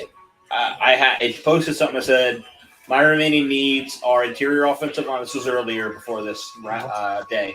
I said interior offensive line, offensive tackle, linebacker, cornerback, and more weapons. And the Colts have added an offensive tackle, cornerback, and 2 weapons. They still need interior offensive line and linebacker.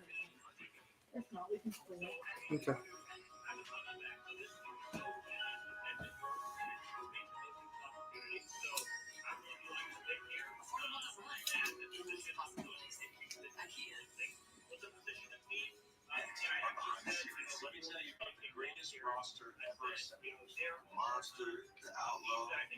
Irsay called Anthony Richardson 3 hours before the draft night. He told him not to tell anyone about the call and told him there's a good chance he's coming to Indy.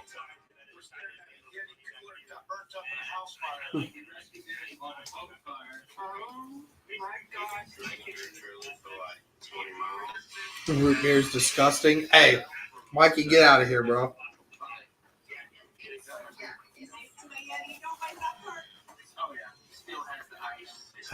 Still working on it. All good. Jaguars, Parker Washington. Hey, wake me up when we're on the clock again. Got a bet. She has a lot of stuff. A lot of cool stuff on this. But USA also has banking, credit cards, and loans. Yeah, you're right, Leo. Only for emergencies. Thanks, Mom. Eisman says CBS Sports is not thrilled with our first 2 picks, but then extremely thrilled about every pick we've made after. That's funny. Verizon Small Business Days are back, April 27th through May 3rd. Get free tech check and special offers, like a free 5G phone. Get started today with Verizon Business. It's your business. It's your Verizon. Back here in Kansas City, last year, selected Parker Washington, the wide receiver from Penn State, just went to Jacksonville. Last pick, 26, the Titans just made their selection. And without that, short of it. Yeah, this was the last one on my top 100. Finally. Got selected. So Jalen Dunn goes on board by 92nd overall player. Here he goes. At this point in the draft, quick feet. All right. I'm going to be. There's no chance Yanni comes back. Yeah, I don't think so. I don't really think so. But he's ultra athletic. He's got the desired length that you need, and he's been training. Just getting weather trains. Gosh, close to 20 plus guys every year for the ground. He's the offensive line headquarters there in Frisco. I've said those on this podcast before. He's told me I wouldn't be surprised if we look down years in the future if he doesn't end up being the best offensive line in this entire class. So the ability's there. He's been putting in the work. Improvements need to be made, CD, but it sounds like he's been going in the right direction. Well, that's a good Look at that. because the last thing you have is the ball play. Inconsistent focus. Yes. That's a nice way of saying you got to be there for your be ready, be on time, be ready to go. Not just, for meetings and all that, but be there for your team. Everything happens, during a ball game where you're ready to play snap to snap, series to series. Was there any other QB drafted by the Colts? No. Because he is Let's get to Judy now. Judy now. Judy. So excited in Nashville, but then they could have the left tackle and the voluntary one. Round 6. Come up here.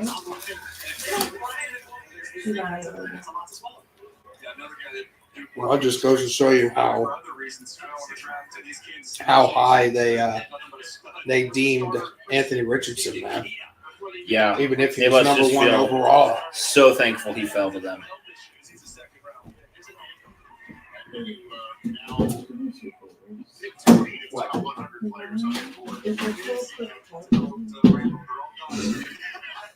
I was just about to get it. I was taking water.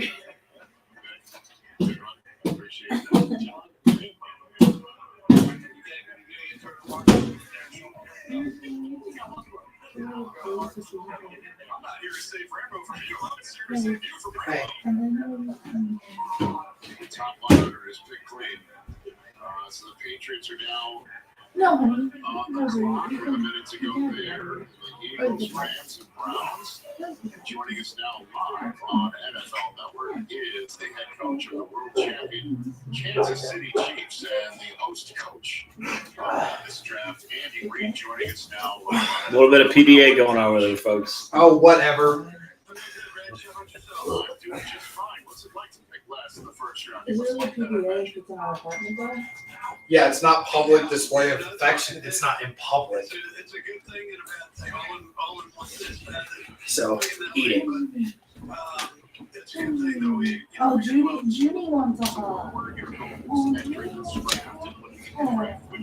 My friend who's a Patriots fan, he is not happy. He said, we traded up to draft a freaking kicker. He said, Bill's That's about such to my pick. that's such a Bill Belichick thing to do. Can I say Bill Belichick's a terrible GM? Great head coach, terrible GM. Terrible. So bad.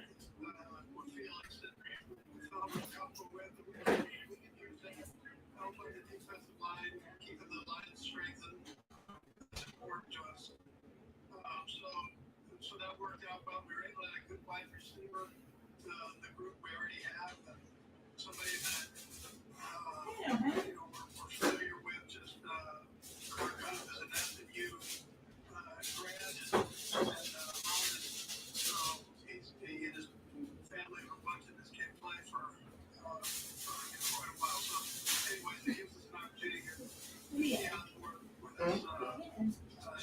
ours.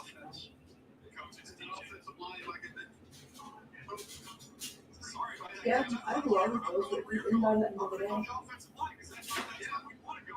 They're not going to be, but I can adapt it. Don't. I'll make myself sick if I don't know this. Exactly that.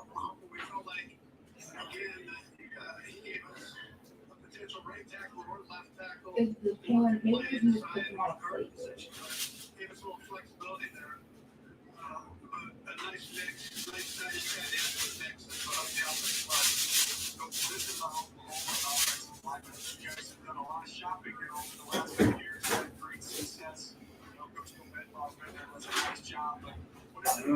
Working.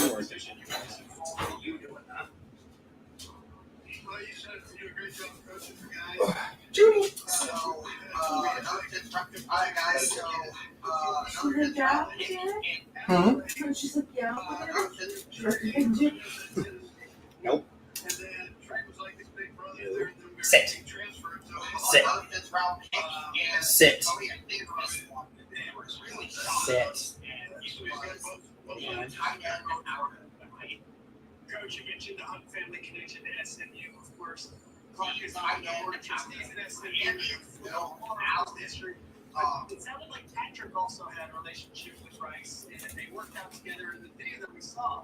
He's FaceTiming with Mahomes in real time. Did Patrick have anything to do with that selection? Did he give his input and say, hey, you're the next wide receiver up on actually working this guy? Yeah, listen, we got a bunch of guys working out down there. We try to stay away from that type of thing with them, so but he, he did have a chance to work with them, and that might help him here going forward. Coach, you did mention it earlier about, when you're picking down there. Yeah, I Josh Allen as well last night. So, yeah, it's going to be a very interesting week. The Colts continue to add all of these guys. And one thing, You ever come up against that best player available versus really trying to fit a need right there? And how close do you make it to making a tiebreaker? How close do you get out? I think this move just made. you have so many guys. Yeah, guys, don't be muting people if they're just trying to troll people. Don't do that. And especially don't block. Only block if they're being racist or if they're being sexist or if they're, it's saying inappropriate comments. Time out only if people are spamming or, going after people.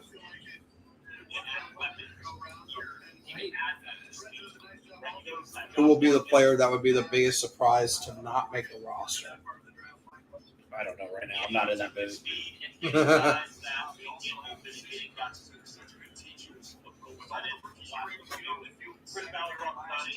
There's Tanner McKee. Philly, yeah. I'd say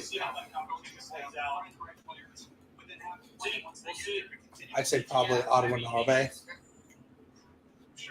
Very interesting to say the least. There's still a whole other, this does, and I guess excited to the roster.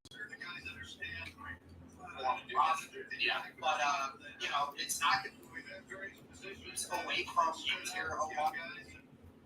And that's helped us with our depth, with our salary cap, with our team actually. So it's been a real positive. Last couple for you here, Coach Reed, you obviously have been around. All right, I'm getting this the Mallory, right? Yeah. The Mallory pickup here. In terms of that, where does the East Coast scout of the Philadelphia Eagles Still Did the Darius Rush one finally go up? Jeremiah fit in as the guy who was It's up, yeah. It's been up. Okay, it's been up. Andy Reid, what about DJ's time with the Eagles and how that stands out to You got the Daniel Scott one up too. That's good.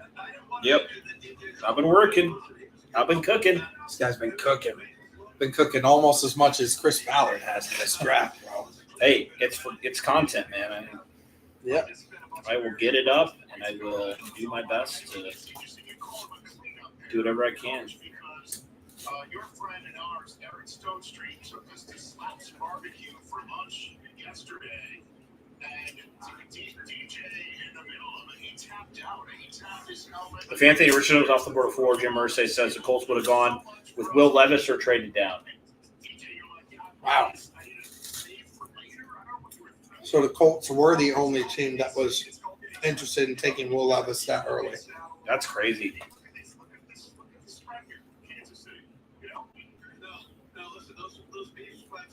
I'm cooking, bro. I'm trying. Y'all better go actually. Y'all better actually go watch these videos. I've been working hard on these, getting these up.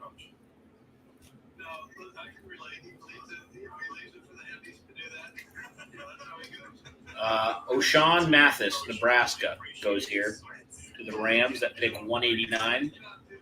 Ocean. Is that how you say it? I don't know. That's how I would pronounce it.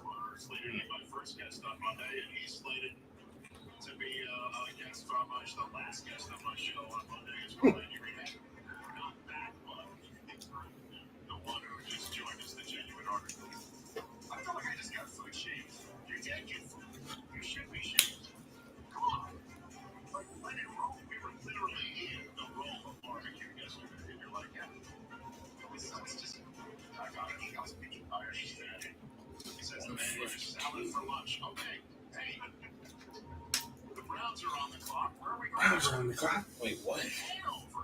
Hanover, Germany. Will Mallory at what? 162. 162. Mm-hmm. Wait, yeah. Yeah, 160. Yeah, okay, I was confused.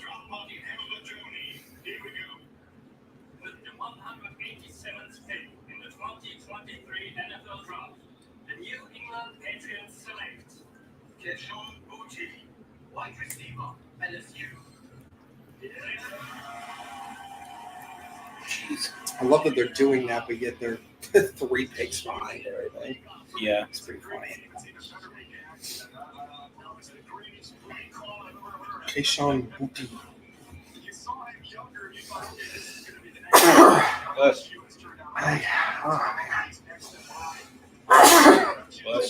Hey. Whew, man. Get that out of my system. You thought you were slick trying to get up here.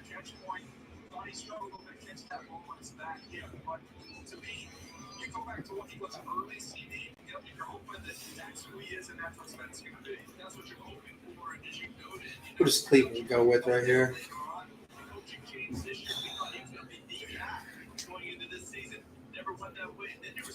TOS, thanks for being here.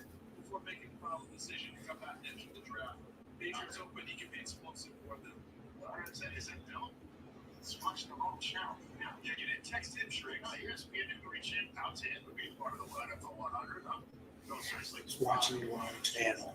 That's what he says. Tanner McKee. Who took them? Eagles? Yeah, Eagles did. Okay. Very interesting. I'm kind of surprised he fell to 6. Luke Weipler. There goes Luke Weipler. Oh, frick. There goes that center help.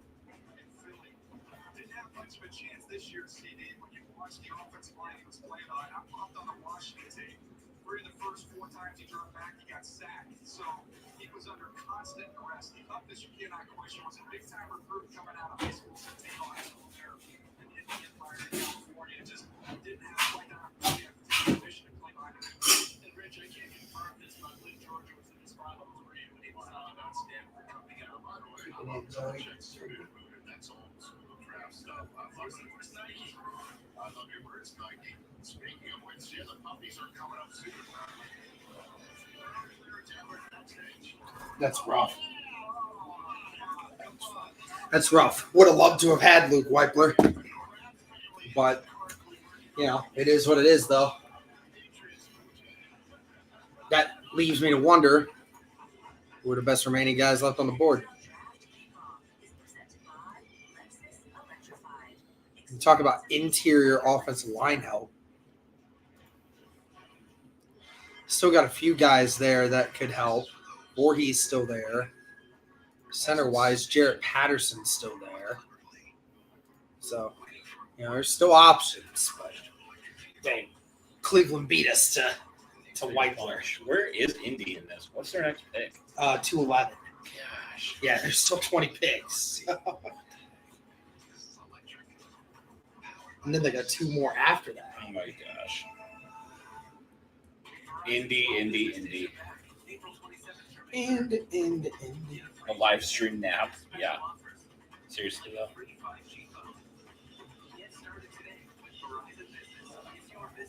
Yeah, basically, Jim said I always felt early that Anthony Richardson was going to be our guy.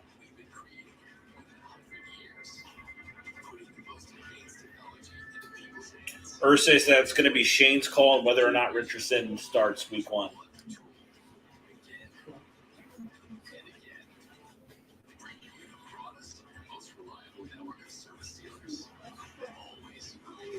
She's gonna be her best friend. Colts were nervous when that 3rd overall pick. Trey Palmer, Nebraska. Oh man, that sucks. That's another wide receiver that I wish we could have gotten back. That's one of them.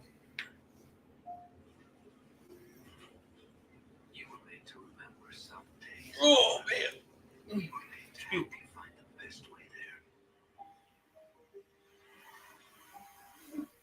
There are 16 million children struggling with hunger in America. This is a serious problem, but one we can solve. Visit feedingamerica.org to help. Together we can solve hunger. Together we're feeding America. Oh my gosh. The Patriots, you're going to love this pick. It's a punter, I saw. Yeah. So they drafted a kicker and a punter.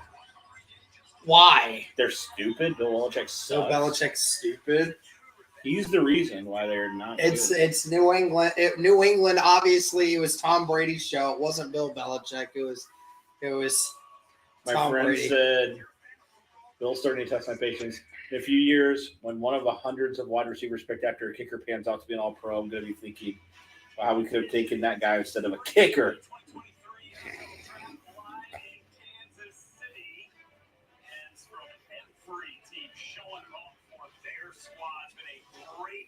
Ursay did say you get better by playing. But in regards to Richardson. Who were our first 5 picks? It was Richardson, Brents, then it was Downs, then who was it? What? It was then.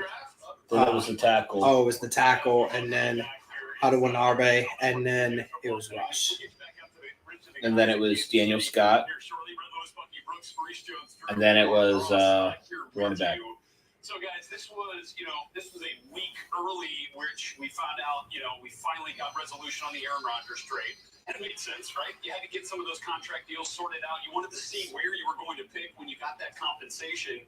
Finally, we did. And so as we were looking at what the Jets now have done with Aaron Rodgers, do you feel like he should be happy about where this team sits and what they have done in the draft so far? Well, he absolutely should be happy because remember, coming in, he's the missing piece.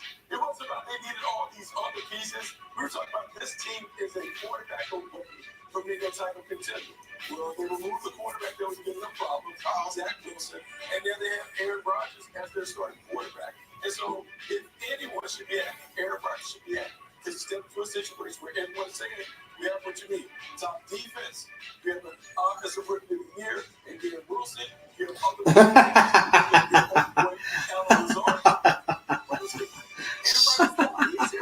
Wow. That's hilarious. I love that. Your thoughts on this pick? Let us know. Thanks, guys. To make this situation work. Is he happy? He should be ecstatic. Right? You have a great defense that gets after the quarterback. You have weapons on the outside. You have running backs. You have tight ends. You have everything that you're looking for in this situation. I would be happy. And All right, guys. we've talked about this before. All these pieces of the draft, these are just pieces. Ursay says it will be Shane's call when Richardson will be ready to start. I told you that, bro. I didn't hear that. I don't remember that. I was just telling you all that. You know what? I only half of it I heard. Okay, so He does that all the time. Yeah, I know. don't help him. He just Well, said it's that. true. I know it's true. Colts Panthers week 1 would be nice. Ended up getting at number 176. the Super Bowl like they said in this press conference. Evan Hall, the running back out of Did y'all like the Evan Hall pick? It was a pretty decent one. I don't love it, but I don't hate it either. I'm good with it. Yeah. You get another weapon? I texted my friend who said a punter. He said, "You got drafted a punter?" Then he said, "I'm done," because he realized it was the Patriots. Well, that's funny. Your star running backs coming off and me. Garrett Wilson can't do it all himself. Is Lazard really a number one receiver? Couple good tight ends, but there were so many offensive playmakers still on the board there when they picked to go and take a developmental defensive end when the defense is not a problem. If I was a GM, if I was running this team, you moved heaven and earth. You did everything possible. You went through all this drama to go get this guy here. So you better surround him with as many playmakers as possible so you don't have more drama, so you don't have any more excuses. And isn't he really the guy that you're saying, hey, we're just sticking him in there and he can go compete with Mahomes and Herbert? We're overvaluing the situation because you know what? We're overvaluing the point. So again, another wow. We're overvaluing thinking that he can jump in.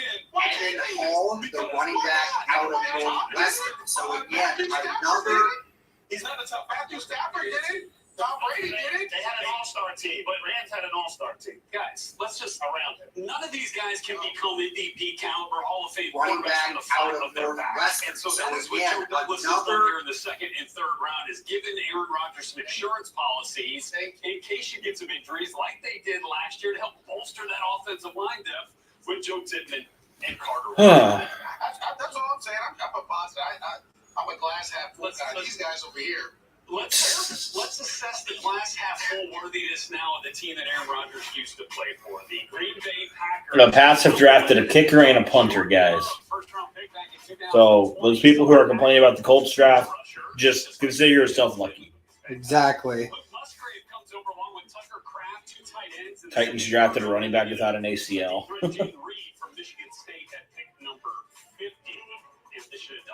Wicks, who goes today to the Packers. So 2 wideouts, 2 tight ends. Did the Packers? Okay, 211, man.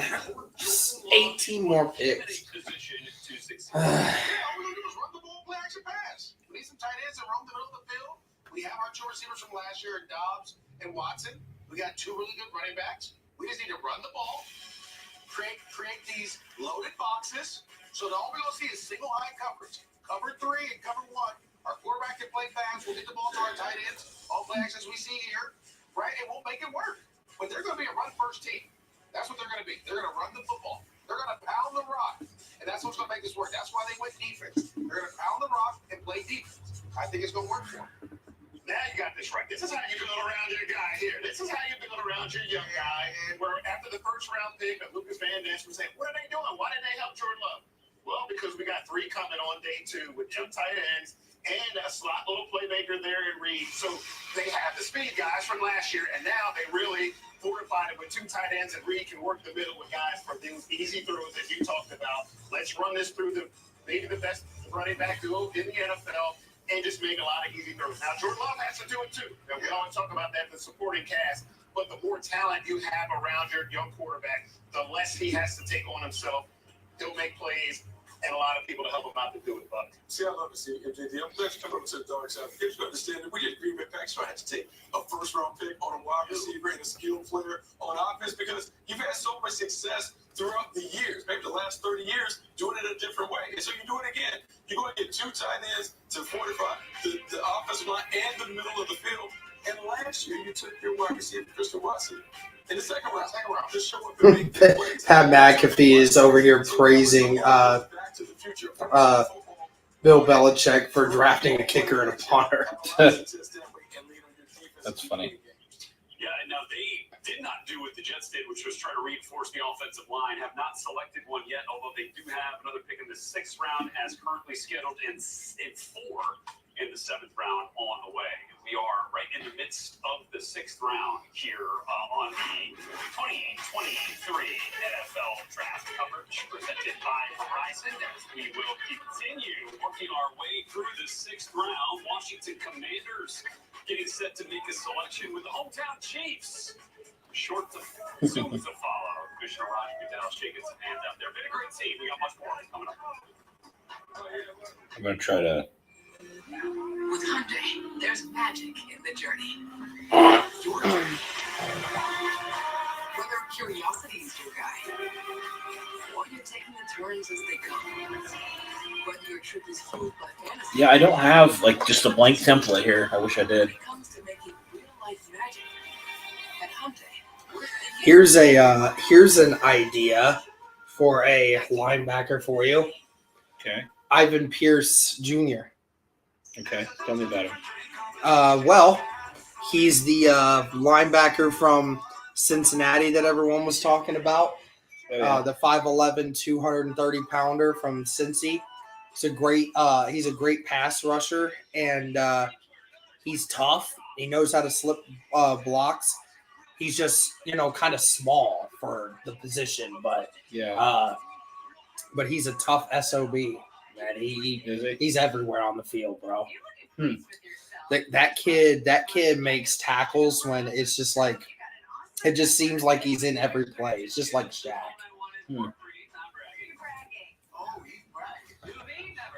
He's still available there.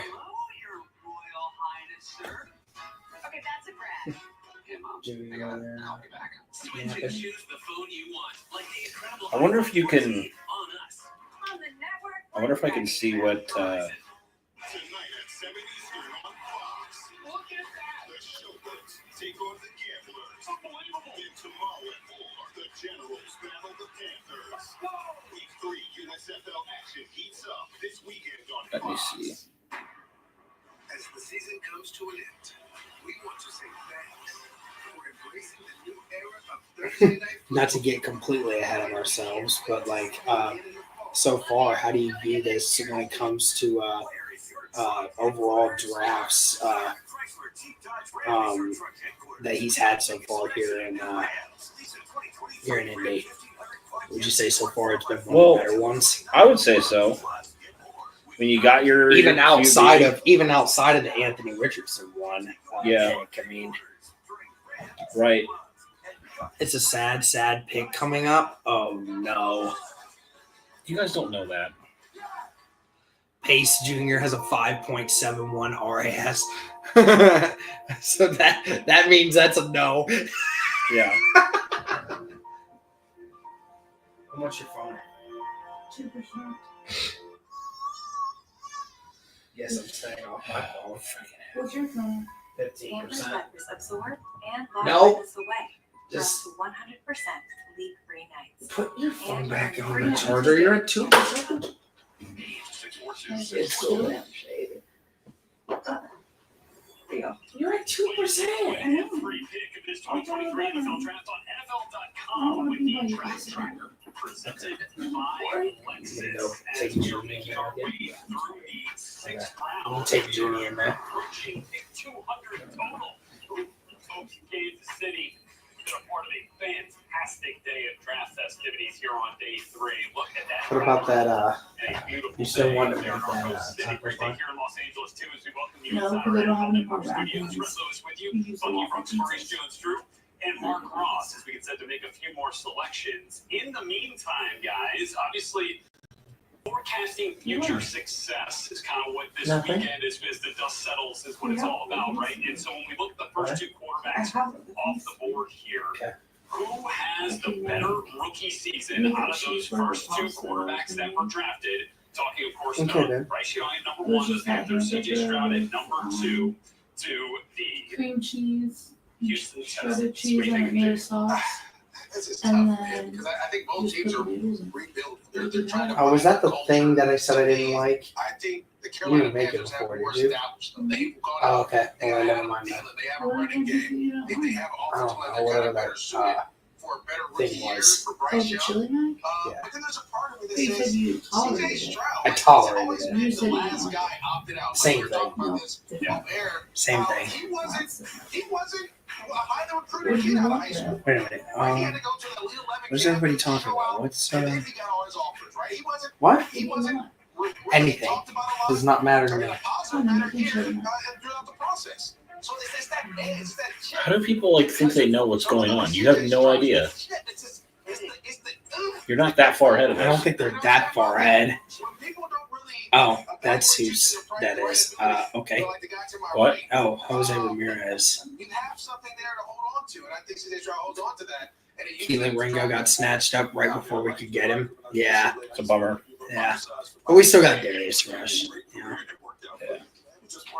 So it worked out, but just like this situation, Bryce Young is undersized, but now involved in alcohol. Now you're involved. He's in a better situation because he has a full support staff around him that are committed to making sure that he succeeds. Look at who they have on the staff. Thomas Brown, offensive coordinator. Josh McCown, quarterback coach. We have Frank Reich, who has also played in this National Football League at quarterback and home plays. And then you got Jim Caldwell, who's a quarterback whisperer, getting his reputation after working with Peyton Manning and others in this league.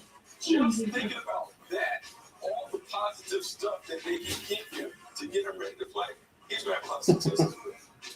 Yeah, I gotta go with Bucky on There this. goes the dog. It's just that when you look Dog at is going to on the field and hang off out the with field, my girlfriend. the Panthers have set I up know how to for get- Bryce Young. You couldn't ask for a better get it to situation. You don't want to throw this that guy. Of color. course, there's a lot of expectations, but he's been a star his whole life. He was built for this, so he's ready to take on this challenge. Okay, now you have the infrastructure with great players on the field, an all-star How do I coaching get this staff. color? But more importantly, Bryce Young, I think, is just a star. He's just a better player than Stroud, and that's why he'll be a better player in the NFL. Pick number 196 was just made by the Bucks, and now we're ready for 197. 197. So Indy's got 14 more picks. Just got back from taking my daughter to the circus. What did I miss? A lot. Ted Lasso, we're already at the Tottenham Hotspur Stadium with the Miami Dolphins. And we know a thing or two about football. No, this is American football. What's the word on the We edge? have no idea what we're doing here, but we are. Oh, man, he's 6'2", 282 pounds, runs a 4.4. He literally has the fastest 40 time of someone of that weight in over 15 years. Is this only the Miami Dolphins' second pick? There's no way, right? Second pick in 6 Tyreek Hill. Yeah, the Tyreek Hill trade killed him. Yeah. From the University of Stanford, our friend David Shaw, who was with me on day one of our coverage on NFL. Mark Ross said that Anthony Richardson pick was a pressure pick.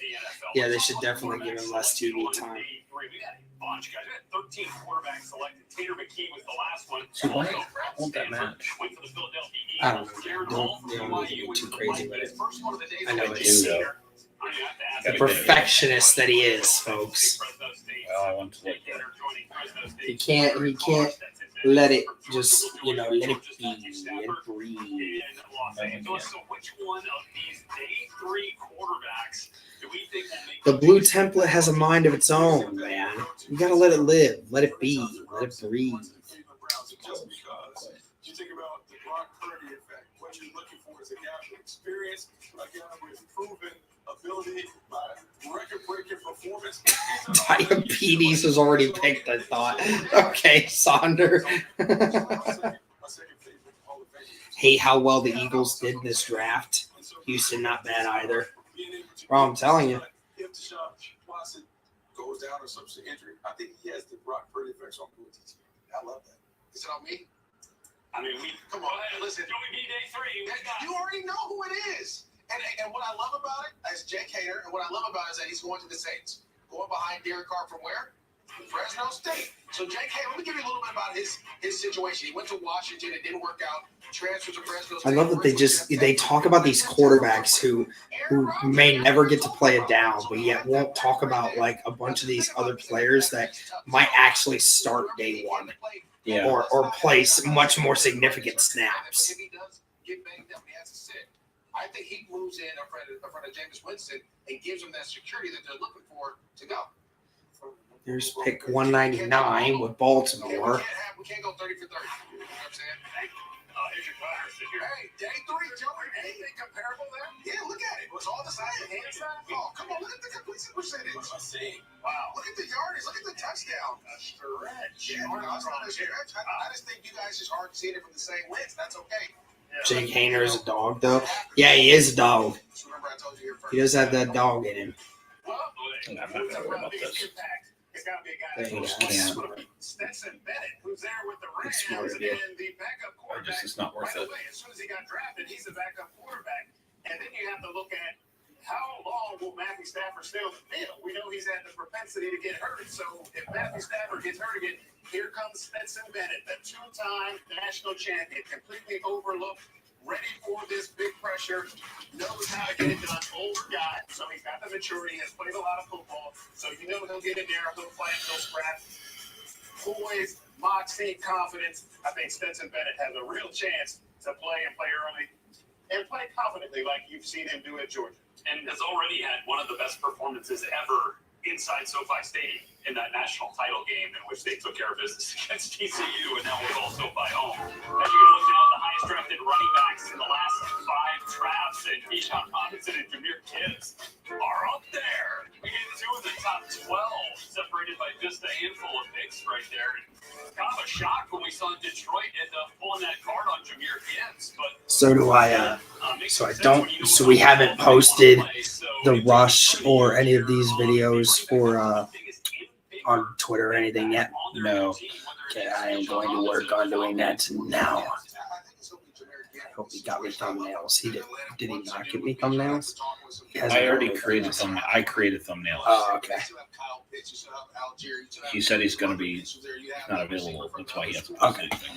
Do you I'll could you post them. potentially? Oh, okay, I was gonna say I just was I'll just wondering do if you could email me that and then I could just. It's fine. St. Brown, the receiver there, they're going to put him in the slot, put him at running back, put him out wide. It becomes that kind of like coverage dictator that they're looking for, right? Normally it's a tight end that you try to line up out wide. You see how he's covered. It's going to be Gibbs here. He can catch the ball out of the backfield. But the thing more than anything, when you watch his tape, and Bucky and Mark, I don't know if Brent watched his tape, but Brent was just scouting all over that from Indiana. Wow. But when he turned on his feet like this, it looks like everyone else is in slow motion. I mean, like it's like literally when he turns on the gas, he hits the gas, everyone else slows down. And so to me, if you're Detroit, you saw that, you're like, I can't pass on. I completely agree with you. I hate to agree with you. Look at some bigger games. Give me the original Bring the Juice intro. The one that blows out the car speakers. I liked that one, honestly. Yeah. Horseshoe's back, baby. Horseshoe's back. Cringe. Such a good time in Colts history. I don't miss it, to be honest. Things a little You better missed now. that spot, but you don't miss what later became. No.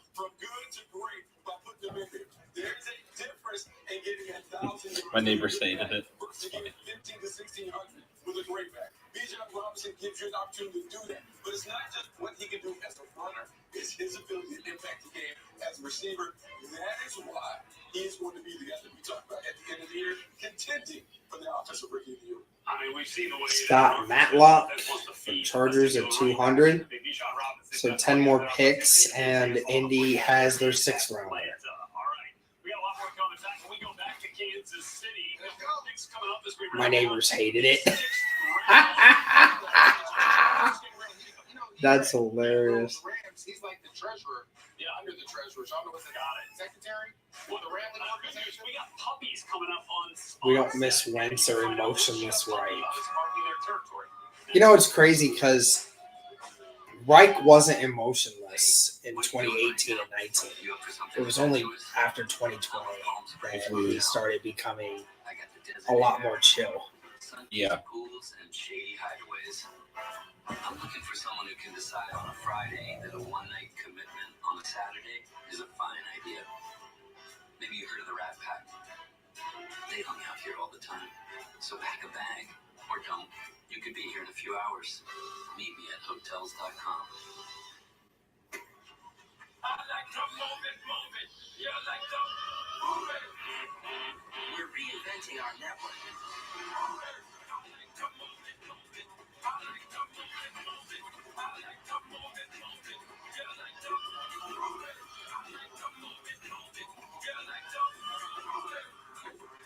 Fast, reliable, perfectly orchestrated.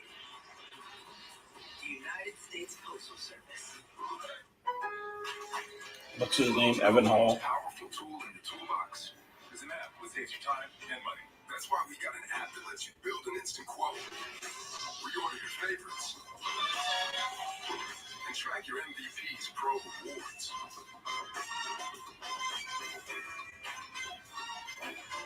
It works hard so you can stay on the job, get it done, and move on to the next. You got this. We got you. Me time is milk time.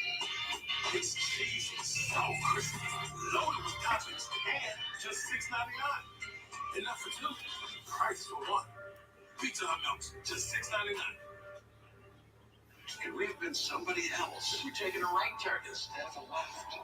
Or if we're taking the place with the hot tub, or the one uptown. We went downtown. We'd be fabulous, or fantabulous. Hardmuch.com, the place to find a place. Canton, Ohio, the birthplace of the NFL, where football legends are forged and history is preserved. Oh, my word.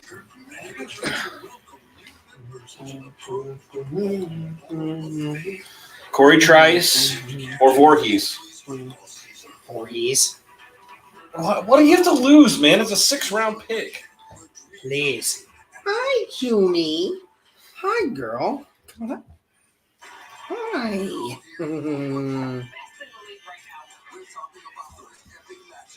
Wait a minute. He got picked. He did? But No, never mind. I'm blind. But Patterson got picked by Houston. Oh, wow. Please, Indy. Please. Yep. Wow. Good pick for them. That's a great back. Voorhees is still there. Xavier Hutchinson, still there. Corey Trice, still there. Voorhees is still available. And of course, there's the dog. Right on cue, the dog starts barking. And of course, there's Chill, dog. Chill, Julie. Wow, wow, wow.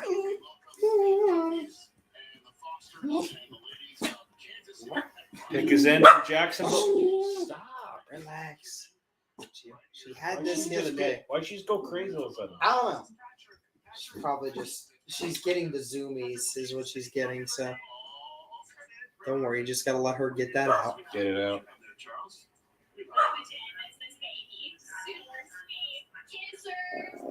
Such a cute black lab, bro. Derek, why are you choosing violence again on Twitter? Because some of the things I have to see on there are stupid. I'm sorry, I can't help it. What's your name? My name's Tori with Casey Pet Project. And who do you have right here? I have Flynn, so he's about 8 weeks old and available for adoption. Okay, and all of these dogs that you see here could be put in their new homes, replaced in their new homes by May 5th, from what I see. Okay. Very good. And TJ, I believe you have an actual evaluation. Yeah, we can say as if these dogs need to be evaluated. Is he still there? Yeah, he's still there. Where is he? I don't see him. I'm missing him. It's probably because of just where it's at. But Look at offensive lineman. he's still there. He's still there. He's the number 4 interior offensive lineman right now.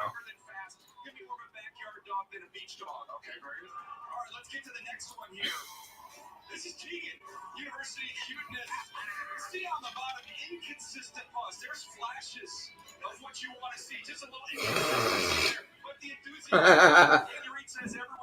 What would you give a grade for Junie? For Junie? Yeah. What are the What's like? What do you mean? How am I? What are the grading traits? What are the traits? this? Excessive cuteness. Definitely a knack for, playing ability, very solid speed and agility. Just oftentimes the biggest weakness, inability to understand personal space. Yeah. Inconsistent zoomies. That's my big one. Yeah. Right.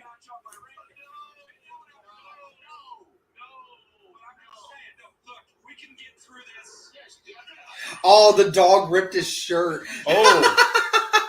Jeremiah I missed this. I missed this. moments ago. Watch. Yeah, so the dog's coming up. This is actual NFL news. I missed this. Saints actually traded Adam Trotman to the Broncos. I did see that. I missed that. She doesn't shed. No, she doesn't shed at all. 10.0 rough. Colts Nation, who's the most random Colts draft pick you remember?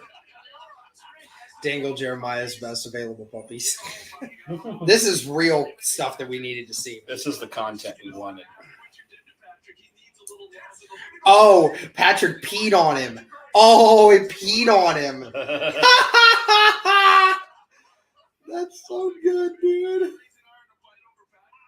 Philip Dorsett, that's a random one. Levon Brazil. I remember Levon. I liked Levon Brazil. Philip Dorsett.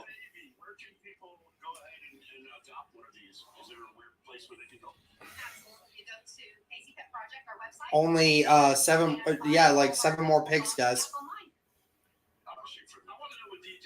Gosh, if we were to get Andrew Voorhees, bro, I'm Pere, Ellinger. All right, one more, a couple more. Only 7 more picks, and then Indy has their chance to get Andrew Voorhees. Bro, it would be such a good interior offensive line help for the future.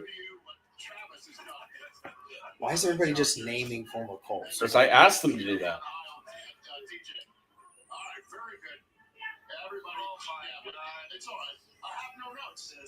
Deion Kane. He doesn't have a full thing, but for height and weight, or for height, he's definitely got in bench. He's 6'6", 310 pounds, and his bench is extraordinary. He's elite. It's just at a point where we don't know his athletic ability because he obviously had an issue. Collie, EJ Speed. I tell you, man, Ballard will probably have an end of the year or an end of the draft presser. We're gonna have to react to that. Mm-hmm. We have to give our thoughts. Thoughts. I'm sure we'll come out with like some great instant grades. Some what does this mean for other players, positively or negatively impacted. There's a lot of content we can do for this draft. Mm-hmm. Yeah. Rich Eisen had a really cute. You want to know kind of obviously it's a dumb take now, but like when they were drafted, I actually thought Matthew Adams was going to be a better player than Zaire Franklin. Wait, you said Matthew Adams, you said? Yeah, because they're both drafted in the 7th round. And for whatever reason, I like Matthew Adams better than Zaire, like early. And then obviously Zaire turned into what he became. But yeah, that was a bad take by me. Just never would have imagined Zaire Franklin becoming a guy that would eventually become at this the point, all-time leading tackler in a season in Colts history. Especially after what we knew Shaquille Leonard was capable of doing. Yeah. And what Zaire did this last year was just remarkable. Nobody expected that, man. Nobody. He went from being a liability sometimes on defense to being our most important defensive player last year. Yeah. I mean, it's incredible. It's crazy how much he changed. Yeah. Yeah. How much our opinion changed on him over a year. Yeah, for real though. Wow. Now we're extremely comfortable in him being out there with. I love it. With guys Gary like Green. Yeah, he lasted like Gary a week. Green. All right, I'll throw one from the 2020 draft or 2021 draft when we were together. Sean Davis. Did nothing. 4th round pick. Did absolutely nothing. Was it a 4th? I thought it was 4 to safety. Was it? Okay, yeah. It's either a 4th or a 5th. But anyway, like day 3 guy did absolutely nothing. I don't think did he even ever make the roster? No, he didn't. We had 2 Sean Davises. You remember that? Yeah, Sean Davis from Pittsburgh. Yeah. And he was the one that made it because of special teams. Right. They're 6 picks away. Andrew Voorhees. For the love of everything.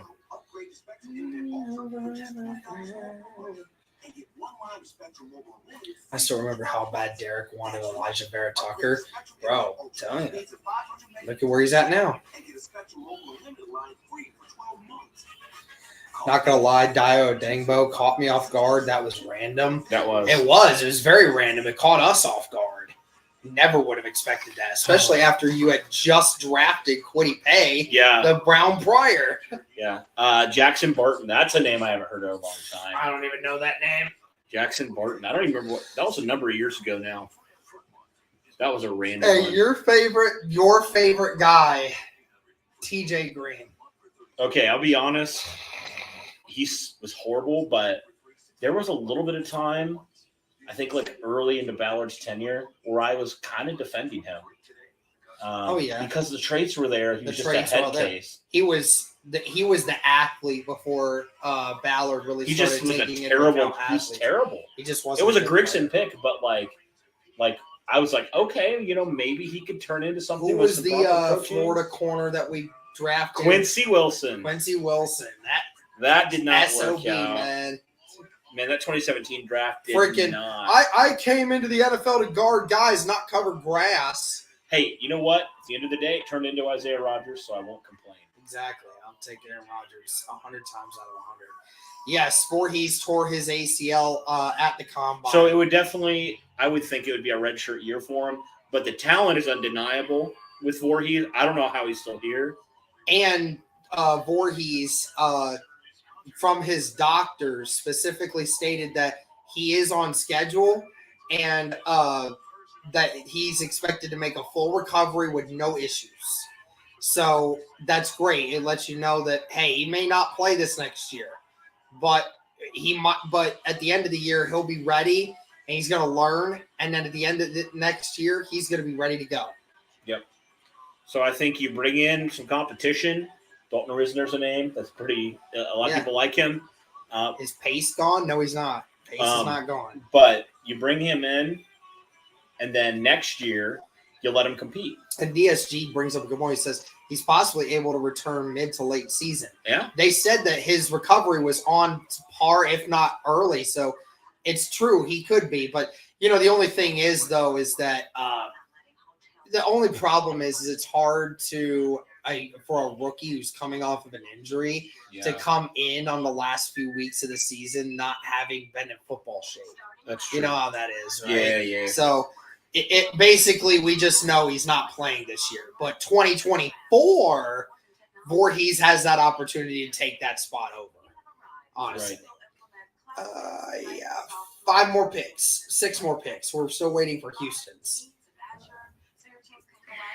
Pace is a good blitzing linebacker, which is all the more reason why I don't think we'll get him because Gus Bradley doesn't blitz linebackers. He doesn't do that very often. Man, I told my wife I'd be here for hours. What do we do now? Relive.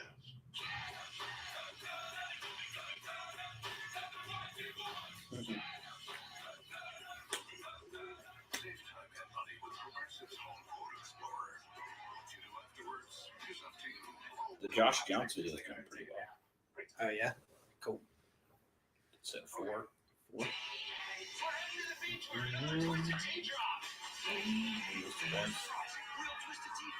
Around 2,000. Obviously, the Richardson one. 5,000 now. Pretty good. Xavier Hutchinson. Oh, wow. So Xavier Hutchinson taken off the board. By Houston. Houston keeps taking some of the guys we want. Yeah, I know. I'll be honest. I mean, Houston has had a really good draft. I think so. It's been pretty good. Oh, I got to stand up. Oh, okay. I mean, who do you think has had the best drafts? Like, who's your top, 4? Philly has definitely had one. I don't know if I have it, if I'll rank them, but Houston, I think, has done really well. I think Indy has done actually really well. Yes. And for me, I think it's Seattle. I think some of, especially the early ones that they were doing. Yeah. Are these good? Yes, those are the ones that we can eat. Yeah. Where's our daughter? The smartest decision for all your financial. Andre Lovius, wide receiver out of Princeton. So 4 more picks. And we got Indy's 6th rounder. And then Indy has 2 7s. And again, a lot of people say, why do you guys care so much about the 7th rounders? Well, I mean, take into account that Indy in the last 2 seasons has drafted a guy in the 7th round who has become a starter for this team going forward. Will Fries in 2021 and Rodney Thomas in 2022. So, you know, there's plenty of opportunity for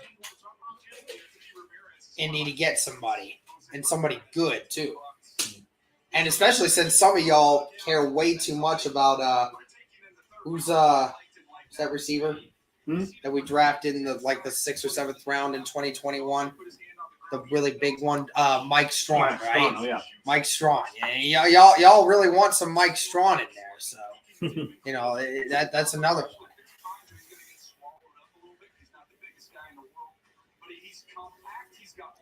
Bengals got 2 rookie wide receivers that are dogs. Hey, Green Bay just got a kicker. There's been a lot of special teams in this draft. I know. I don't understand that.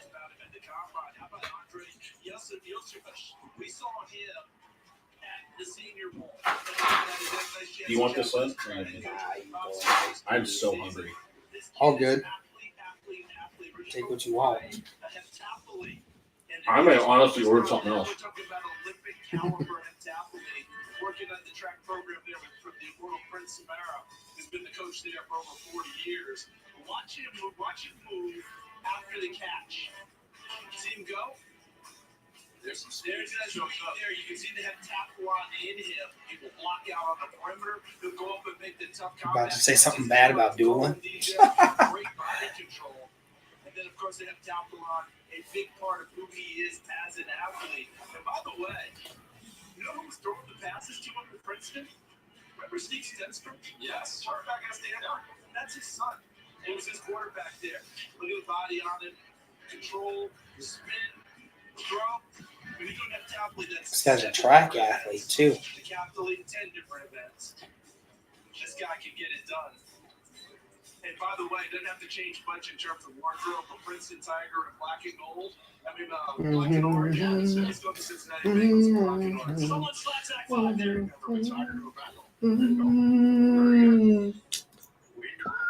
know what'll stand great first? Patrick. What you say? Patrick exploded. I've already forgiven Patrick. He's coachable with a coach like that. Voorhees is still there. Indy, do the right thing.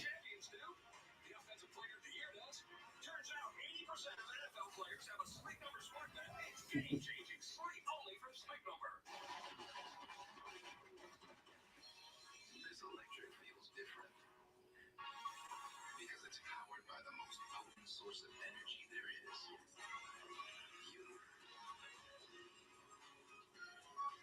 This is the Lexus variety of electrification. Inspired by, created for, and powered by you.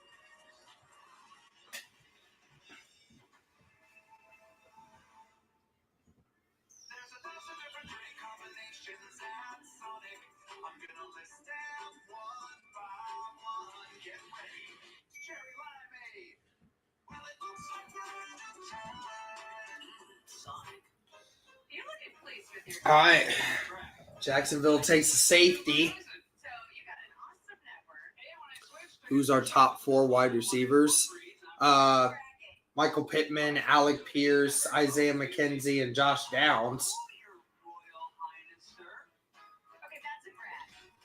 I'm turning the comments off because I can't stand to know what's, even though we're 2 picks, whole picks away.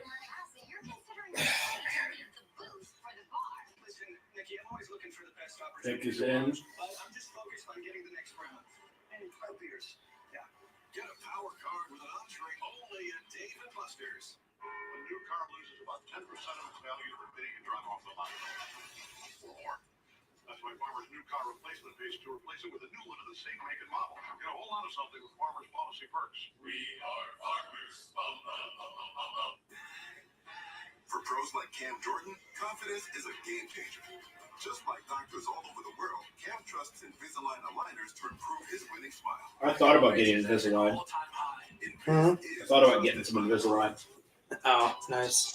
Yeah, one of my I had braces. One of my upper bracket broke, so yeah, so really my front two teeth have there's been a gap a little bit more, which sucks. New England's up, and then Indy's after. Cool. And then Indy's got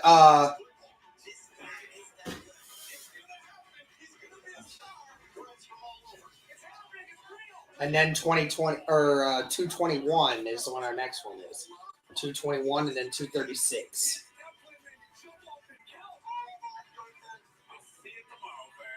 Good morning football. Monday at 7 on NFL Network.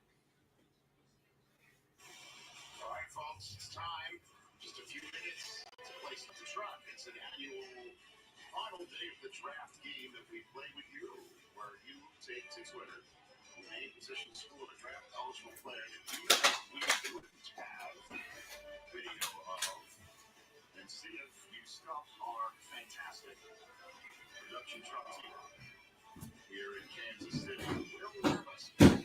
Shout out to the 200 people still in here now. We are going 5.5 hours strong. How the heck are we doing this, bro? Facts.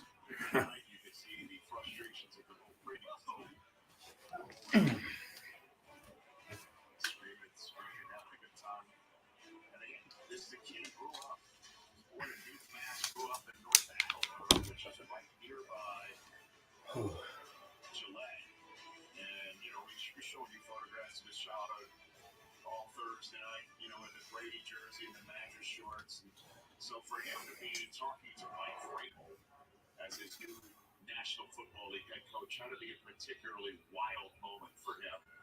And now he's going to Tennessee, where Vrabel said last night he's the third stringer as of the moment. But I don't know why that depth chart would mean anything right now when it all comes down to it. What do you think, Dan? Well, we were talking about it last night, and I don't remember who brought up the point. It was excellent. The fact that all three of these quarterbacks being in the same division now. And you think about the Carolina Panthers with Anthony Richardson, obviously Levis there with the Tennessee Titans, C.J. Stroud of Houston. So where these guys were picked isn't going to matter as we go into the future. Where those franchises are headed is going to determine on those three guys. So I'm excited for him. I know he's got to start at number 3. Every quarterback has to start at the bottom of the depth chart, fight your way to the top. We'll see if he's up for it, but he's going to get a shot. They moved Malik Willis to number 2 during camp last year, during preseason. He held the number 2 spot the entire season. Who do you guys want the Colts to take here? Demario Douglas out of Liberty goes to New England. What does Indy do? Please. Unless somehow, some way they seem to think that Voorhees won't get selected at all. Maybe that's why they wait. 7th round? I don't know. We're going to find out. Oh, this isn't going to be a guy that's going to come in, pick his in. Maybe it. That's all I want. Unless they feel like he can fall in the 7th round. Let's see what they pick. They got 3 more picks, and this is one of them right here.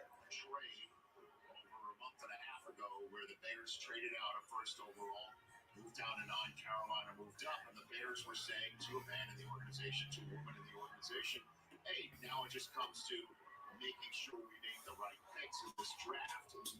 If anybody ever calls us bandwagon fans again, they just have to look back on this.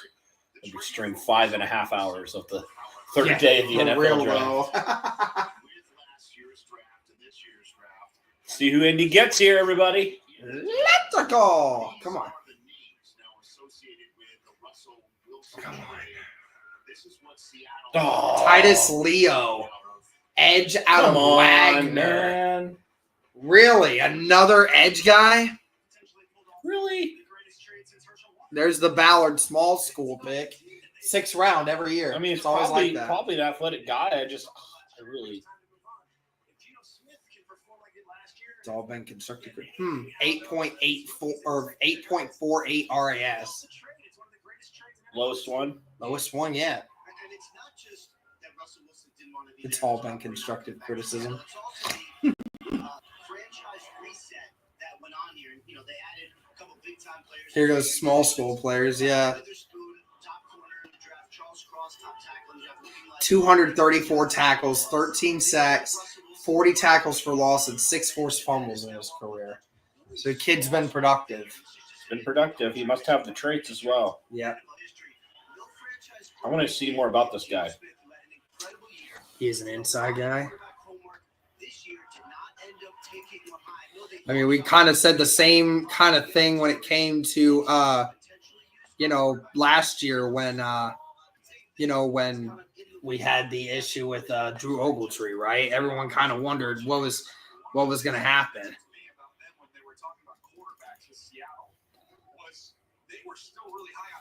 I see this.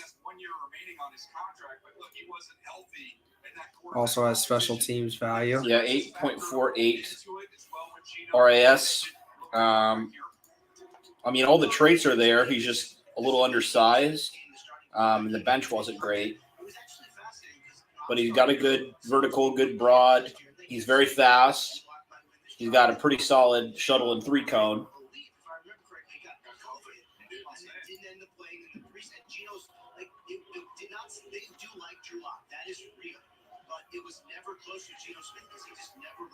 Yeah, he's just one of those guys that just small school guy.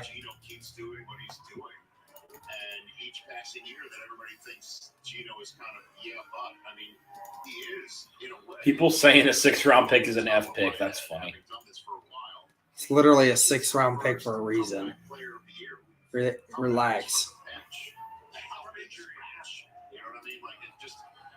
Was drafted in the 2nd round with a ton of upside and a lot of expectation in New York City, and then the way his career developed, that's when he was winning the award to come back from. He had signed 4 different one-year deals with the Seahawks, and then got the chance, and then delivered. They loved Geno Smith. If they didn't, they would have drafted Anthony Richardson at 5, or they would have traded up to get Anthony Richardson. How many times has Ballard taught you not to doubt his small school picks? I mean, how many times have we done that, right? I mean, yeah, it's no big deal, but it was a bruh pick. Yeah, it kind of is. Kind of is one of those. Listed as D-line on the Wagner website. Yeah, he's more like he's an edge guy. He's somebody who comes off the edge. It's just a matter of how they want to use him. With the 212th pick in the 2023 NFL Draft, the Dallas Cowboys select Deuce Vaughn. Deuce Vaughn. I remember that name. Yep, I remember that name. That was a running back a lot of people were pissed that we didn't get. But then again, Deuce Vaughn is, not as much of a pass catcher as small. Evan Hall. 5'5". 5'5", bro. 180. But he runs hard, bro. He is strong. He looks like a 5th grader out there. I mean, that's literally what he looks like. He looks like a 5th grader. He must be fast as crap. It's hard to tackle. He's so small. So he scored an 8.48. So the worst RAS score. Yeah. Which is kind of surprising. Yeah. That they go worst RAS score here. Derek, we need to get Voorhees. Dude, you're preaching to the choir. I know. He's just big.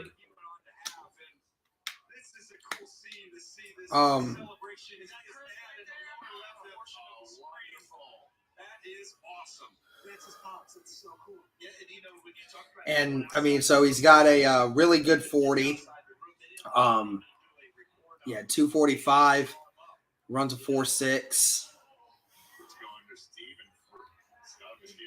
The best aspect about him is his 10-yard and 20-yard split.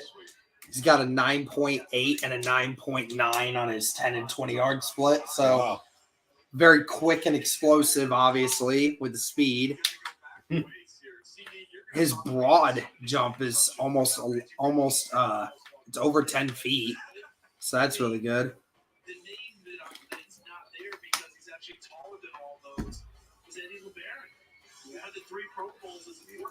Who's still available here? Corey Trice. Corey Trice is still there. Ivan Pace. Rookies, obviously. Yeah, and then if we're looking at interior guys, Akire with from Alabama, Nick Broker from Ole Miss, Richard Grier from Florida, and Andrew Voorhees still there.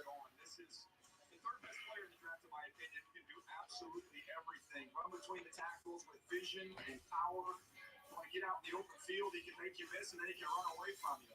If you're in a short yardage situation, you want to drop your pads, he can do that as well. Let's look at next gen stats powered by AWS and look at the overall top draft scores. He's right up there at the very top, ahead of Bryce Young, Christian Gonzalez, and Peter Skoronski. So the Atlanta Falcons, they got a good one. That is definitely a interesting one, to say the least. What do you say? Say we do a video on this guy right now? Or No. Let's wait. Indy's almost up again. Wonderful, wonderful stuff at the Star of Dallas. The 2023 NFL Draft is presented by Verizon, the network America relies on. You're looking pleased with yourself. Well, not to brag, but I just switched my whole family to Verizon. Well, it's America's most reliable 5G network. And it's only $35 a line. I got that deal too. Oh, hey, bragging buddies. This I don't need. So is he more of an edge guy or is he more of a linebacker? Well, I mean, from some of the highlights I've seen, it's been more of an edge guy, but Why not draft another corner? I mean, I didn't see the issue. The 7th round, I mean, take a chance. When you stay at a Virgo, the host doesn't stay. Dante Stills, Arizona picks here at pick 213. It isn't really a vacation. Is it?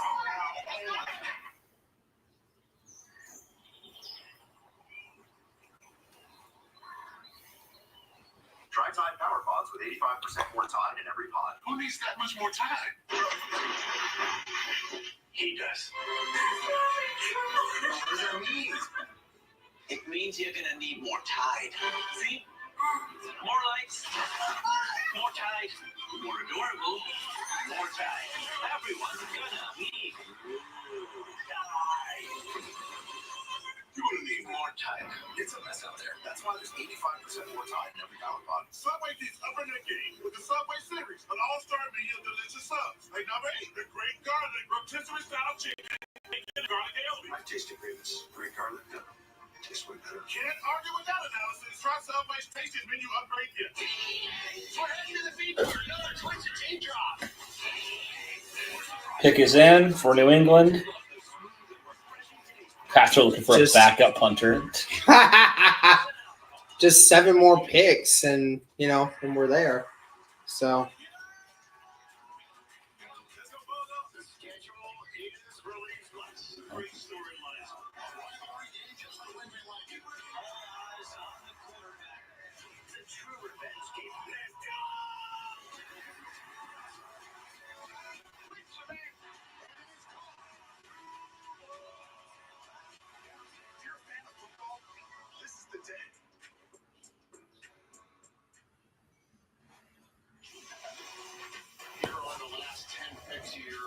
Kansas City, Dante Stills of West Virginia just went try and anchor the defensive line in Arizona.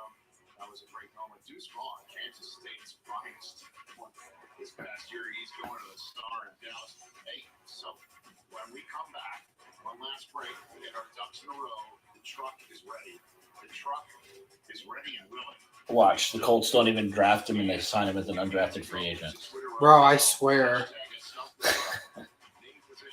No, I'm good, man. Why do people always think I'm drunk or high? I don't understand. I don't know. Maybe it's just because you tend to have I don't know. Maybe your face doesn't always have it's kind of void of emotion sometimes when you just stare. Maybe that's what it is. That's so weird. You just because you sit in the spot, you're kind of like I'm just watching. I'm just chilling. Yeah, I'm just chilling. Guys, we've been on this screen for nearly 6 hours. Give me a break. Amir Speed, Michigan State.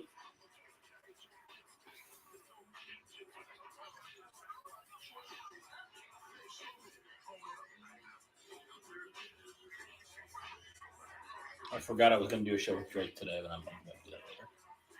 I'll do that tomorrow.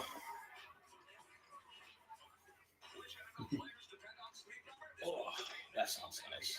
A sleep number better. Right Yeah, for real though.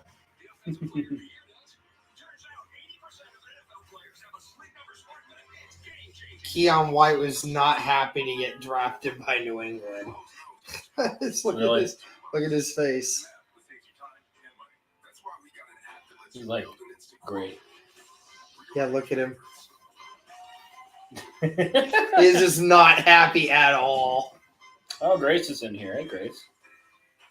6 hours as a commitment. You guys are doing great. Thanks. She's always an encourager. Thank you. Always an encourager. Cody always looks annoyed. Cody got a poker face. I look annoyed? I don't think I'm annoyed. I'm annoyed that people ask me why I look drunk or high. Junie! Come here. Junie. Hey, Junie. Welcome back to the couch. Hi, Junie. This is the pick-me-up we needed, guys. This one right here. Junie. Oh. Yeah. Oh, it's so good to see you again.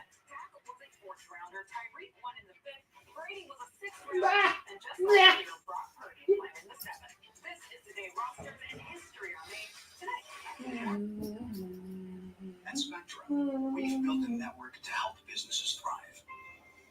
Long at over 80%. Yeah, it just makes you wonder, like, if Indy doesn't go guard in this draft, then they still got to try to get somebody in free agency. I think they will. Resting dude face. That sounds about right. Wait, who did we get? Not there yet. We're only at, I don't even remember what number we're at. I mean, this is why I want Voorhees, and people don't understand because he's probably not going to play. You know, if he does play this year, I mean, look at Dio. He didn't play. He really wasn't himself. So there's no need for him to really play, but, like, I'm betting on next year. Right. If the Colts are talking about 2024, 2025, Voorhees fits that. Right. With what they would want to do. So for me, it makes a lot of sense there. From that standpoint, just because you can get your future guard in the 7th round, I mean, gosh, that would be incredible. Right. But again, maybe they know something about the injury history that we don't. Yeah. That Or there's something else concerning them about Voorhees that we don't know about. Right. There's always that possibility. I'll take my chances on it because, again, Ballard drafted Zach Fries Will Fries in the 7th round anyways. So, I mean, we know how it is. We are 5 picks away, aren't we? 1, 2, 3, 4, 5. And then Indy's up. Zach Evans, Ole Miss. Let's pick 215 from the Rams. What? They're just making fun of all the other past guys' names. This is just always one great thing about the drafts. You do always have a couple people that'll make you laugh. That makes no sense. What makes no sense? Explain why that doesn't make sense. I don't know what he's saying makes no sense. But he's a 7th round. It's the 7th round. It's the 7th round. You can say he's not as good as maybe people projected, but still, it's the 7th round. Oh, it's something. That's a good question. Probably, would be my guess. Ballard's going to have a press conference right after the draft concludes. I'd imagine. But we'll see. Obviously, Indy has 2 more picks to go, so they can't announce that yet. Yeah, right. D. Winters, TCU, goes to San Fran at 216. So there are 4 more picks before Indy is up. Okay, very good. All right, we're looking for Patrick O'Connell of Montana. Oh boy, that looks like it. Yeah.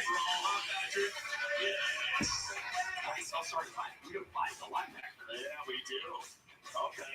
Of course, he's with the Grizz. He's going to hit people. Okay. All right, I'm going to stay in 1AA. FCS. Let's go to William & Mary Colonial Athletic Association. Lachlan Pitts, tight end. Lachlan Pitts, tight end of William & Mary. Yes, famed institution of higher learning of Belichick and Mike Tomlin. You mean Sean McDermott? That's right, Sean McDermott, Mike Tomlin. Oh, here we go. Yeah, all right. We got him too. We got William. We got Mel. We got Pitts. Yeah. Okay, little William & Mary trickery. So who would be the guys, Derek, still sitting here that you would love for the Colts to get? Well, obviously, would love to pick up any of these interior O linemen that they feel like is necessary. Ivan Pace, I think, could be another one. Again, I know not a great RAS score, but Ivan Pace plays extremely hard. Really like the player that he is. I've watched a lot of Cincinnati games this year, and believe me, Ivan Pace all over the place. The dude is a baller. We talk about the rest of these guys. I mean, punter off the board. Michigan punter. So the Michigan kicker and punter have both been drafted, Derek. Ronnie Bell at wide receiver is another one I could consider. Ronnie Hickman I would consider.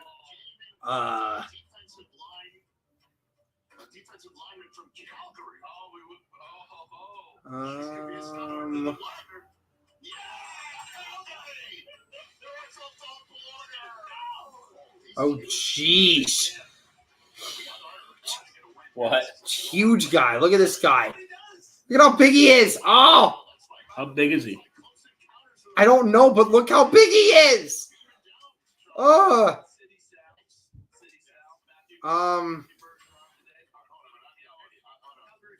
Outside of that, I'm not 100% sure on anyone that I would want at this point. Whoa.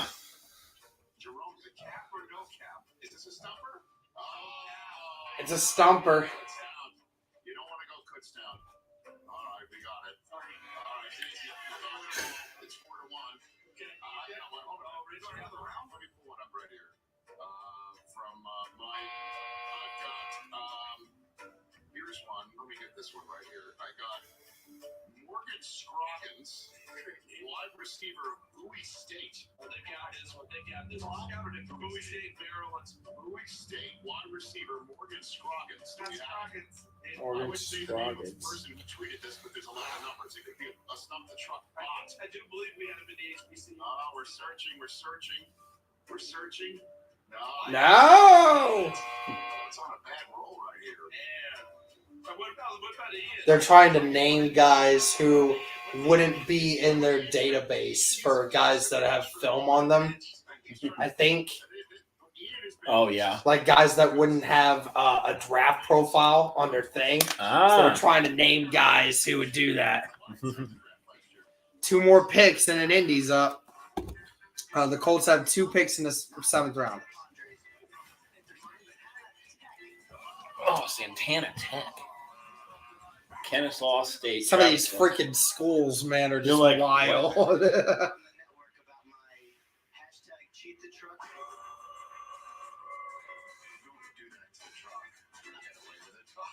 You don't do that to the truck and get away with it.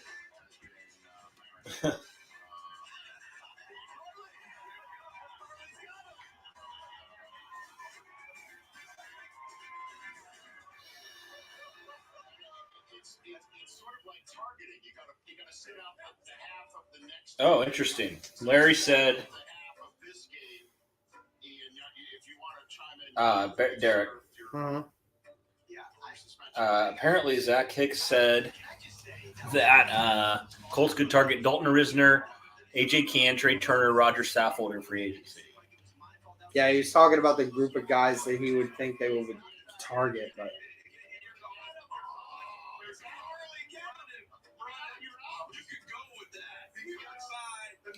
Titus Leo had 3 blocked kicks.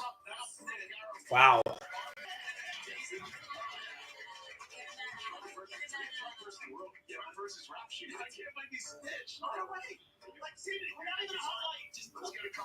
Anton Green, the wide receiver from North Carolina. Yeah.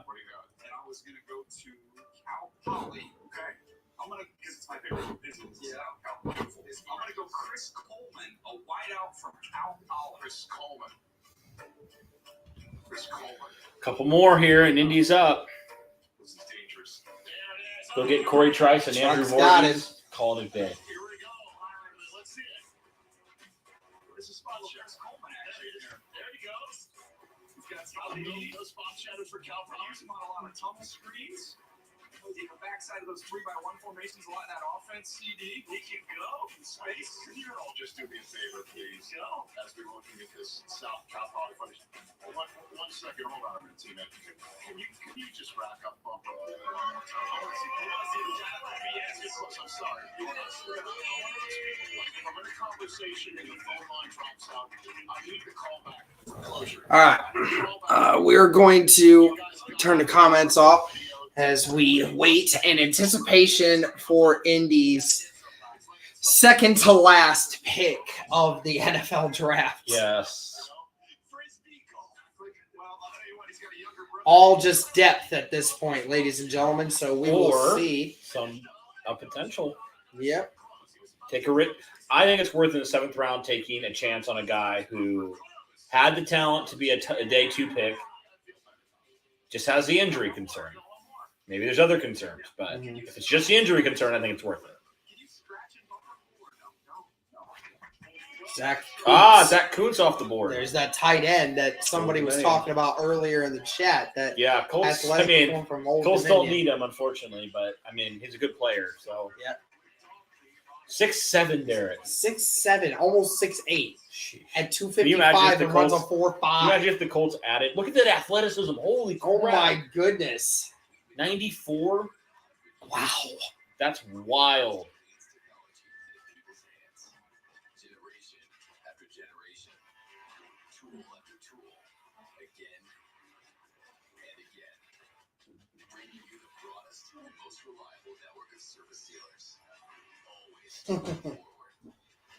Hi, Julie. Hi, beautiful. How are you? Pick is in. Oh, no. Dog, no, why do you dog. do this? No, dog. No, she accidentally hit the Netflix button. No. Why'd you do this to me? Why'd you do this to me? Why? Why did you? You're so lucky. In. You're so lucky. You're cute. Okay. What is it? Yeah. Okay. I'm gonna hold this so you don't do it again because you've done it twice. She can do it. She's done it twice. It's not her fault. It is kind of. But, Well, I mean, put it on the table. it's her fault, but I'm not blaming her.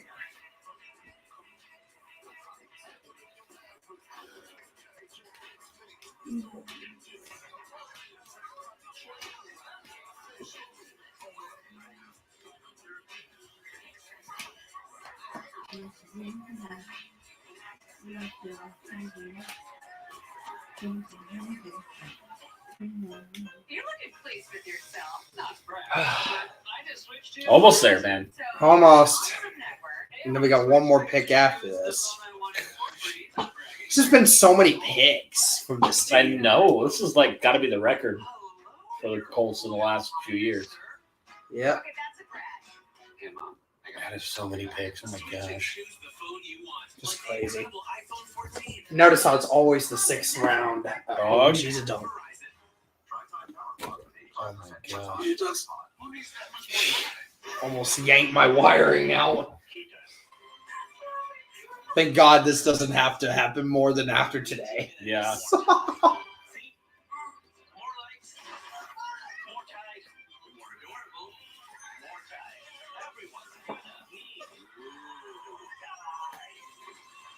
It's okay. She's cute, so we'll let it slide. I'll take it. Let it slide. She's helped us get views today, so that's all that matters.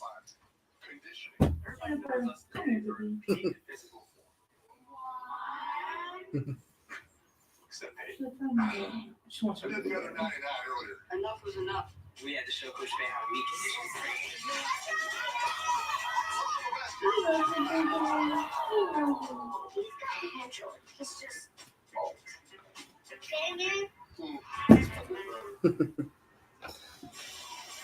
Okay. Let's see what we got here. So we got from Indy's pick, first pick in the 7th round. Then they got 15 more picks till their last one.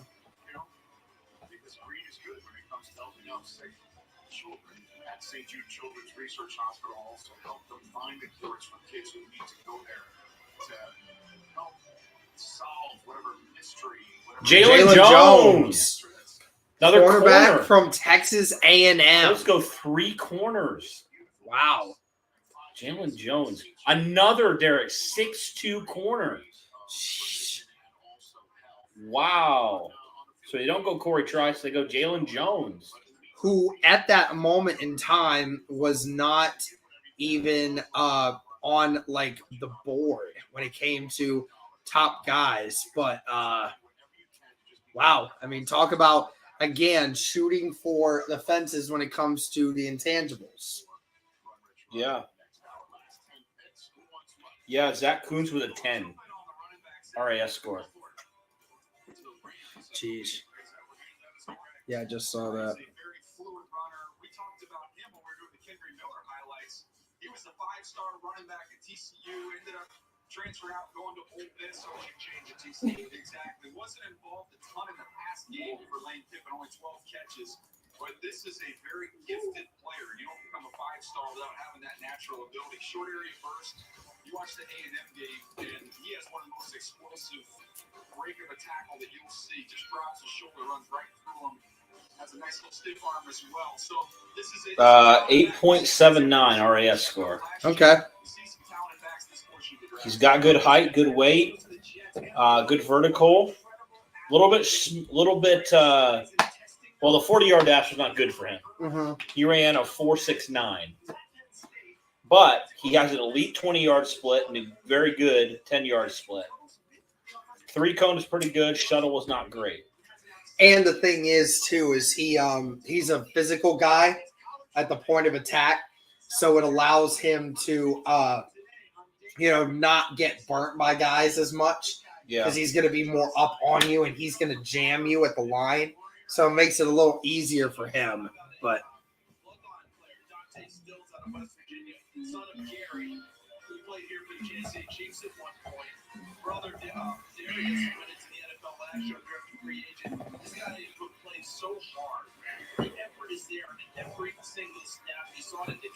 it's definitely an interesting pick, to say the least. I don't mind it. We will just need to see what it will provide for them. So the Colts now have 3 big athletic corners that they drafted. Yep. We said it was a big need. Colts definitely felt like it was. Went 3 guys in this draft. And they still got one more 7th-round pick. And then you get the firepower for not getting Voorhees. Bro, we're in the 7th round. Enough of this firepower crap.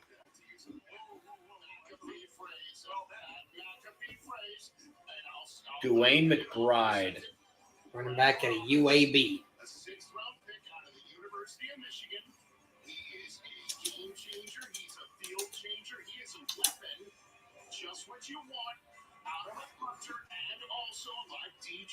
Coach is going to earn their paychecks this coming season. Does anybody know about Jalen Jones? I'm curious if you have any. Said Jalen Jones is a ball hawk, too. They said in his career he's had 98 tackles for 3 interceptions and whatnot. Mm-hmm. My guess is he's probably only played a year and a half. That would be my guess. Really? Probably hasn't played much. Probably only played part of last year. Another punter off the board. Punter off the board. There have been so many kickers and punters off the board this year. It's crazy that somebody cares that much about punters.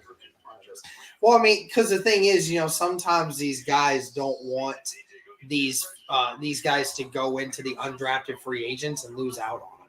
Yeah, especially later on. that's true. I mean, for me, it's a 7th round pick on a punter. That's not a big deal. But Yeah. if it's like 3rd or 4th round, like we saw, that's a little much, or a lot much. Ballard smoking some Irsay gave him. Can you pull up Colts.com? Maybe we can see if the Ballard, they have a press conference schedule. Yeah. Cool.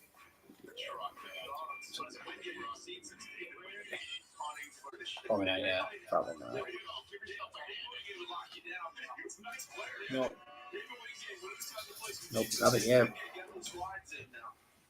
This is great. Congratulations.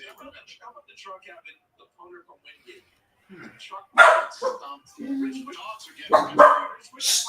Hey, doggo. Get over here.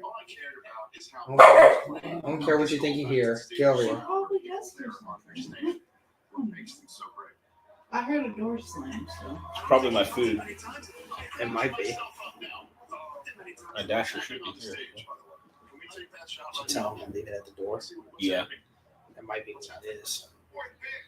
In the 2023 NFL Draft, the Atlanta Falcons select DeMarco Hiller, defensive back, Alabama.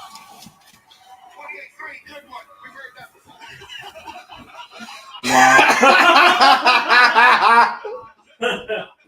That's great.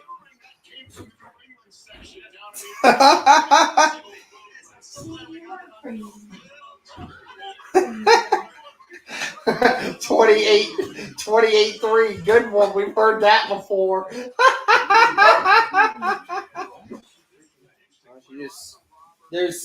It's a new smell. It's a new area. She's a puppy. She doesn't know any different. No. She just randomly decides to get anxious about things. Yes, absolutely. It's interesting. It's a puppy. They do like that sometimes. Oh, puppy. Where'd he go? I just gotta say this. So all of those fans down there, they're diehards, right? They're season ticket holders, whatever. You think there might be some like shared camaraderie? Hey, now we're all here at the draft. Jalen Jones allowed only 94 yards in coverage last season. Dang. Yeah. Where did he go to school? Texas A&M. Okay. So he's playing in the freaking SEC. Wonder why he fell. Just the speed wasn't there. Look at the community out there. They all have to wait.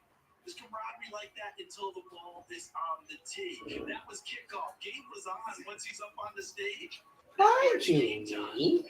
Hi, doggo. Wanna hop over here? Take Cody's spot? No. I'll be back, Jeannie.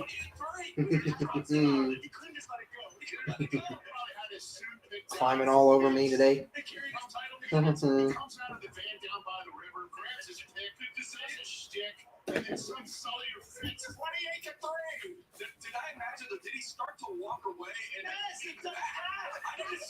He's just writing on mom and dad. Yeah, she is. She's going. Yeah, when did they say they come and get her? She doesn't get off the phone. Dang. We just all, he was great. And one man did 28. This is like being at the improv. Here comes out. He's good. Jalen Jones was targeted on just 19 attempts this past season. He allowed only 10 receptions for 94 yards. He was targeted on just 1 out of every 14 coverage snaps last year.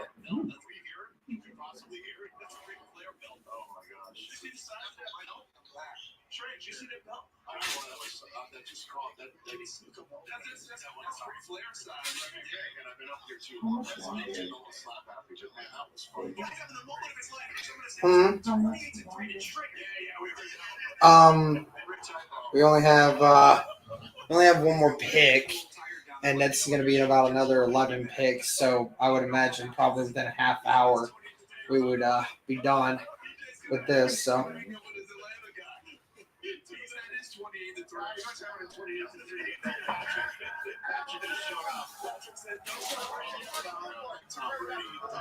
That guy. That dude is immediately a legend now because of that. 28-3, never heard that one before.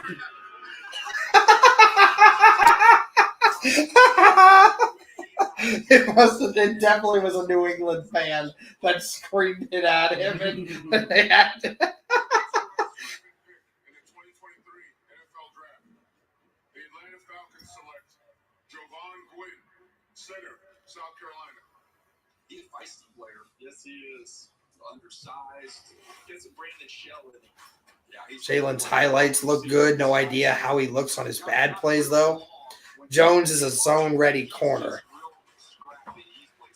which is fine. That's how Gus Bradley wants his guys to be, is the zone stuff. Man, That's all that. It's going to be a completely new look corner group. Yeah, it is.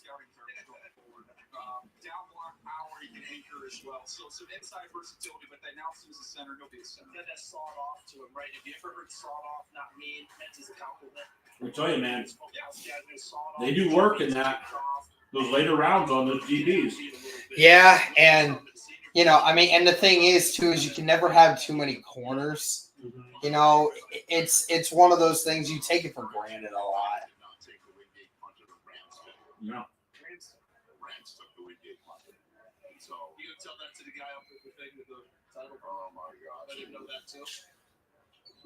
Man, the hostility just jumped right up. Smoke. The smoke came from The guy's an absolute legend. New England side. My favorite moment. He just taking live. It was organic. 23, yeah, good one. We've heard that before. Once the game time starts, that's game time when you're up with the podium. Okay, so we're going to send things to the podium for a special presentation. This is pick 226, which leaves us with 33 picks. The guys laughing, and the broadcast crew is the best thing too.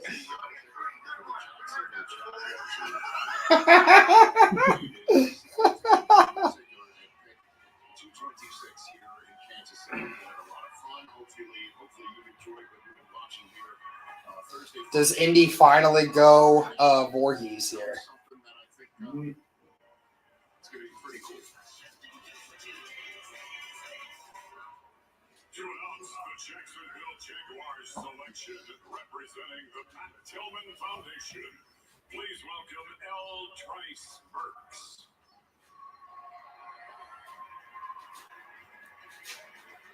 First of all, thank you to the NFL and partners for your support to the Pat Tillman Foundation.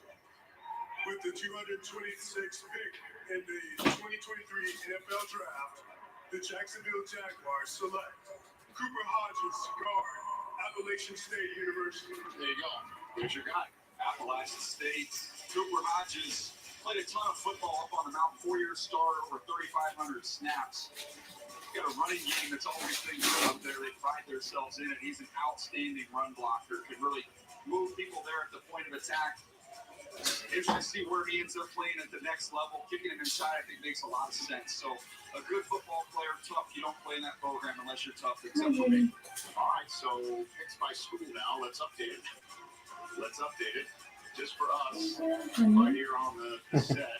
What's she doing over Leader Fest. Sitting there, cool. Yeah, dude. I mean, we can put a storyboard up there. It's not smell the same, but there you go. That was pick 226 right there. The Pat Tillman draft card from years ago. We're back with more from Kansas City in a moment.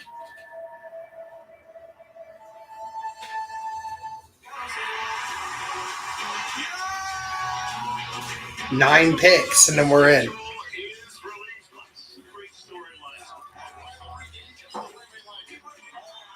Yeah, not worried. The picks that matter were outstanding. Great overall draft by Ballard. I think that's pretty fair to say. Yeah.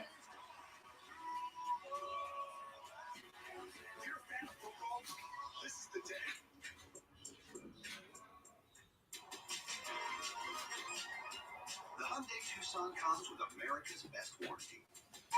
It's like a mental Agents should be calling Indy to get their interior offensive line undrafted free agents there. Some roster spot openings available.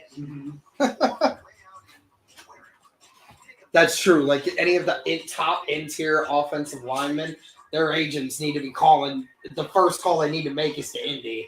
Right.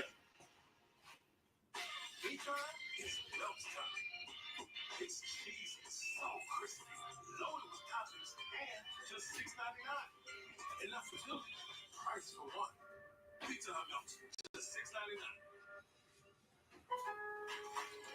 Lowe's knows the most powerful Right, I've been using my film. snap will save you time and money. That's why we got an app that lets you build an instant quote. Reorder your favorites.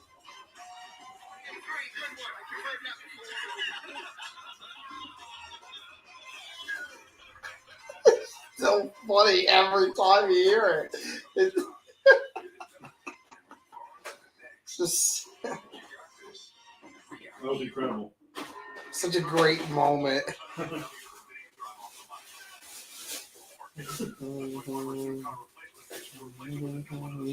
the Pat McAfee thing with the Titans Yeah. and the freaking Eagles kicker that went out and just I went don't have. after. I am not going to come up here and What? say anything. Oh yeah. I am not going to come up here and say a single word about the Tennessee Titans because I was a punter and I have no reason to be talking about that. Now, with that being said, we did not punt much against the Tennessee Titans, so you probably have no idea who I am to begin with. Such a savage thing. I remember, was it Dallas when he's like, the last the Eagles carries like the last time that Dallas was in a Super Bowl, these draft picks weren't even born. That's hilarious.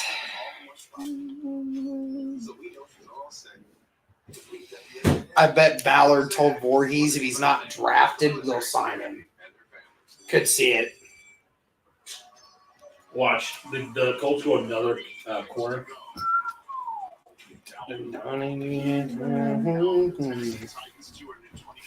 Derek, if the Colts go another corner, what are you going to do? I don't know what I'm gonna do. You're like, all right, Ballard. Now you're just trolling. Like, y'all think we need another one? Oh.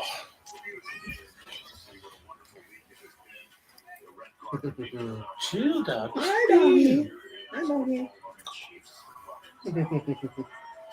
No, you're not.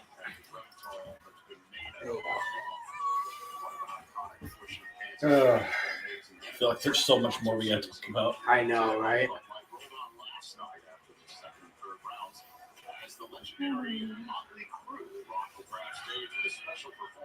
No.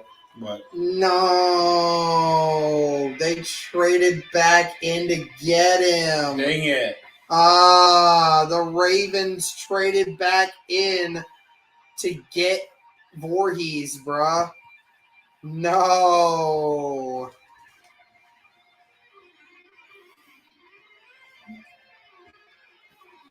No. Why?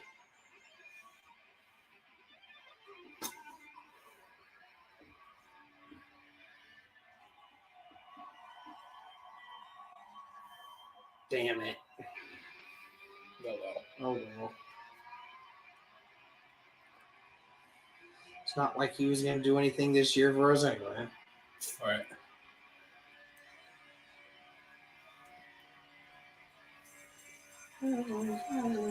That sucks.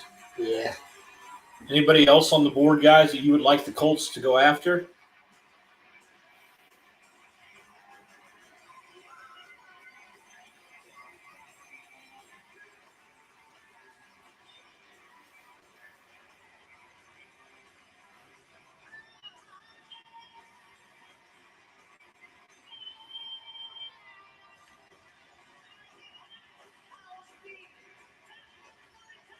Florida tackle.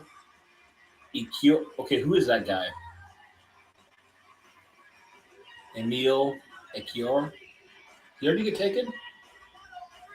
Who? Emil Ekiyor. No, the guard from Bama. That's who that is. I don't think so, but again, I may not have been paying much attention. Go get Corey Trice. He's already. Yeah, he's still available. I wouldn't mind him. Best available interior guy. We're the best overall.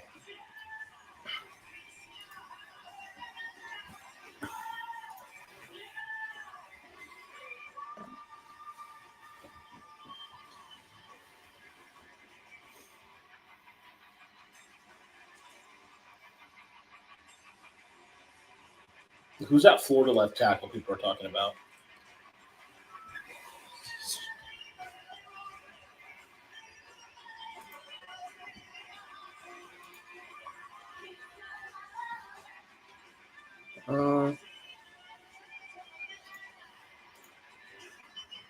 Richard. Oh, this guy right here.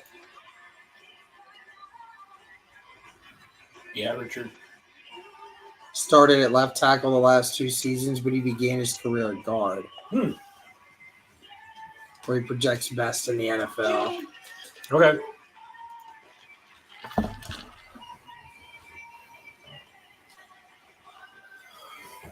We'll see.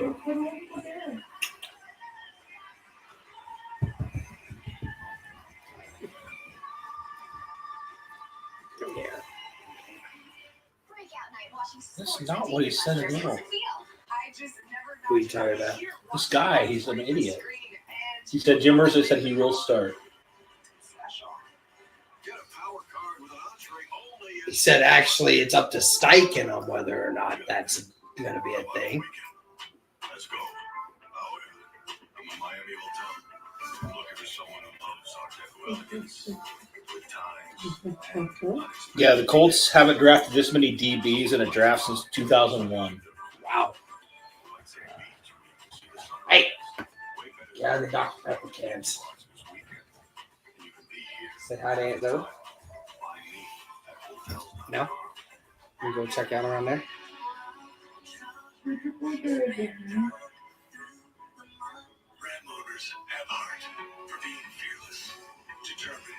Nick Barker.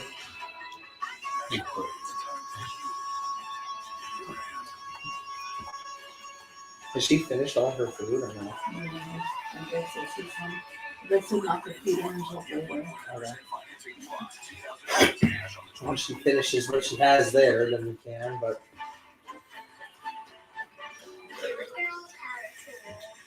looks like a run on guard. Which will gain the confidence to create.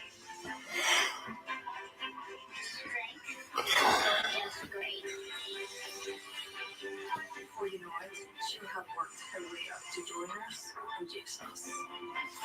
Because when you give a girl a power tool, she becomes YouTuber. powerful woman. Super win. We're heading to the beach where another Twisted Tea drop. Real Twisted Tea fans who love the smooth and refreshing taste of Twisted Tea Iced Tea Real Real Tea. 5% alcohol. Keep it twisted. You use my Old Spice body wash. I'm not letting hotel soap be my skin. It's the lavender mint for me. So then if you don't get your moisture ass hands off my body wash. Tonight on NFL Total Access, don't forget, Dak was a 4th rounder, Tyreek won in the 5th, Brady was a 6th rounder, and just last year, Brock Purdy played in the 7th. This is the day rosters and history are made tonight after the draft.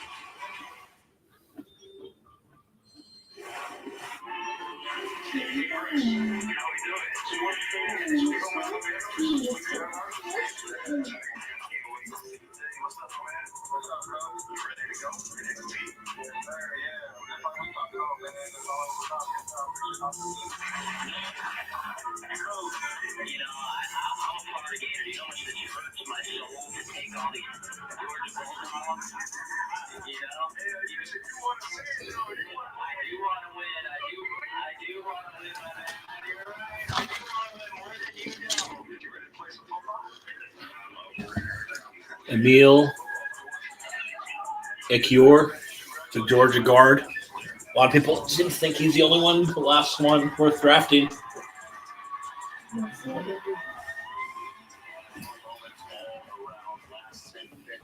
Hi. I do think I get the vibe, Derek, that the first thing the Colts will do, whether in undrafted free agency and also I think Like actually out of the veterans, I think guard, interior offensive lineman to move. Oh yeah, I think No you question. could see a ton of undrafted free agents get picked by them for the interior And line. not just undrafted, other outside guys. Yeah, absolutely. I could see It's the Risner. really only spot that you needed that's a need that you was a didn't need. address. Yeah. I mean, you already have your tackle. You know. Linebacker, because I think Shaq has 50% chance to play again. Bro, I don't understand where people are coming from with this idea that Shaq's not going to play ever again. I don't know. In what universe does anyone think that he's not going to play again? I don't know. PTSD. Yeah, PTSD is a real pain. I mean, you do have EJ Speed, who I feel like can fill that role if need be. But I'll hear the people who say it's a need, though. I do think it is a need. As a player, we'll start there. He's got outstanding size. Obviously, covered size, a big physical group, 6'6", 310 pounds. That makes me so mad. Doesn't have the longest arms in the world, but plays inside at guard with a ton of force and power. Really kind of a one-track player. When he stays on that one track, he just wipes people out. He's real violent as a finisher. Really good in the run game. Still some work to do in pass protection.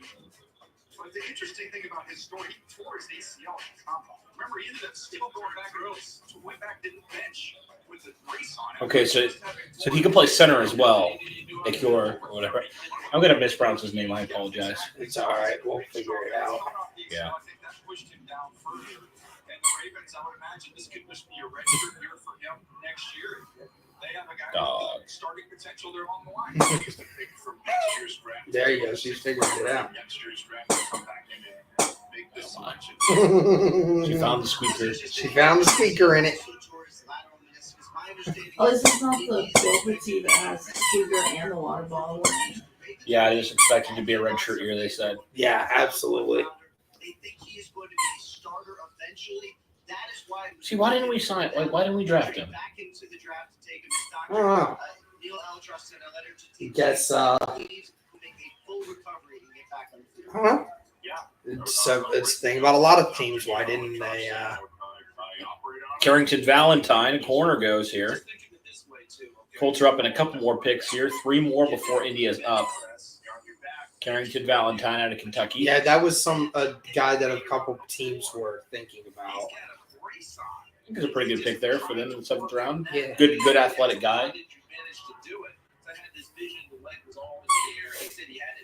Yeah, because that was the guy that was in the Levis. Like whenever they did like the next pick, he was like in there, right? Oh yeah. People thought, oh, is that who they're there for? I can't believe he's still there. Wow, 7th rounder. Yeah, I think the thing with Shaq was just the fact that even after like the end of the year, I mean, he just wasn't 100%. But but I think he's 90% now. I mean, he's still. I don't know about that. He's not even running yet. I think it just took a toll on him last year. Yeah. And they tried to rush him back, and then he got hurt again, and then had complications. So. All right. Here we go. A couple more picks here before India's up. Washington's to make their pick, and then Rams are up, and Green Bay, then Indy.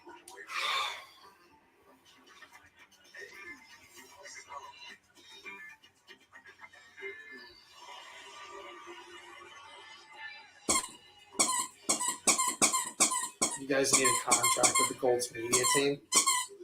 I appreciate that. Thank you. Hopefully someday. Hello, madam. I was watching you and she got so much. She loves it. Look, she told it by its tail. If anything, we're not blaming the dog. We're blaming her for buying her the toy. Yeah. You're welcome. You keep squeaking that toy, I'm going to have to pull you over here and put you in front of the camera so that way at least then we get views out of it. Let her outside on Friday. Not going to let her do that. Because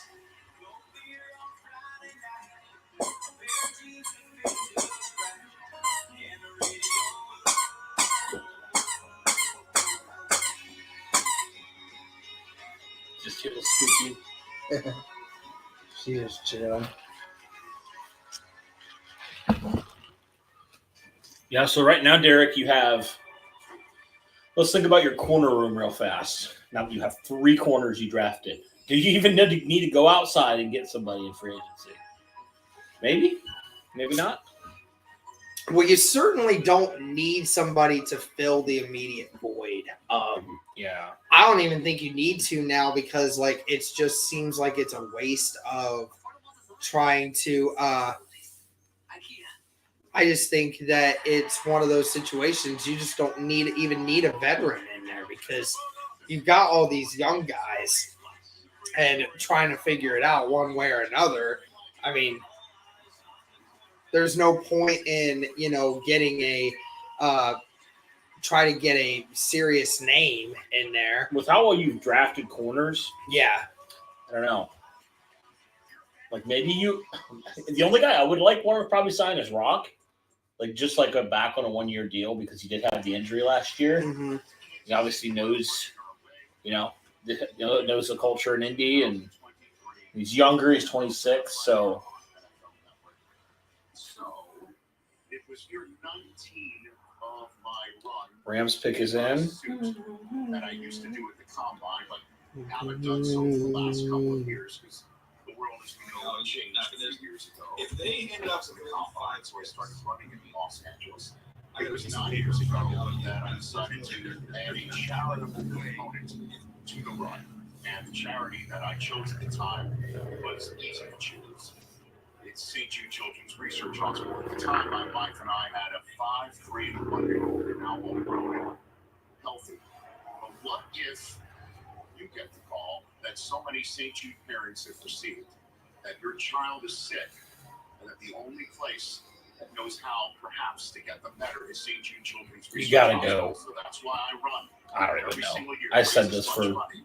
And for you to last 3 really, picks, so hit this QR who knows? to my left with your camera and donate whatever you can to make sure sick kids get better. Derek, we still got to talk about 3 picks, don't we? Yep. Take a look at this year's version of Run Rich Run from the beautiful Rose Bowl. Welcome to the iconic Rose Bowl Stadium in Pasadena, California. Over 100 6.5 hours you've been doing this thing, man. We got about 10 more minutes, and then we're pretty much going to be done. Yeah. Not quite 7 hours, But still. Once again, for St. Jude Children's Research Hospital, it helps the sick kids get better and make sure that parents who send their children to that place never see a bill for anything. My 5 friends are hanging out with me here on the turf. Let's introduce yourselves for everybody at home. Why don't you go first? Hi, I'm Alana. I'm 11 years old and I had cancer 4 years ago. Hi, my name is Maylin and I am 8 years old. I had a bone marrow transplant 4 years ago. Hi, my name is Quincy. I am 12 years old and I've been out of treatment for 4 years. Hey, I'm Reynaldo. I'm 20 years old and I finished treatment 2 years ago. My name is Emmanuel. When I was 4 years old, I was diagnosed with retinoblastoma on my left eye, and I'm continuing cancer-free playing football and run track at Dakota State University. So you ready to run a 40-yard dash? It's about time. Okay, it is about time. I can't wait to see you guys get out there and run here at the Rose Bowl. Before we run, though, I want to introduce a special guest who's hanging with us here today, okay? Her name is Deanna Flores. Coming in, Deanna. She is the quarterback of Team Mexico's World Games gold medal flag football champion team, as well as the star of the NFL Super Bowl commercial, Run With It. Deanna Flores, great to see you here today. Thank you. I am so happy to be here. You are truly an inspiration. So it is my honor and cannot wait to have fun today. All right, let's warm up. Let's put some 40, shall we?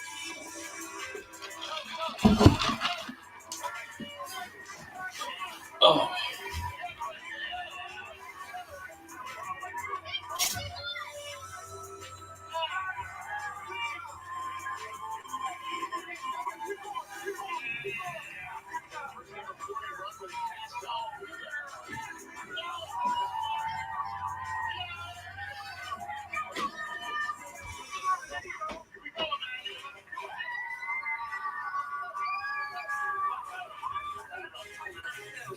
4.72.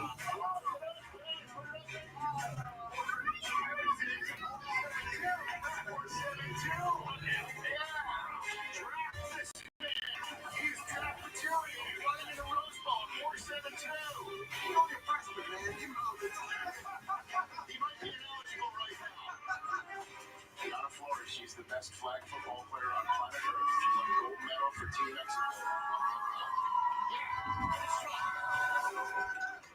Weak. All right, I guess it's time for me to run. 5.63. Not that I could do any better. I maybe could. Maybe. We'll see what Rich does.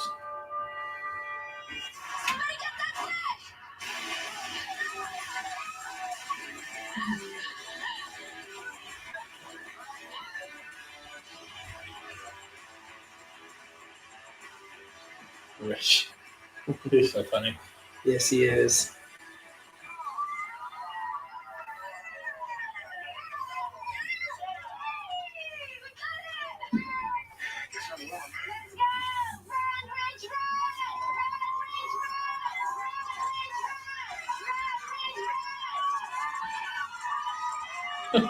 Run, Rich. I just love he does it in his suit too, which is the Makes it funniest thing better. in the world. Yeah. 6.22. Oh. Hey. Junie. Stop. Hey. This is why we do it. Please donate to St. Jude Children's Research Hospital. It is truly one of the greatest. I know you see something out there. You can ignore it. There you go. Ignore it. It's taking forever. I know. I get emotional thinking about it, to be honest with you. You know, we all have kids, and we don't want to get the phone call that it's nearly gone. I wonder how many views we got in freaking Jason Taylor. Jason Taylor. Relation? I don't know. Came from China. She was adopted by her parents from China. She had a hip replacement at age 5, and there she is as an 8-year-old having fun at the Rose Bowl. It's exactly why Pretty athletic. you should Yeah, very. take a moment out of your time and donate to St. Jude Children's Research Hospital. Green Bay pick is in. That was quick. Make sure Yep. that the next Emmanuel, the next Nayland Kate can have a day. Someone's asking for you to run over the Colts picks. At the Rose Bowl. Oh. And I want to thank, The Indianapolis Colts picks. All right. Well, let's Jason Maher and Justin Body of yeah, let's St. Jude, your Angels, Charlie take a look, huh? If I can find. Put that piece together with Jim Fabio of True Blue Productions. All right, so first round, fourth overall pick was Anthony Richardson. Second round pick included Julius Brents, cornerback from Kansas State. Third round pick was Josh Downs, wide receiver out of North Carolina. Two fourth round picks. First one was Blake Freeland, a left or tackle from BYU. The extra one was I have to always butcher this name. So hard. Adebawari, who was the defensive end out of Northwestern. He had 4 fifth-round picks. Darius Rush, cornerback out of South Carolina. Daniel Scott, safety out of California. Will Mallory, tight end out of Miami. Evan Hall, a running back out of Northwestern. In the 6th round, you had Titus Leo, inside linebacker / edge rusher from Wagner. And 7th round pick, Jalen Jones, cornerback out of Texas A&M. And the last pick is tackle Jake Witt from Northern Michigan. So another tackle, 6'7", over 6'7". So basically same height, same weight as Blake Freeland from before. Yeah. Just a frame, pretty much. Mm-hmm. I want to see what his RAS A score is. 9.8 is what they say. Dang.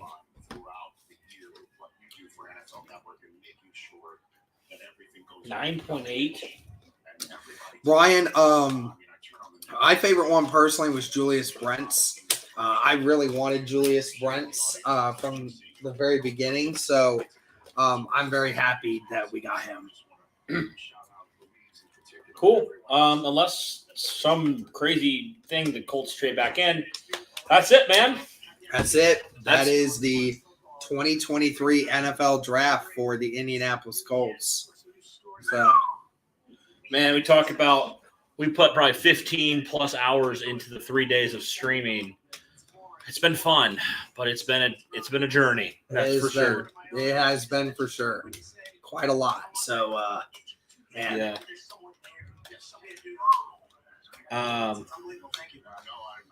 Yeah, so he seems like he has a good RAS score. So the RAS Colts, they get all their guys. Guys, what we're going to do is we are going to probably get our videos out, get our stuff out in regards to the other picks. We have, I don't know which picks we haven't done yet, Derek. I don't think we didn't do Leo, Jones, or Witt. Yeah, we got to do Leo, Jones, and Witt still, so be on the lookout for those videos. Go check out our other ones. If and when Chris Ballard actually does his press conference, be on the lookout for that. We're going to be live streaming that as well. Mm-hmm. So, yeah, guys, thank you, everybody. Nearly 7 hours on here. It was definitely a journey, by far our longest stream we've ever done.